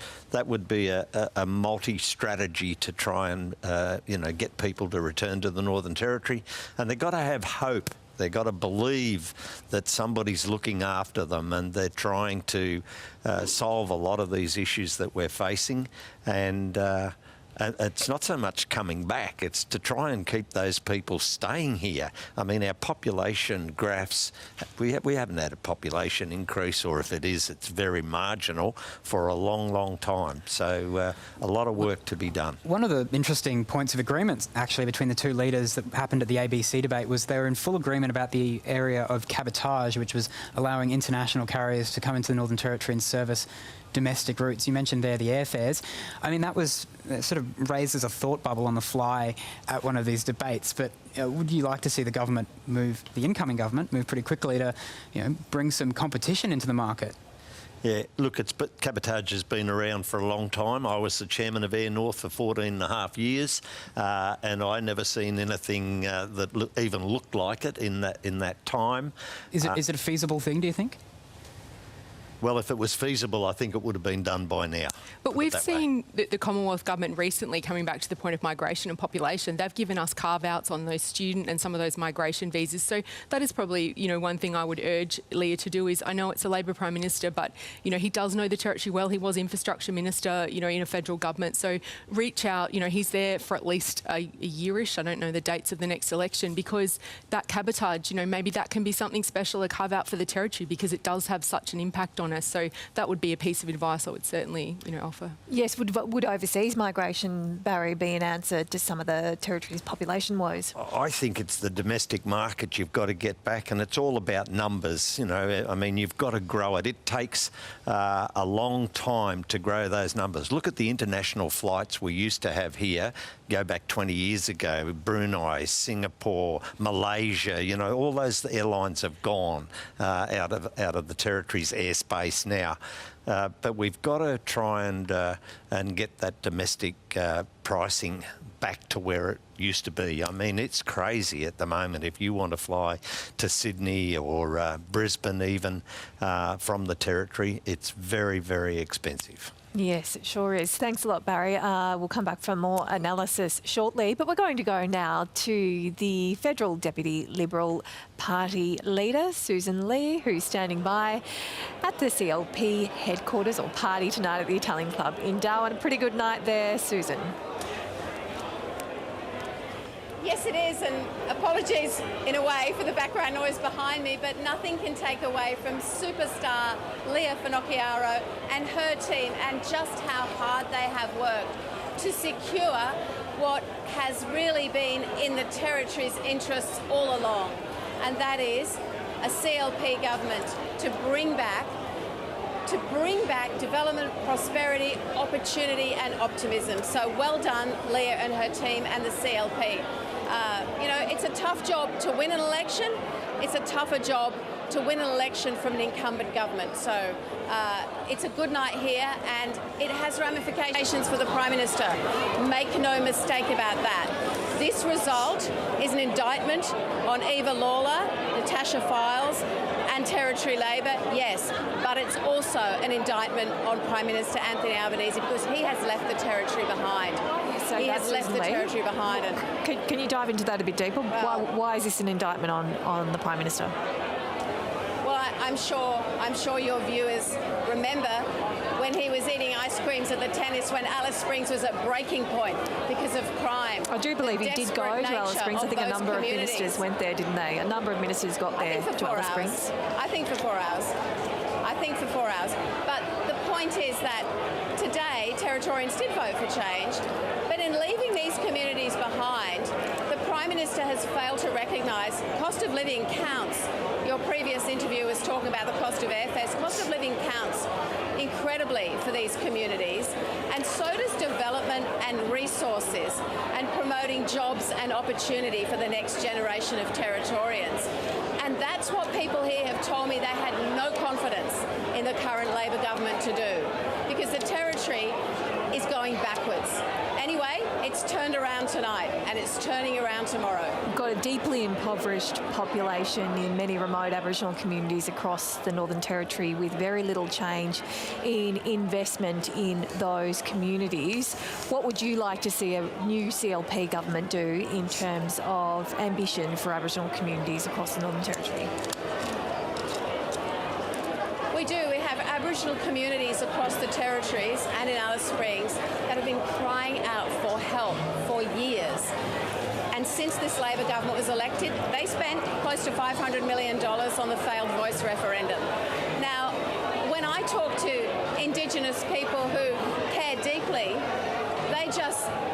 they're bewildered because they know what that money could have done to support them and their aspirations and the future for their families. And it was simply not committed to them. And I don't see any Indigenous policy from this Prime Minister that actually recognises the importance of those communities. Susan Lee, many of those remote communities supported the Voice, overwhelmingly supported the Voice referendum. So there was quite a bit of support for that proposal. Does there need to be more investment into getting those voices out? Yeah, and maybe they expected this Prime Minister to actually then, notwithstanding the result of the referendum, but to back them in, to come up with policies that look after them, to come up with initiatives that change their lives. And since the referendum, they have seen nothing. And that's really, really important for Territorians, and it was in this result. But you asked me about the plan for the future. Talking to Leah Finocchiaro and her team, there's a terrific plan. It's about keeping Territorians safe. It's about recognising the development opportunities. It's about ensuring jobs. It's about seeing how amazing the top end can be, should be, once was, and needs to be again. What other lessons do you see here federally for your party and for the Labor Party at a federal level? Look, the people of Lingiari and the people of Solomon, they voted against the Territory Labor government today, and so we will work hard to secure their support at the next federal election. We don't take anyone for granted, but we know that the mood for change in the Territory can mean that those seats change as well. And I'm thrilled that the results of tonight are giving so many Territorians confidence, because make no mistake, Prime Minister Anthony Albanese has left them behind. Susan Lee, hope you get to enjoy a bit of sunshine tomorrow. Thanks for joining us tonight. Thank you. Let's go back to Antony and have a look at how things are shaping up. Well, let's look at the chamber. Let me see, seats 1. CLP is up to 15, Labor's 4, others 2. 15, 16 starts to qualify as a landslide. 16 is what the CLP won in 2012. There were a couple of elections in the 1990s when the CLP won 16. Labor won, 19 or 20 in 2005, 2016. So, I mean, this is getting up into that landslide sort of territory. So definitely, I mean, it's a very comfortable working majority, given the fact there are other seats. Let's add a few seats which are likely. There's some counts which are just slow. We get the CLP up to 16. Labor's on 4, others on 2. I think the CLP ended up with 4 back in 2005. Labor had 5 or 6 a couple of times in the 90s, and the CLP, of course, down to 2. So that's if Labor can get to 8, that's what they ended up with in 2012. I think I'll go and have a look at the seats which are, let me see, changing and doubtful. First, the seats are changing. We're giving Blaine, Drysdale, Goyder, Karama, Port Darwin, Sanderson and Wanguri to the CLP. That's 7, and that's 1, 2 in the 2 extra seats in Palmerston, Goyder from the Independent, and then Karama, Sanderson and Wanguri in the northern suburbs. The seats that remain doubtful at this stage, sorry, let's go here again. I hit the wrong button. I don't often get a chance to do this. We've got the CLP ahead in Casuarina, we've got the Greens ahead in Fanny Bay, the Independents ahead in Johnston, and we've got Labor ahead in Nightcliff. So there's a bit of higgledy-piggledy going on there, and I think I have a number of these seats to discuss now. I'm going to start with, I think we were interrupted. Did I do all these seats, Breitling? I'm not sure. Yeah, I've got this seat right. I think I got interrupted. Johnson, Gary Strachan, yeah, I think I did deal with these. I did this earlier. It's that it's just don't know the order the candidates are going to finish. There's a third of the vote counted. There's big early voting centres, there's postals, and there's absence to come. Independents do notoriously badly with absent votes. So what order they finish, we don't know. Fanny Bay, again, on those numbers, the Greens will win. Look at the preferences there. Whether they stay in second place or not, I'm not sure. I think I did do these, didn't I? It's always worth looking at some of these close seats again. And I said Natasha Files, depending on the order of exclusion and whether people followed the CLP how to vote card, then Natasha Files would be the favourite on those numbers. Again, there's a lot more numbers to come. Thank you, Anthony. Let's go now to the Northern Territory's new Chief Minister, Leah Finocchiaro. Congratulations. It's your birthday next month, an early present for you. An overwhelming victory for the CLP tonight. What do you put it down to? Well, look, we've all worked really, really hard for a long time to listen to the concerns of our community and respond with a plan that delivers on their expectations for the Territory. We're really humbled and privileged to be in this position tonight, and what we know is the hard work starts tomorrow. Leah, congratulations to you as well. It's Thomas Morgan here. I want to ask, you're obviously been now going to be Chief Minister for the next 4 years. What's your first move going to be? Tomorrow I will meet with the Police Commissioner and the Chief Executive of Chief Minister and Cabinet, and I'll explain and outline to them what we need to do to be addressing crime immediately. This is our #1 commitment to Territorians, and law and order will be the #1 priority, and we will do whatever it takes to make the Territory a safe place. What are some of those changes that you're going to suggest to the Police Commissioner and the Executive tomorrow? What exactly do you propose you're going to change first up? That's a conversation we're going to have tomorrow. Obviously, we now move to prepare the legislation ready for our first sittings of Parliament, where we will pass Declan's Law, and it's about supporting our police so that they can be out on the front line, making our community safe, and about dealing with the root causes of crime. So it's an important conversation to have as the first thing I do as the new Chief Minister. You're going to have a massively expanded parliamentary wing when Parliament returns, whenever it may return. It's up to you, I guess. What's your feeling? How are you going to be able to wrangle what is going to be a wing that's going to double in size? Well, I'm proud to lead a team with the real world and government experience to change the Territory for the better, and I know that each and every one of my colleagues, they're there for the right reason. They've put their hand up to serve their community because they want to be part of change for the better. And so we are buoyed by the opportunity to deliver on our commitments to Territorians and make sure we're putting their interests at the heart of everything we do, starting with reducing crime, rebuilding our economy and restoring our lifestyle.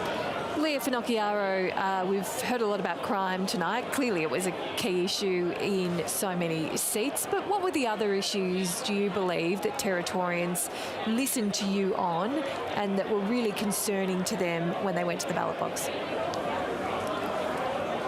Well, we know that cost of living is making it impossible for families to put food on the table. The economy is going backwards. We've had the worst performing economy in the nation for 5.5 years. And that concerns people. The Territory has always been the place of opportunity, and she doesn't hold that title at the moment, but we can turn it around.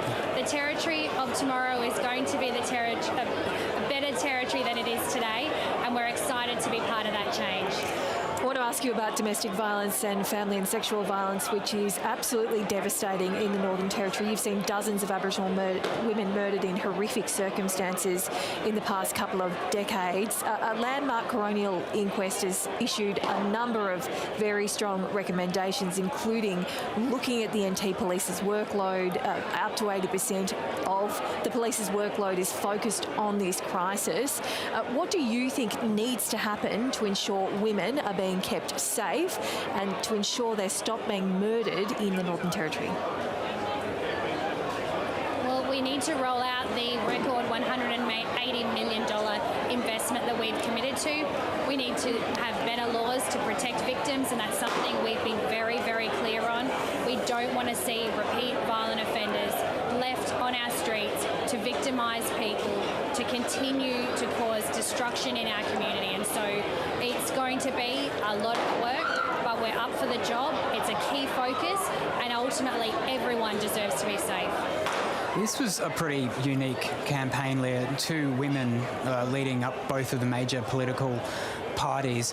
It's a pretty comprehensive result for you tonight, and I know that we'll be doing a lot of looking forward to the next 4 years, but I want you to also just very quickly look back and sort of tell me what it was like to, I guess, run against Eva Lawler, and obviously should be hurting tonight. What do you think of, how she must be feeling at the moment?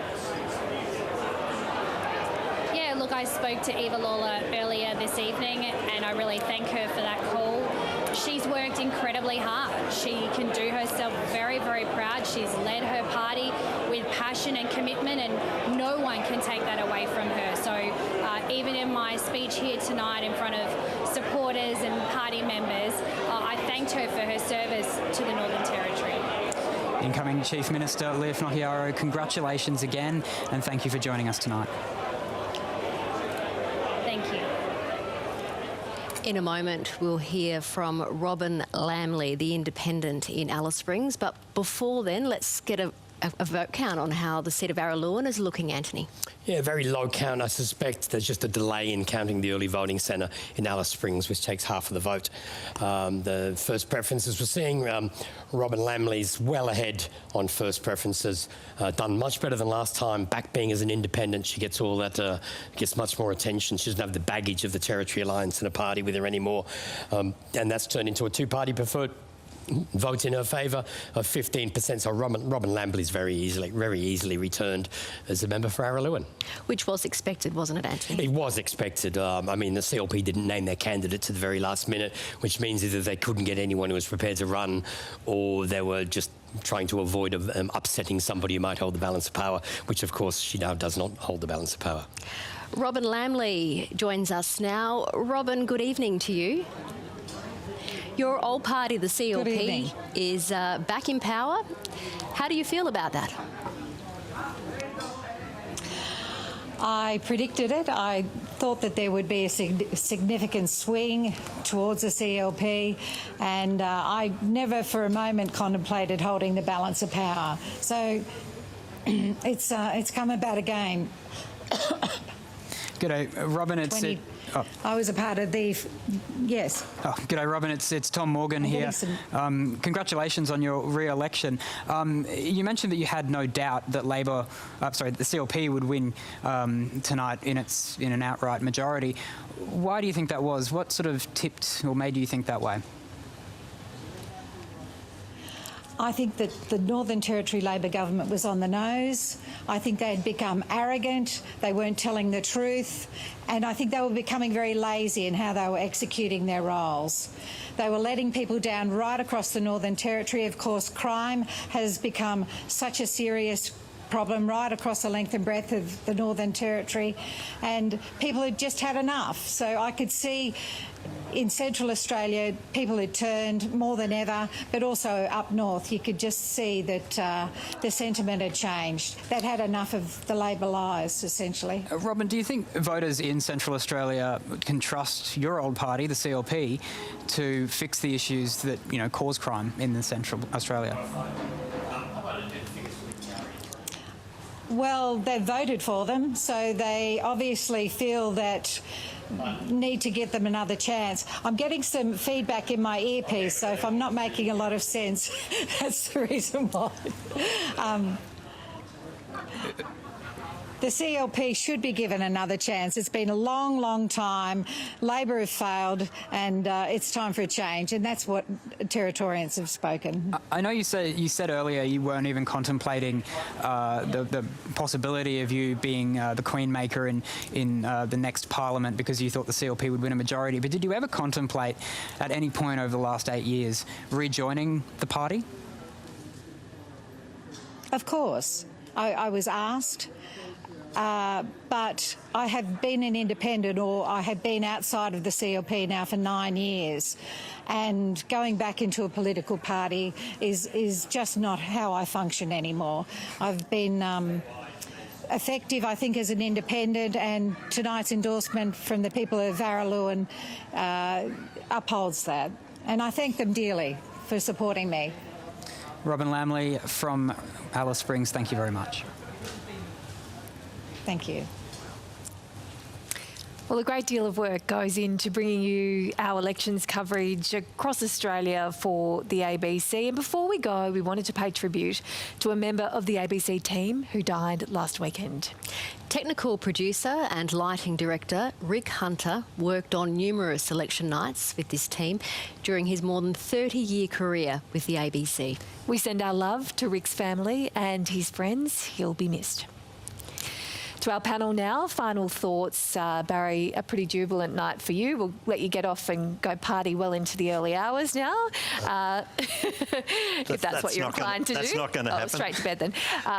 What needs to happen now to, as Leah Finocchiaro said, make the Territory a much more thriving place than it has been? Yeah, well, you know, she's starting work tomorrow. She's meeting with the police commissioner. She's meeting with the head of the Chief Minister's department, and I think we'll leave it at that for the time being. But can I say that a group of people that haven't been recognised here tonight by me, and their success hasn't shown up in the bush seats, but there was a lot of volunteers that spent a lot of time in swag, sleeping on the ground right throughout the Northern Territory, and I'd also like to acknowledge them and their efforts out there in the bush.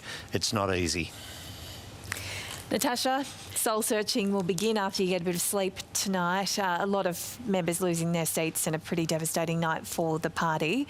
How will you come together to have a look at what's happened to you? So, acknowledging it's a tough night. Good people lose their seats. That's politics. There's ups and downs. So just, you know, look after each other. And would just like to give Kerry Gardner a shout out. He's a bit of a Labor legend. He travels the bush. He is amazing.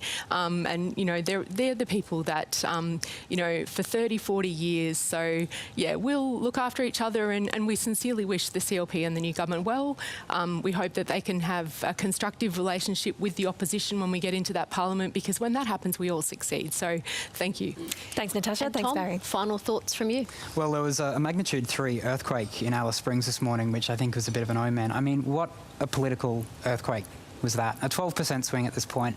Labor, the CLP's got an outright majority, and Leah Finocchiaro is going to hit the ground running tomorrow with changing the territory, to, in her eyes, restore hope and opportunity.